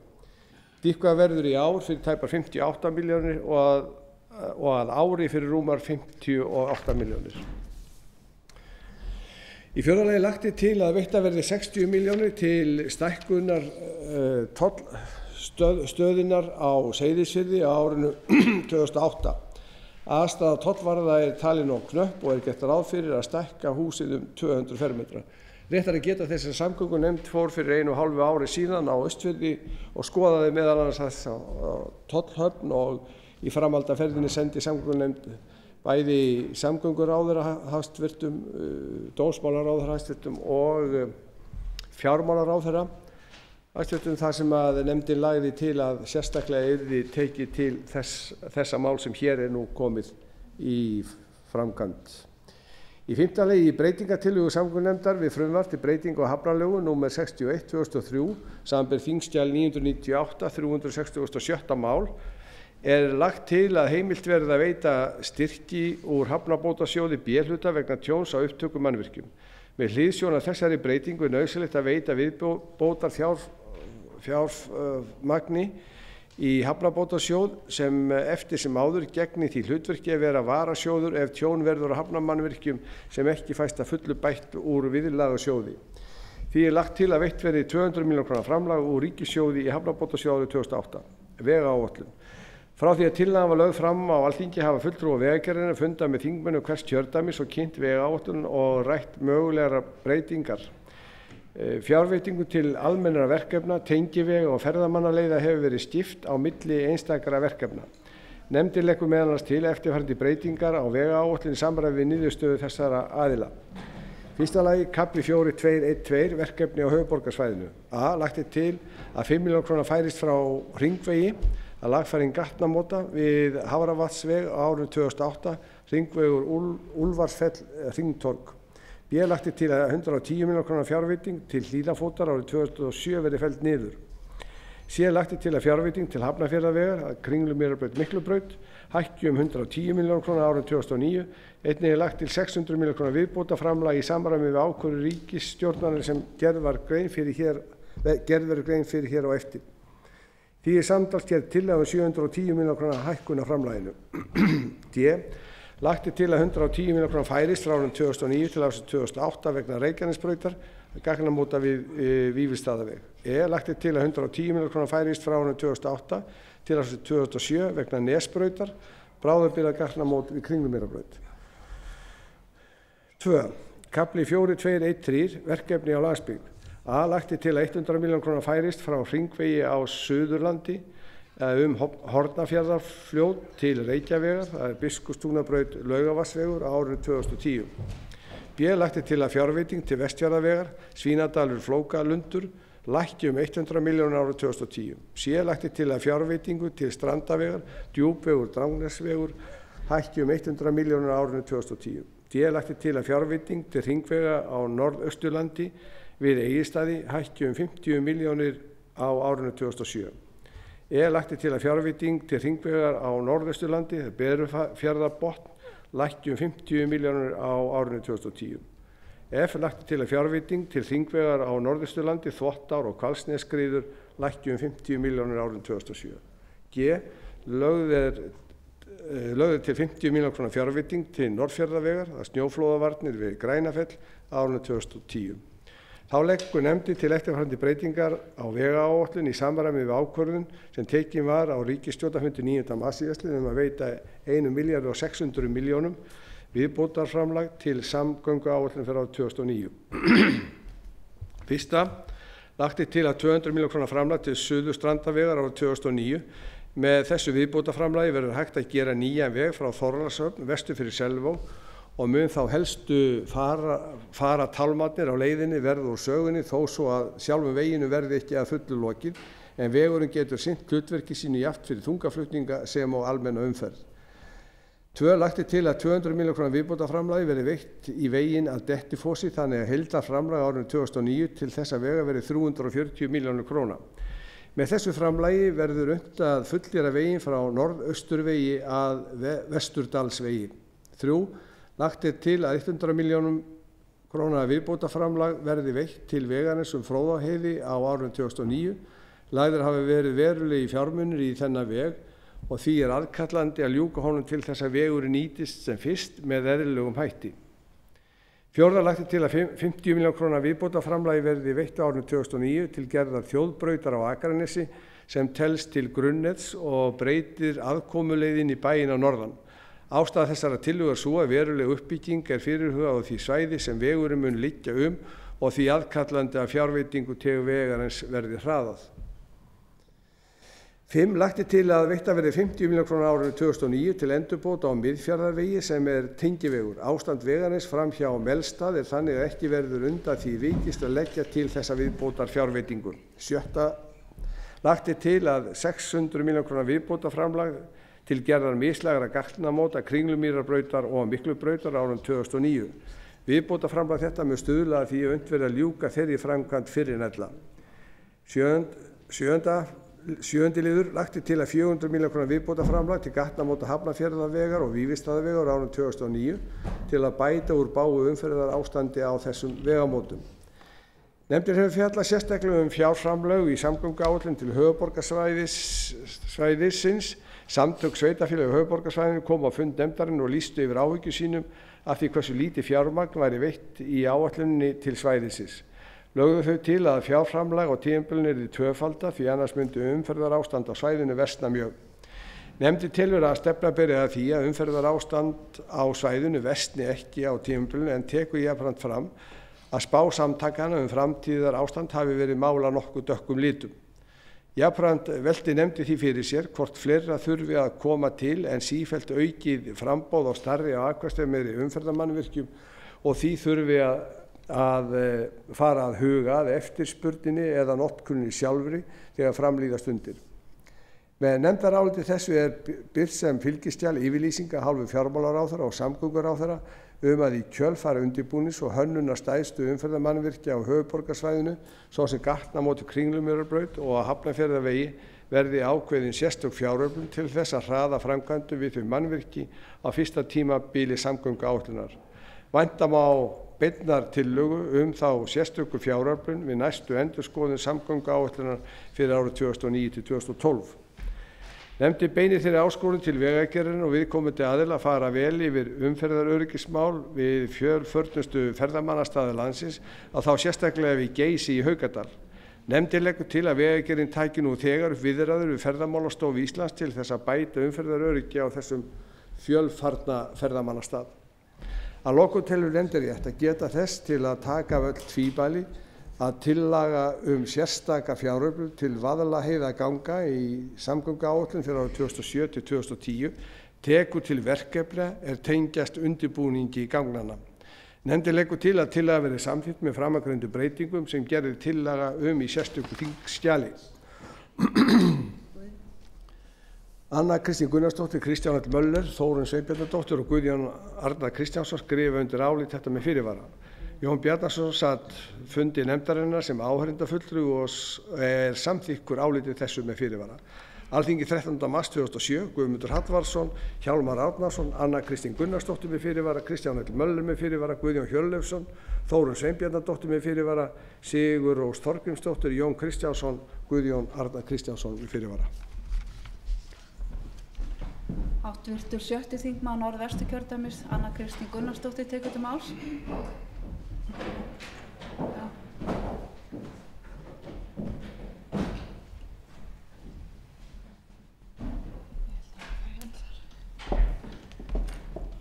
Virðulegi forseti, hæstvirtur núverandi samgönguráðherra hefur innleitt alveg nýtt fyrirbæri í samgöngumálin á Íslandi og það er einhvers konar kengúrusúluritt. Og þetta fyrirbæri hagar sér þannig að á kosningaárum þá tekur súlan mikið stökk upp á við en síðan hrapar hún niður strax árið eftir. Og núna við þessi tímamót á þessu kosningavori þá sjáum við þriðja stökkið hjá kengúrunni. Súlan hefur tekið mikið stökk upp á við og ef að þessi hæstvirtur ráðherra fær að ráða áfram þá mega landsmenn búast við því að kengúran hrapi til jarðar á næstu 3 árum. Þetta er ekki þannig, virðulegu forseti, að það sé mismunandi þörf fyrir samgöngubætur á Íslandi og það sé alltaf langmestar á kosningaárum. Það er hins vegar þannig að það eru alveg gífurlega miklar þarfir á samgöngubótum á Íslandi. Umferð á landinu eða heildarakstur á þjóðvegum, hann hefur aukist 100% á 15 árum. Og fjármagn til viðhaldsvega hefur verið nær hið sama síðustu 10 árin og fyrir vikið þá eru þjóðvegir landsins meira og minna ónýtir og sums staðar er það reyndar þannig að á heilum landsvæðum eins og til dæmis Vestfjörðum og norðausturhorninu þá eru landsmenn ekki komnir inn í nútíman ennþá. Og þegar hæstvirtur samgönguráðherra er að tala hinar miklu samgöngubætur á Íslandi þá hlýtur hann eiginlega vera að fara allt aftur á söguöld til þess að ná sér í samanburð. Það er auðvitað hægt að gera alla hluti góða í samanburði ef maður fer nógu langt aftur og leitar sér að nógu slæmum samanburði. Þessari miklu umferðaraukningu sem ég var að segja frá hér áðan fylgja auðvitað auknar tekjur inn í ríkissjóð og það er þannig að á síðustu árum, síðasta kjörtímabili, síðustu 4 árum, þá hafa tekjur ríkissjóðs af umferð vaxið á milli 40 og 50%. En á sama tíma hafa framlög til vegamála verið dregin saman 22%. Enda hefur þessi ríkisstjórn dregið saman framlög eða skorið niður framlög til vegamála til samgöngubóta 6 milljarða á þessu kjörtímabili sem að nú er að líða. Fyrir nú utan þetta sem að ég er hér að rekja, þá hefur hæstvirtur samgönguráðherra notað samgönguáætlun sem refsitæki á höfuðborgarbúa vegna þess að þeir kusu Sjálfstæðisflokkinn af höndum sér fyrir 12 árum síðan. Slysust nú til að kjósa það yfir sig aftur síðast en skulum sjá hvernig það verður næst. Fyrir vikið og vegna þess að landinu hefur verið illa stjórnað og mikill fólksflaumur verið til Reykjavíkur af landsvæðum sem að halda sig illa. Fyrir vikið komið mikið ófremdar ástand í samgöngumálum hér í höfuðborginni og það eru 3 svæði á landinu sem eru langverst stödd í samgöngumálum. Það er höfuðborgarsvæðið og tengingarnar hérna út frá því. Það eru Vestfirðir og það er Norðurland eystra eða norðaustur horn landsins. Og á þessum 2 síðarnefndu svæðum þá er það þannig að fólki er ennþá að keyra á malarvegum, það er að keyra á stórhættulegum vegarköflum þar sem það má búast við grjóthrun ofan á sig og snjóflóðum og ég veit ekki hverju. Og þessar aðstæður sem á fólkinu er gert að búa við gerir það verkum að landsvæðin eru ekki samkeppnishæf. Og þetta er mikill ábyrgðarhluti hjá einni ríkisstjórn að standa svona að verki, ekki 1 kjörtímabil, ekki 2, heldur 3 kjörtímabil í röð. Þannig að sömu landsvæðunum er látið blæða æ ofan í æ. Það er komin tími til þess að skipta ríkisstjórn, virðulegur forseti, og það er svo sannarlega komin tími til þess að skipta samgönguráðherra. Háttvirtur þingmaður Guðmundur Hallvarðsson veitir andsvar við ræðu háttvirts þingmanns.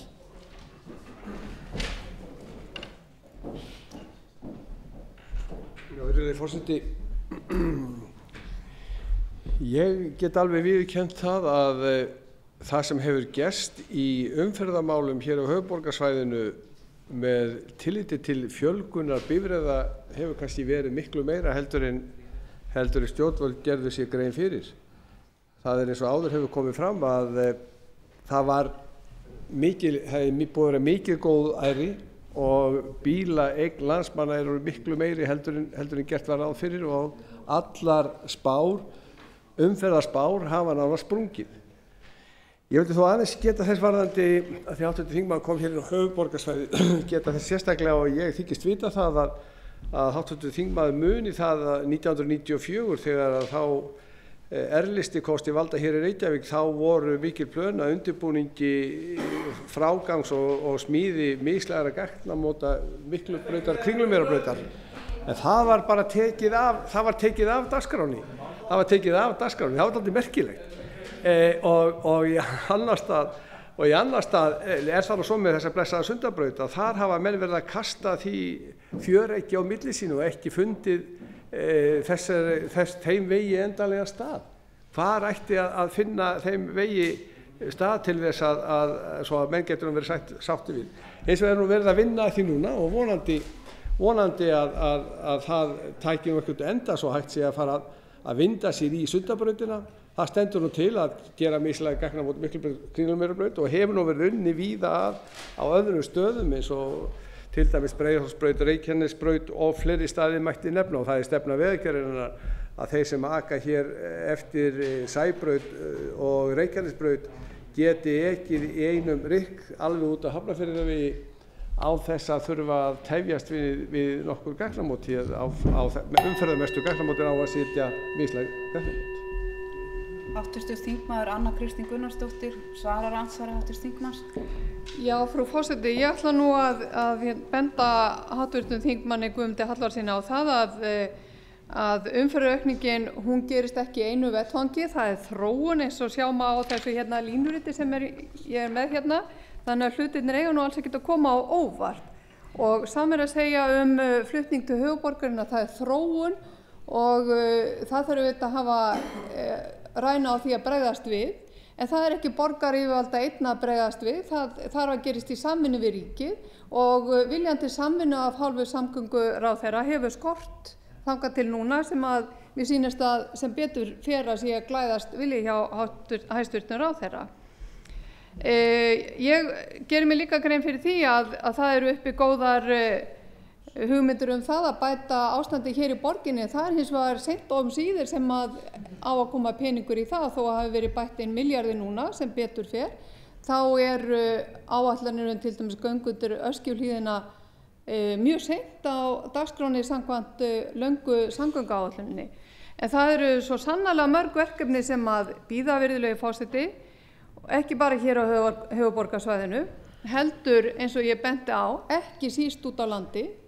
og mín skoðun sú að á Vestfjörðum þurfa að fara í alveg sérstakt átak í samgöngumálum ef fólk hefur það, ef þingmenn hafa í rauninni hugsað sér að það verði byggð áfram, því að samgöngubætur eru algjör forsenda þess að allar aðrar aðgerðir í atvinnumálum og byggðamálum beri árangur til lengri tíma litið.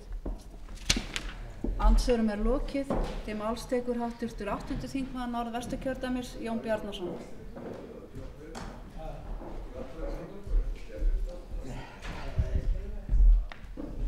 Frú forseti, hér komin tillaga til þingsályktunar 4 ára samgönguáætlun og með þeim viðbótum sem að háttvirtur þingmaður Guðmundur Hallvarðsson hefur mælt fyrir hönd meirihluta samgöngunefndar.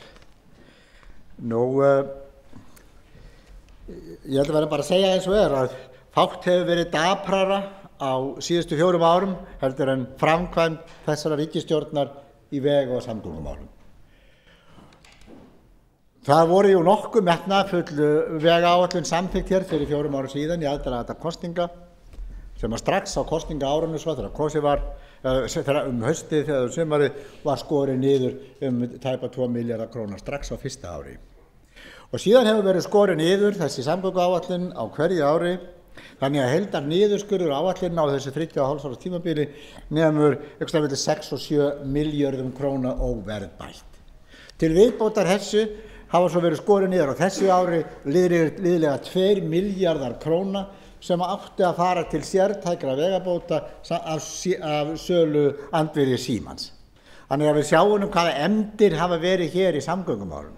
Enda það svo að árið 2006 eru framkvæmdir í vegamálum og það minnstu bæði hvað varðar fjármagn í heild sinni og einnig líka sem hlutfall af þjóðarframleiðslu það lægsta árabil árinu 2006. Þess vegna nú það að þó að hér komi nokkuð metnaðarfull samgönguáætlun til næstu 4 ára að þá ef við lítum á efndirnar þá þessari ríkisstjórn sem nú búin að sitja hér í 12 ár, hún hefði nákvæmlega sama háttin á líka á sínu fyrra kjörtímabili að skera niður. Þannig að trúverðugleiki þessara ríkisstjórnar í veg- og samgöngumálum engin að mínu mati. Enda líka á síðastliðnu sumri þegar þeim þóttu þenslan að keyra þverbak ríkisstjórninni vegna stóriðjuframkvæmdanna að þá var gripið til þess að fresta framkvæmdum þar sem að minnst var þenslan á Vestfjörðum og á Norðausturlandi. Þetta var nú nándin þessara ríkisstjórnar við raunveruleikann. Og trúir því nokkur að þessi ríkisstjórn hafi breyst eða breytist eitthvað þó hún seti hérna fram einhverja nýja samgönguáætlun? Nei, því trúir enginn. Enda ekki að ætlast til þess. Þannig að þetta nú eins gott að hafa í huga þegar við nú fjöllum þessa þingsályktun hér sem til umfjöllunar áætlaðar vegaframkvæmdir á næstu 4 árum. Örfá atriði samt varðandi þessa áætlun. Það lagt til að í henni sé fjármögnun, svona óskilgreind fjármögnun, minni til vegamála sé eftir 10 milljarðar króna sem að ég bara taka einhvers staðar. Sé kallað einhver sérstök fjármögnun og svo framvegis. Sem fullkomlega óábyrgt. Því við vitum að alla framkvæmdir bara kosta fjármagn og ríkissjóður ábyrgur fyrir því að framkvæmdir verði gerðar, útvega fjármagn. Það má vel vera að ríkissjóður þurfa að taka lán eitthvað takmarkaðan tíma en ríkissjóður á að bera ábyrgð á þessum framkvæmdum en ekki að láta þetta vera með þeim hætti að bara óútfylltur tékkjum það hvernig það skuli fjármagna.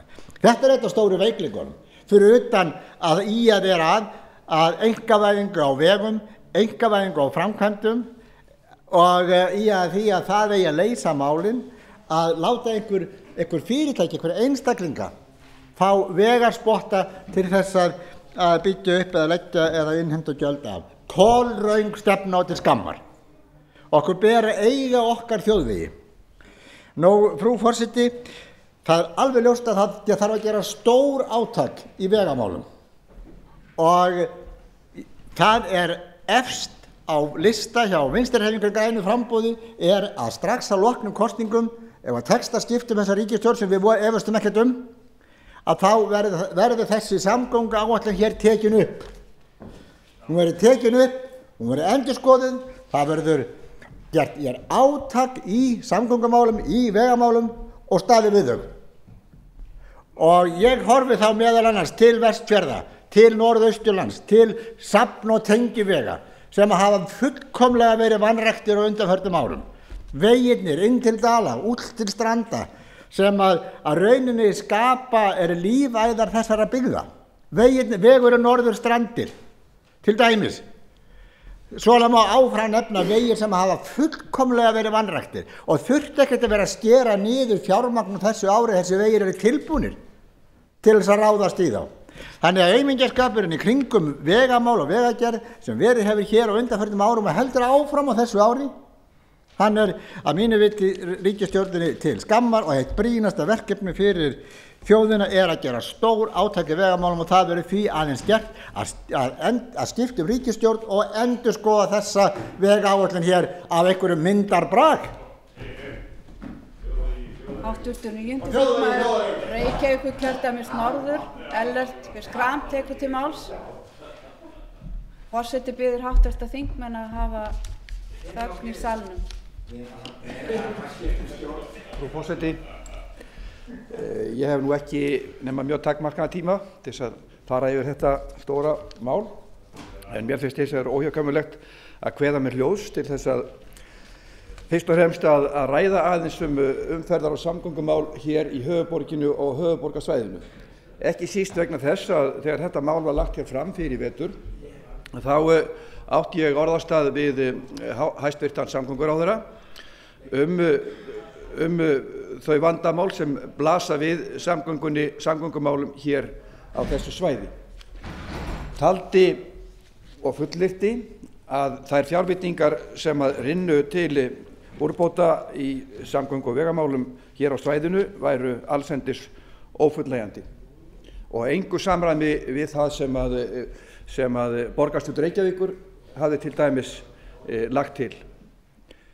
Hæstvirtur samgönguráðherra var nú bara nokkuð kotroskinn þegar hann svaraði þessum fullyrðingum mínum og það var ekki annað að skilja en að tillögurnar sem hann setti fram í þessari samgönguáætlun væru í fullu samræmi við óskir og þarfir borgarstjórnar Reykjavíkur og annarra hér á höfuðborgarsvæðinu. Nú hefur komið í ljós að þetta er mikill misskilningur ef ekki beinlínis blekking af hálfu hæstvirts ráðherra og það er nú synd að hann skuli ekki vera hér viðlátinn til þess að hlusta á þessa gagnrýni og ég fullyrði að þetta sé allt á hinum versta vegi með vísan til þess að hér kemur fram að samgöngunefndin hún kallaði til sín eða fékk á sinn fund bæjarstjóra og fulltrúa allra sveitarfélagana hér á svæðinu og þar hefur greinilega ástandinu verið lýst þannig að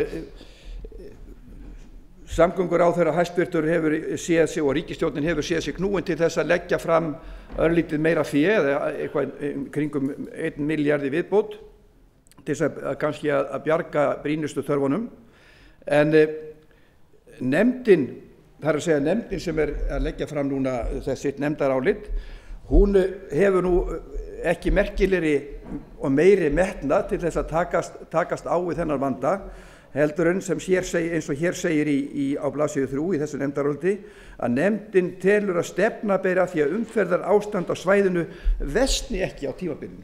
Það er nú allt og sumt sem nefndin sem vakir fyrir nefndinni og að það er svona neyðarbjörgun að sjá til þess að ástandi versni ekki.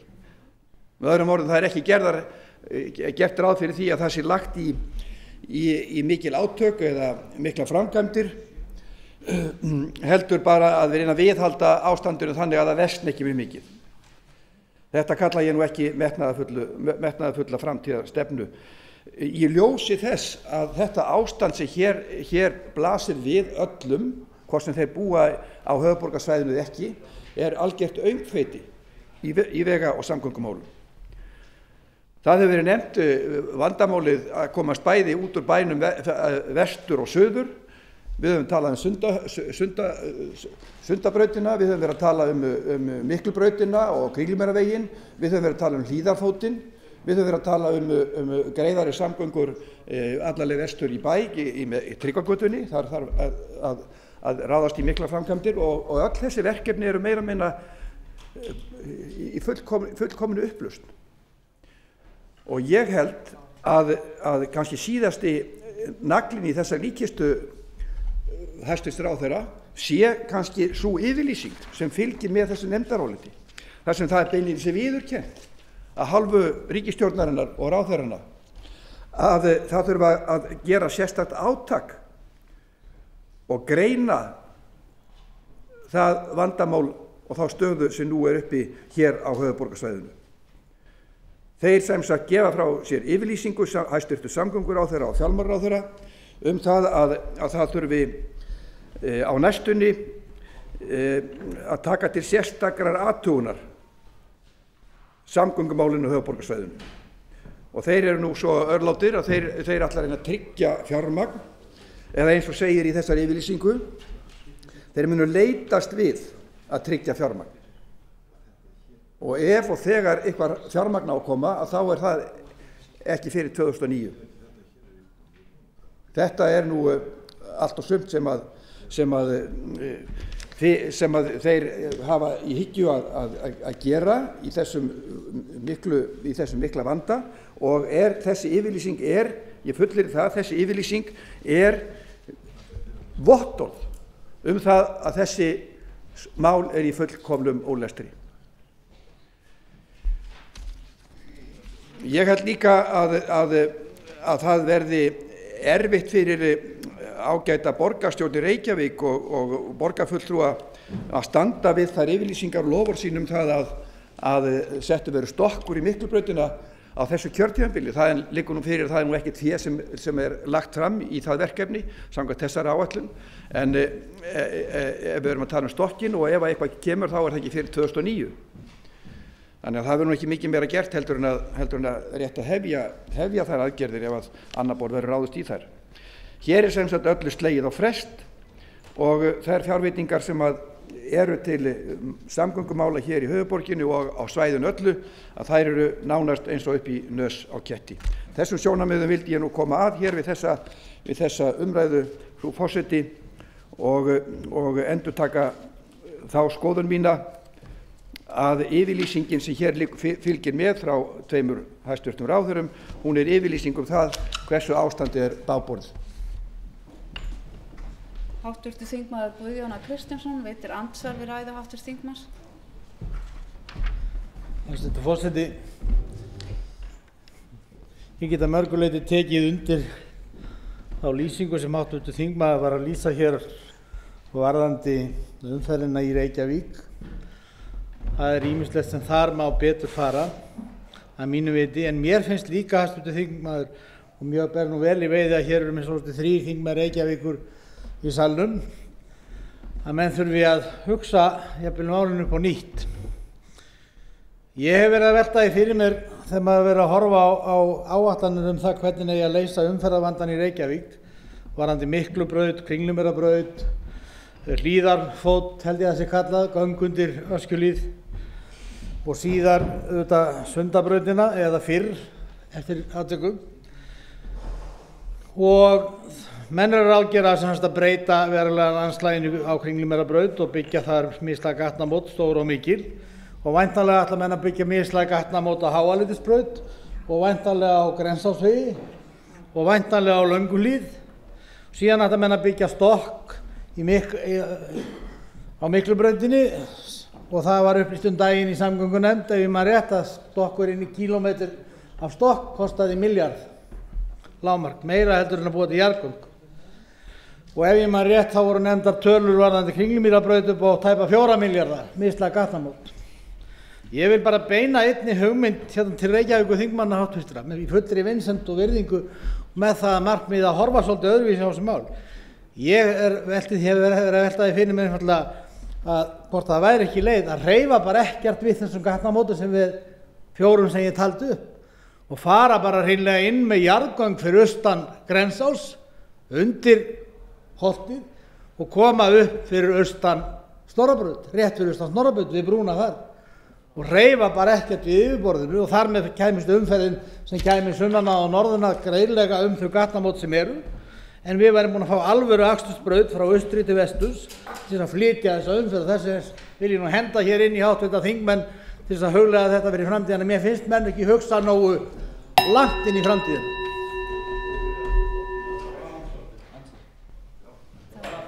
Háttvirtur þingmaður Ellert B. Schram svarar andsvar háttvirtur þingmaður. Það er ekki hægt að byrja andsvar.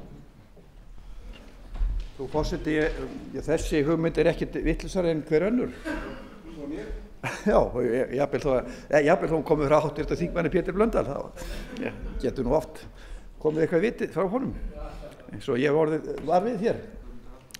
Því reyndar er það nú þannig að þessi samtök sem að kenna sig við Hlíðarhverfið og hafa haft sig fram með undanförnu og haft áhyggjur af samgöngumálum í Hlíðunum og í Austurbænum, þau hafa verið að leggja til og talað meðal annars bæði vegna sjónmengunar, hávaðamengunar og svifryks, að þá hafa verið að tala að leggja beinlínis Miklubrautina í stokk allaleg frá Snorrabraut og austur að Grensásvegi og ég held að það sé mikil skynsemi í því að eins og háttvirtur þingmaður Pétur Blöndal hefur bent á, þá skapast með því að fara með umferðina neðanjarðar, þá skapast náttúrulega byggingapláss þar sem vegirnir eru núna. Ég held að það megi vel velta fyrir sig mörgum möguleikum í úrbótum á vegamálum hér á höfuðborgarsvæðinu. Ekki síst í ljósi þess að það eru miklir peningar sem að renna í ríkissjóð vegna umferðar já, það eru tekjur upp á 50 milljarða skilst mér sem að ríkissjóður hefur vegna bíla eða umferðar og þá er bílainnkaup tollar af þeim innifalið. Þannig að þegar við erum að tala einhverja vegaáætlun hér upp á 14 milljarða þá það ýmislegt enn eftir í ríkissjóði sem ætti auðvitað að fara að langmestu leyti í það að bæta þessi samgöngumál sem við erum hér að tala vegna þess að þau blasa allstaðar við og þetta mál er eins og ég fyrr sagði áðan í fullkomnu ólestri. Háttvirtur þingmaður Guðjón A. Kristjánsson veitir andsvar öðru sinni. Hæstvirtur forseti, ef ég veit rétt áætlanirnar varðandi Miklubraut og mislæg gatnamót, þá ætla menn að gera mislæg gatnamót yfir Grensásveg og menn ætla að gera mislæg gatnamót á Háaleitisbraut. Ég gerir ráð fyrir að í þessi mislægu gatnamót kosti svona 1,5 til 2 milljarða hvert og 4 milljarða í Kringlumýrarbraut og sennilega 2 milljarða í Lönguhlíð. Síðan ef menn það byggja 1-2 kílómetra af stokk, þá það milljarður í 1 kílómetra þar eftir sem var upplýst daginn í samgöngunefnd. Ég vil bara minna menn á að fullbúin Fáskrúðsfjarðargöng með öllum búnaði, það kostaði 700 milljónir tæpar kílómetri að gera þau. Þannig að ef menn að horfa á þetta í raunkostnaði, þá kann einfaldlega vera betra að velja sér það að gera braut í jarðgöngum fyrir austan Grensás og að Snorrabraut og hleypa þannig austurumferðin og vesturumferðinni undir núverandi gatnakerfi. Það kann að vera hægt að gera það fyrir miklu minni fjármuni heldur en að menn að tala í öllum þessum slaufum sem menn ætla að búa til og leyfa svo bara umferðin að vera ofan á jörðinni sem að þarf að komast þvers til suðurs og norðurs og kemur úr hverfunum og inn á núverandi Miklubraut sem þá áfram móaðir. Þetta bendi ég á, hæstvirtur forseti, vegna þess að ég held að mér sýnist svona í fljótu bragði að menn sé að tala í framtíðarverkefnum sem tengjast Miklabraut 12 til 14 milljarða þegar allt upp staðið, þegar menn eru búin að leysa það að það sé ekki gatnamót með ljósum og menn geti keyrt sem sagt á mislægum gatnamótum allaleg vestur í bæ eða austurum eftir hvort. Og þetta held ég að þingmenn Reykjavíkur ættu að hugleiða. Ég ég bendi á þetta vegna þess að ég er mikil áhugamaður það að leysa svona framtíðarvandamál með jarðgöngum. Andsvörum lokið. Til máls tekur hv. 5. þingmaður Norðvesturkjördæmis Guðjón A. Kristjánsson.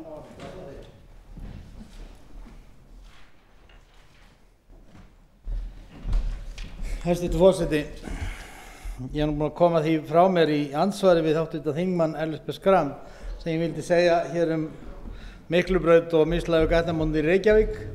Hef vísu ekki vikið að Sundabrautinni sem er náttúrulega bara framtíðarsamgöngubót við Reykjavík og við landið, tenging Reykjavík við landið og tenging landsbúa við Reykjavík. En nóg það, þessari stuttu ræðu sem ég hef flytja hér vil ég nú víkja aðeins að stöðu vegamála í mínu kjördæmi, Norðvesturkjördæmi. Sem betur fer það sums staðar í þokkalegu lagi og það horfir til þess að það verði enn betra innan mjög skamms tíma og ég minni til dæmis á Þverárfjallsveg sem mun væntanlega ljúka og tengja saman með verulegri styttingu byggðirnar við Húnaflóann annars vegar og hins vegar byggðirnar í Skagafirði.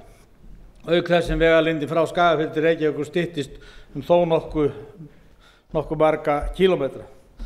Að mér minnir 30 kílómetra miðað við núverandi akstursleið.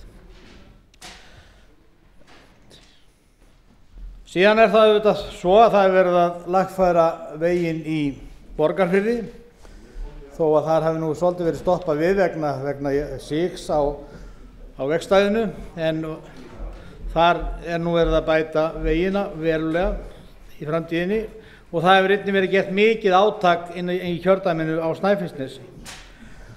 Og í því flýtifé sem hér var að koma og hv. þingmaður Guðmundur Hallvarðsson gerði grein fyrir þá koma meðal annars 100 milljónir í Fróðárheiði á árinu 2009 til þess að flýta því að hægt sé að klára þann veg sem núna reyndar innansveitarvegur með sameiningu sveitarfélagana á Nesinu. Og allt gott það. Við höfum semst notið þess að gera mjög merka og góða áfanga víða í vegakerfinu í Norðvesturkjördæmi en vandinn hins vegar sá að þar mjög mikið eftir. Vægast sagt mjög mikið eftir. Og þar búum við á sumum svæðum við algjörlega ónýta vegi. Þannig það, hæstvirtur forseti. Og þess vegna það sem að menn horfa auðvitað sérstaklega til þess að þar þurfa að gera verulegt átak og gera það eins fljótt og mögulegt til þess að styrkja byggðina á þessu svæði og ég tala sjálfur sérstaklega Vestfirði í þessu sambandi, hæstvirtur forseti, vegna að þar ástandið verst. Það fer ekkert á milli mála ef við lítum yfir Norðvesturkjördæmi þá ástandið verst í okkar kjördæmi í Norðvesturkjördæmi. Að því varðar samgöngur og þá ég að tala þær þjóðleiðir sem við þurfum að ferðast á til þess að komast inn á þjóðveg 1 annars vegar og hins vegar þær þjóðleiðir sem við þurfum að flytja nánast öll okkar aðföng á með flutningabílum í dag. Og þessir vegir margir, þeir eru malarvegir ennþá, lélegir malarvegir með þess að svo lélegir að eins og ástandið hefur verið á þeim undanfarið þá hafa menn verið að keyra jafnvel á 20-40 km hraða út allan Ísafjörð, fyrir Reykjafjörð og fyrir Vatnsfjörð til þess að á leiðinni til Ísafjarðar eða frá Ísafirði. Og það verður að segjast alveg eins og að sá vegur varla ökufær. Það auðvitað verið að hefja þar framkvæmdir og við væntum auðvitað mikið það að þeim ljúki sem allra fyrst og vonandi lýkur þeim seint á árinu 2008 eða á árinu 2009 þannig að tengja megi saman á bundu slitlagi þá kafla sem búnir í inndjúpi annars vegar og útdjúpinu hins vegar. Þetta varðandi djúpið. Ef við hins vegar horfum á það hvað á milli byggðarlaganna á Vestfjörðum þá kannast allir við Óshlíðarveginn og þarf ekki að fara mörgum rökum það að sá vegur hættulegur og búið ákveða þar að gera jarðgöng og það menn hefðu svo sem betur gert það fyrir 20 árum síðan. Þá voru ýmsir á Vestfjörðum meðal annars sá sem hér stendur áhugamaður það að fara fyrir eitthvað jarðgangaleið til Bolungarvíkur heldur en að fara Óshlíðarleiðina en hún var nú valin og í svari sem ég fekk frá samgönguráðherra nýlega, að því þegar ég spurði viðhald vega á Vestfjörðum, þá kom í ljós að viðhald á Óshlíð var tæpar 900 milljónir, sagt og skrifa 900 milljónir á síðustu 12-14 árum. En viðhald í Vestfjarðagöngum eftir að þeir voru tekin í notkun frá 1996 aðeins 82 milljónir. Aðeins 82 milljónir og aldrei verið sett bundið slitlag í Vestfjarðagöng eftir að þeir voru lögð, ekki frekar en í Hvalfjarðargöng með allir þeirri geysilegu umferð þess að þar hefur verið. Þar hefur ekki verið sett nýtt slitlag eftir þess að ég veit best frá því að göngin voru tekin í notkun. Og það segir okkur auðvitað að vegir sem eru inn í fjöllunum og fara undir fjöllin og eru með stöðugu hitastigi, ekki frosti, ekki úrkomu, ekki saltburði og svo framvegis, að þar endast vegirnir miklu betur heldur en að gerist almennt. Og til þessna það, hæstvirtur forseti, að það til þessara lausna sem við eigum að horfa þar sem að á þeim hlutum landsins þar sem að fjallvegirnir eru erfiðastir og mestir að leysa okkur frá fjallaklifrinu og hættulegu hlíðunum og komast frekar undir fjöllin og ná fram styttingu í leiðinni. Við fengum sem betur fer Vestfjarðagöngin, þau hefðu gjarnan mátt koma miklu fyrr til þess að hefði náðst að því meiri samlegðar áfyrir milli byggðana heldur en að var kannski síðar vegna þess að byggðirnar voru farnar að veikjast. En hvað það? Þær hafa gjörbreytt mannlífi og samskiptum fólks á norðanverðum Vestfjörðum, það að segja milli Dýrafjarðar, Önundarfjarðar, Súgandafjarðar og Ísafjarðar. Gjörbreytt því og það hugsa sig enginn í dag hvort hann langar í kaffi vestur á Flateyri í vetur, sumar, vor eða haust. Það tekur eitthvað korter. Það veltir því enginn fyrir sér í dag. En ef menn hefðu ætlað að gera það að vetrarlagi hérna fyrir nokkurum árum síðan, þá hefðu þeir verið best fyrir það að panta sér flugvöll til Reykjavíkur og síðan aftur frá Reykjavík á Önundarfjarðarflugvöll og þá hefðu þeir kannski komist kvöldmatarlítið í kaffi. Þannig var það nú, hæstvirtur forseti. Og svo er það enn.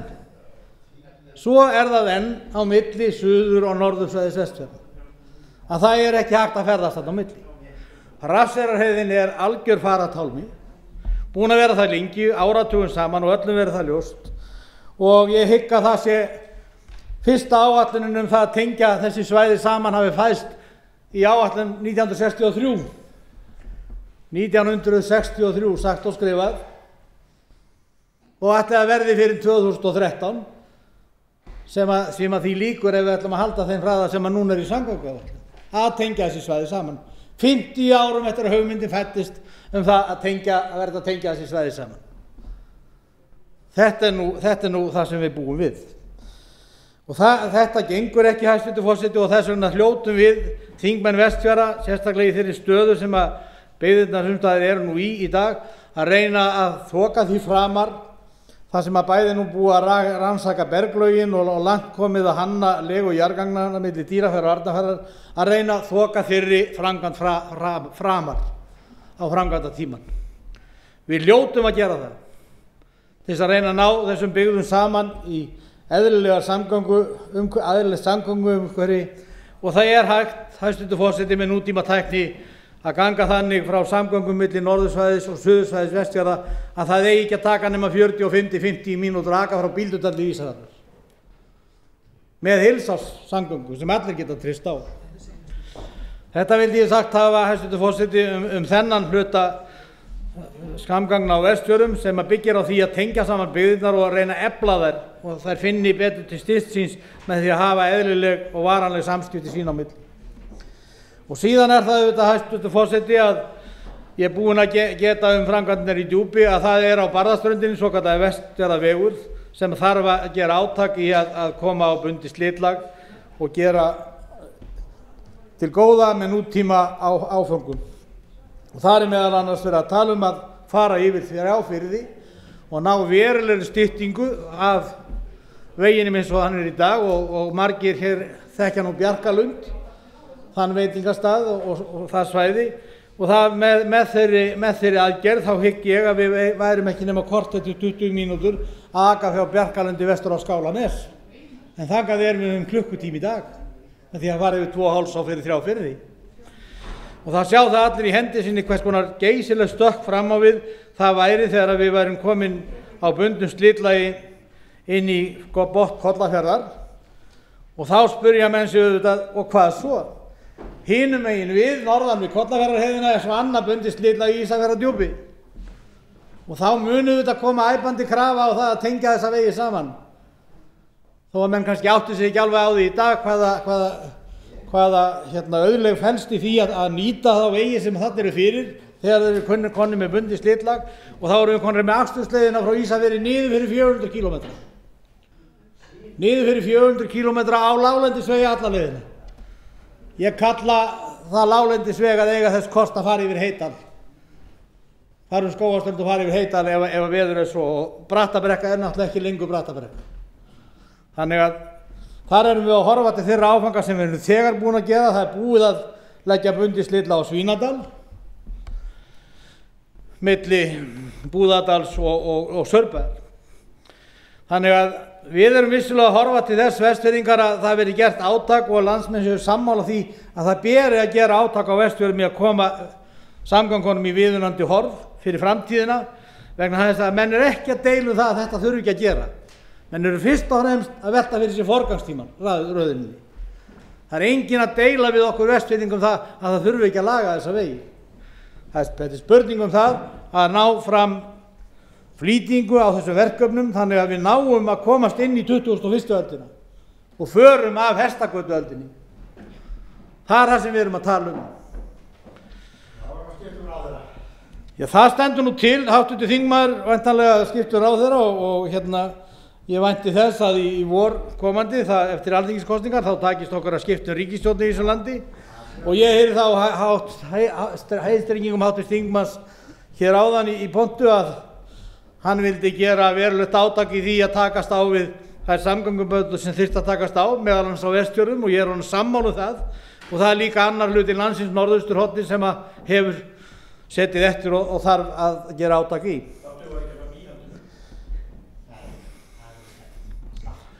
Þetta er nú það, hæstvirtur forseti, þetta vildi ég nú segja og þess vegna er það að við horfum til þess í fyrsta lagi að koma malarvegunum undir bundið slitlag, að komast í það áfanga sem að stytta vegalengdir milli fjarða og kuststaða, þannig að það verði varanlega samgöngur, og ég veit að þingmenn sem eru fjölkunnugir all land allt og hafa farið þessa vegi, þeir átta sig á því hvað ég er að tala um og skynja hvað í því felst ef að menn geta lagfært samgöngur á milli staða. Það er mönnum löngu orðið ljóst. Einn vinnur minn á Drangsnesi var einu sinni að mæla sérstaklega fyrir því að leggja veginn fljótt yfir Arnkötludal til þess að ná 40 km styttingu fyrir til dæmis byggðirnar á Ströndum til Reykjavíkur. Og ég segi það að Arnkötludalurinn er mjög góð framkvæmd til þess að ná saman samtengingu byggðanna á Ströndum við byggðirnar á Dölum og eins til að stytta vegalengdir, og ekki spurning um það. Það felst í því sama stytting eins og kom þegar Hvalfjarðargöngin voru gerð. Hæstvirtur forseti, það munar jafn mikið það fyrir strandabúana og dalafólkið að komast strandir til þess að eiga samskipti, og okkur sem erum að koma norðan að geta farið yfir Arnkötludal, eins og það munaði fyrir Vestlendinga að komast undir Hvalfjörð á sínum tíma. Það eru 40 km sem við erum að tala um. Það munar jafn mikið það. Og hver vildi þurfa að keyra fyrir Hvalfjörð í dag? Auðvitað enginn. En þó sagði einn vinur minn á norður á Ströndum þegar hann var að deila við vini sína að ef þeir þyldu ekki styttinguna þá gætu þeir bætt því upp með því að keyra fyrir Hvalfjörð. Þá næðu þeir tímanum. Þeir voru að deila vegastæði við Arnkötludal. Hæstvirtur forseti, þessi mál eru mjög brýn að taka á, og við getum ekki annað þingmenn Norðvesturkjördæmis heldur en að reyna eftir fremsta megni að setja þau í forgang og horfa til þess inn í framtíðina að við færum okkur hratt fram í því að komast í eðlilega samgöngur til samræmis við það sem er víðast hvar sem betur fer á landi hér. Við höfum að vísa ennþá þröskulda því að við gerðum ein mistök á Vestfjörðum nýverið, við fórum yfir Kletthálsinn sem að mínu viti voru algjör mistök. Við áttum að fara undir Kletthálsinn, fara mun neðar með veginn og fara með holu í gegn sem var 2,56 km. Þá væri Kletthálsinn ekki sá faratálmi að leið og hreyfir veður á Vestfjörðum þá heyrist tilkynningin út í útvarpinu ófært á Kletthálsi. Á splunkun nýjum uppbyggðum vegi, hæstvirtur forseti. En hvað það? Við hljótum að horfa til þeirra framtíðar að reyna að komast áfram í okkar samgöngumálum og það skiptir miklu máli fyrir byggðirnar á Vestfjörðum og íbúana að ná fram slíkum áföngum.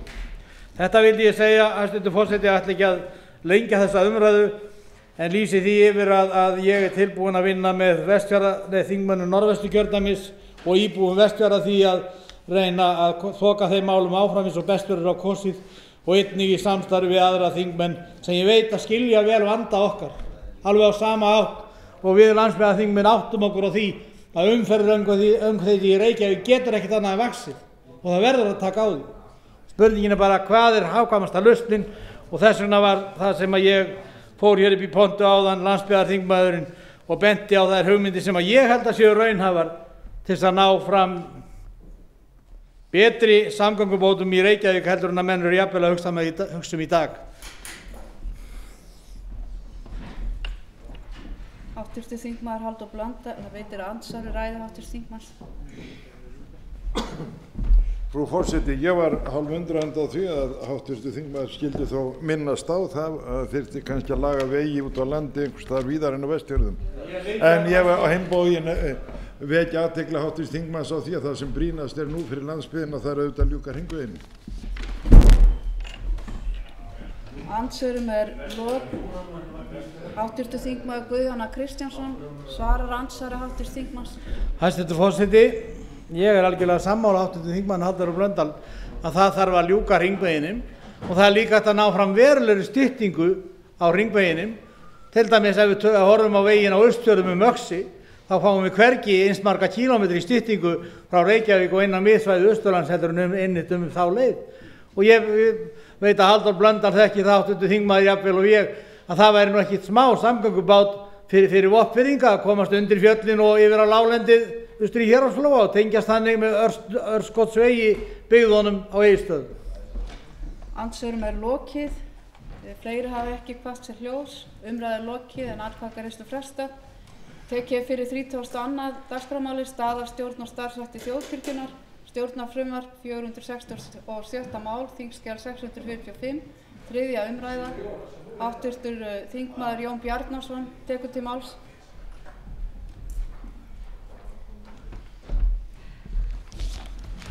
Já, frú forseti, þetta frumvarp hérna til laga breytingu á lögum stöðu og stjórn og starfshætti þjóðkirkjunnar.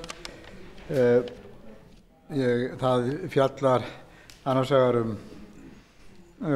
breyting á skipan embætta sóknarpresta þar sem að það fært til biskups í stað fyrir áður var það nú kirkjumála- og ráðuneytið sem að staðfesti endanlega. Það ætlaði ekki að gera neitt umræðuefni hérna, en það hins vegar er það 7. grein þessara laga frumvarps sem að fjallar kirkjujarðir og aðrar kirkjueignir sem að þeim fylgja að frátöldu prestssetrum og þeim fylgir eru eign Íslenska ríkisins samkvæmt samningu kirkjueignir milli Íslenska ríkisins og þjóðkirkjunnar.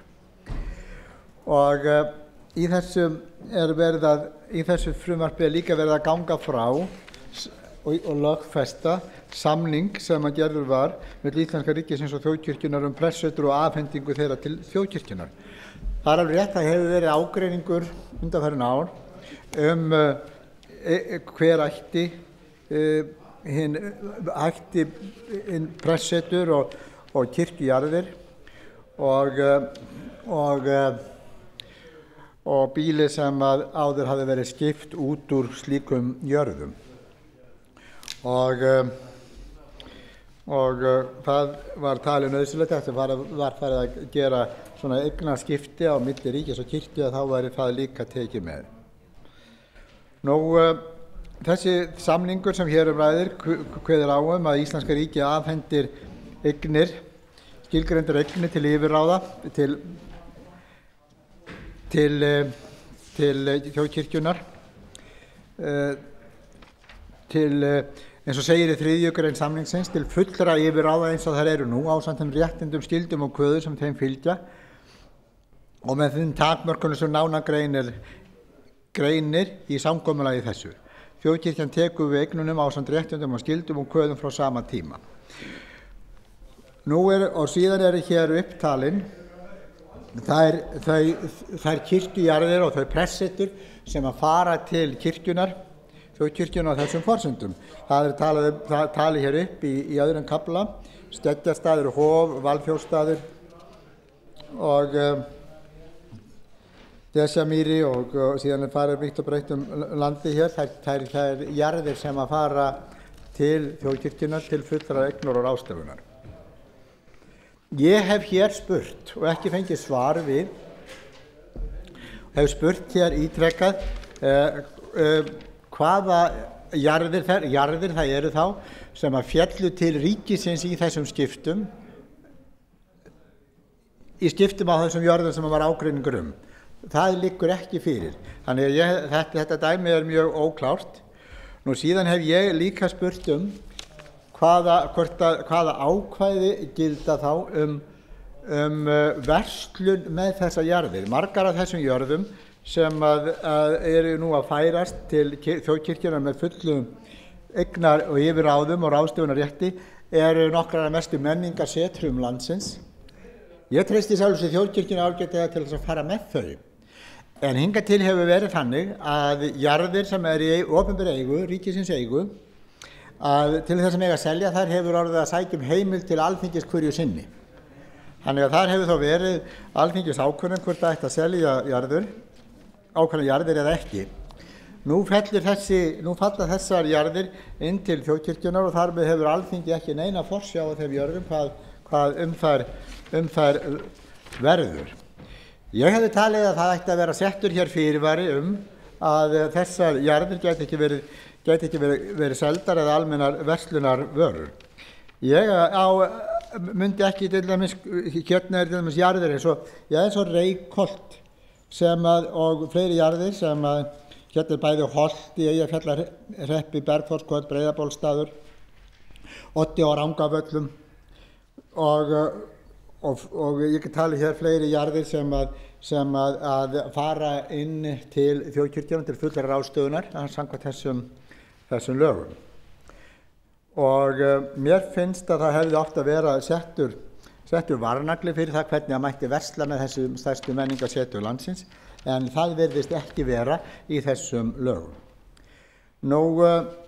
Við vitum að núna er sóst eftir jörðum og til kaups og það gæti verið freistandi fyrir kirkjuna alveg sem við höfum upplifað hérna fyrir ríkið að vilja selja jörð til þess að fjármagna síðan önnur verkefni sín.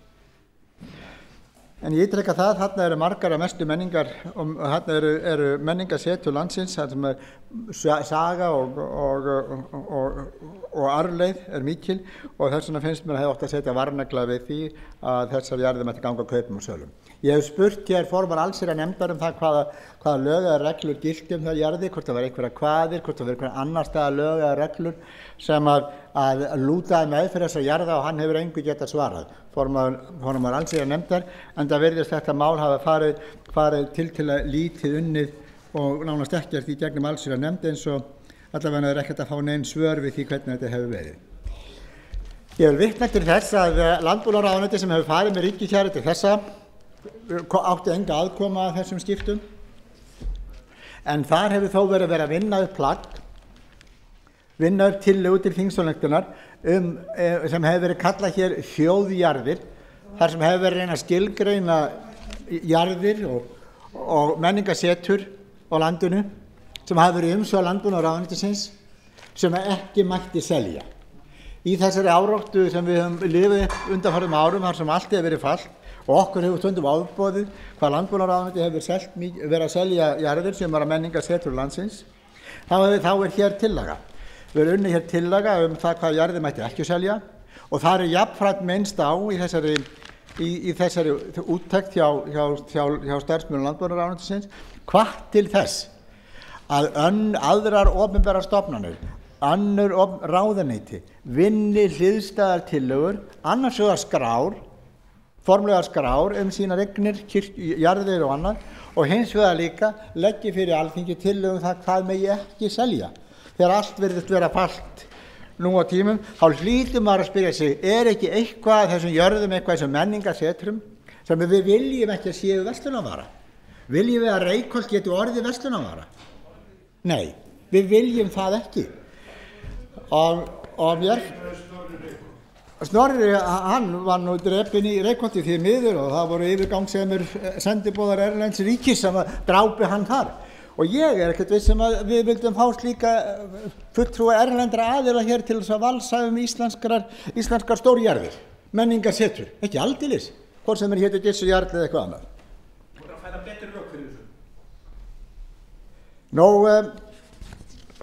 Ég ítreka það að ég tel eðlilegt að þessi gerð einhver skil á milli ríkis og kirkju, þó ég vil taka fram að ég mikill kirkjunamaður og styð kirkjuna mjög afdráttarlaust og vil sem sterkust bönd á milli ríkis og kirkju.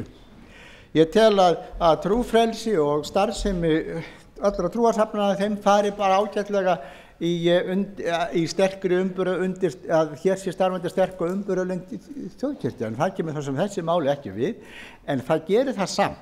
Því ef það verður aukið eins og stefnt að í þessu frumvarpi að áfram að auka og skilja ríki og kirkju, þá skipta ráðstöfunarréttur á þessum eignum okkur líka máli.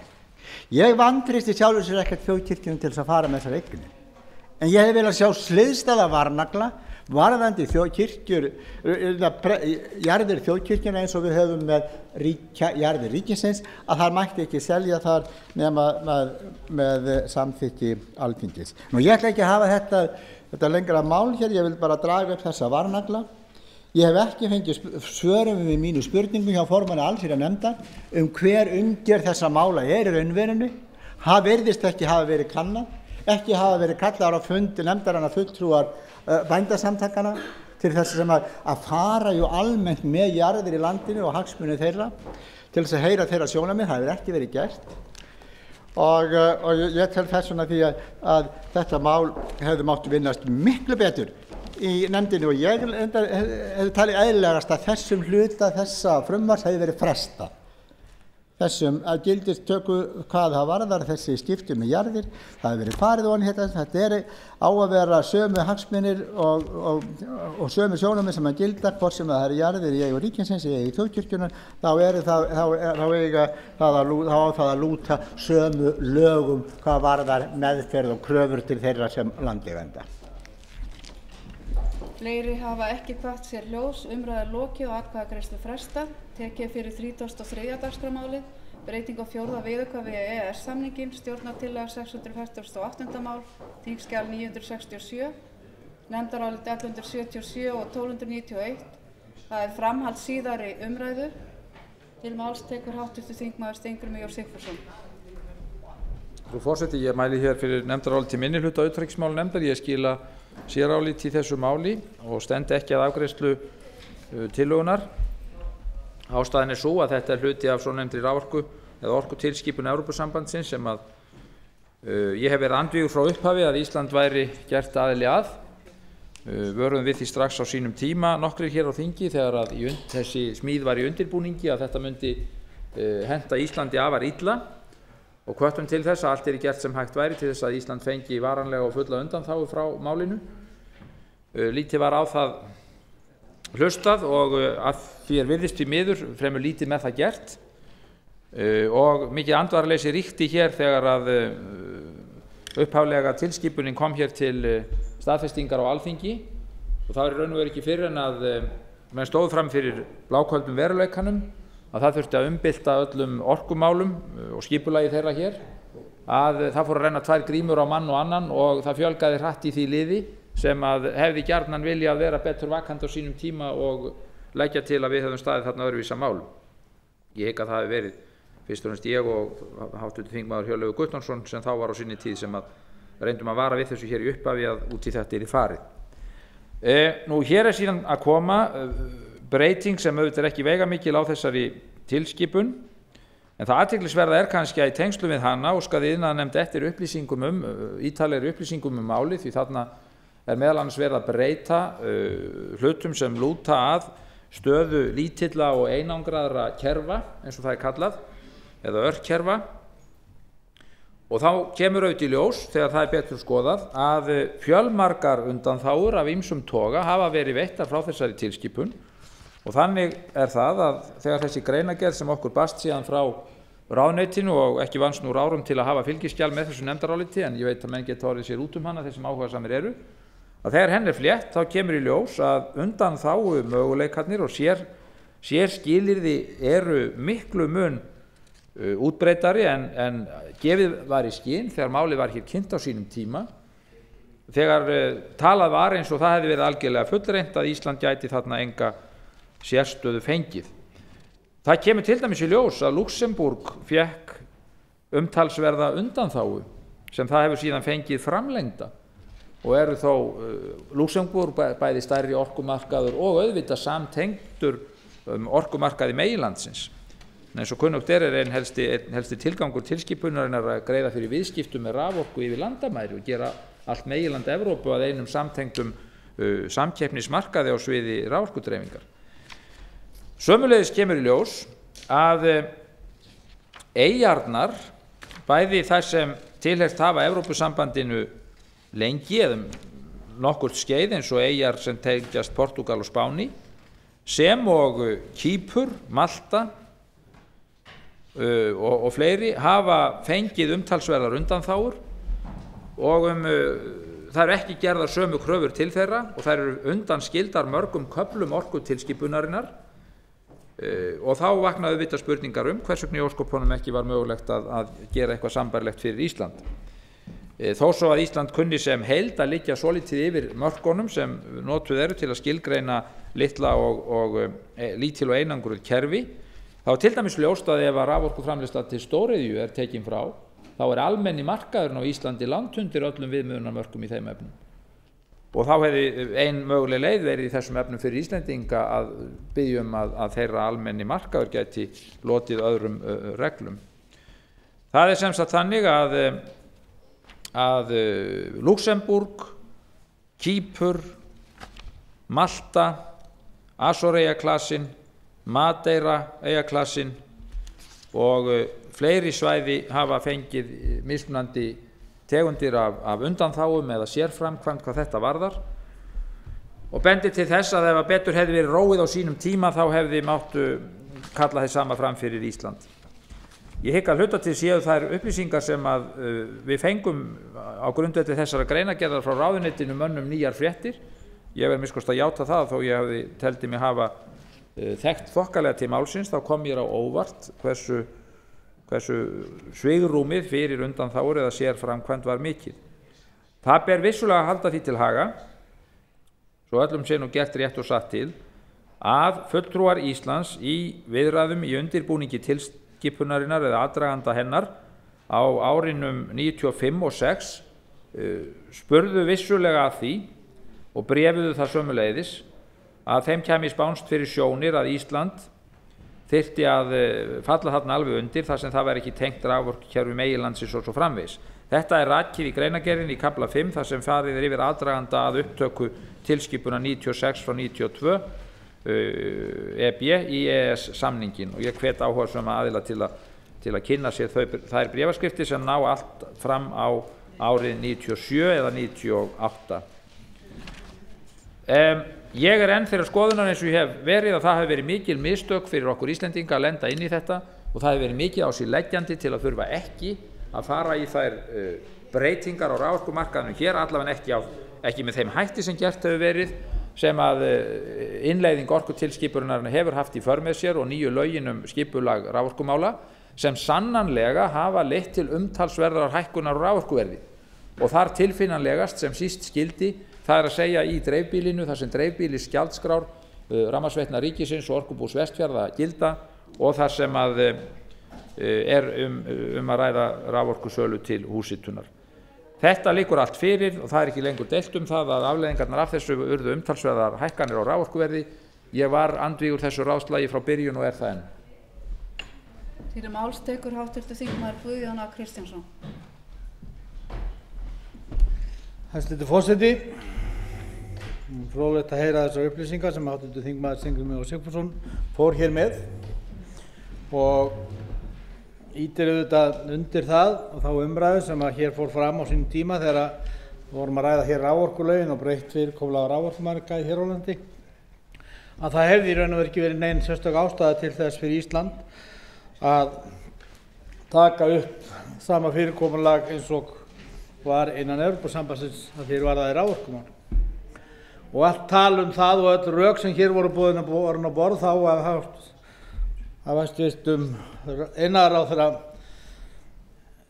virðast að mörgu leyti ekki hafi haft við nein sérstök rök að styðjast. Að það væri ekki hægt að við mættum ekki hafa undanþágu varðandi okkar eigin raforkumarkað.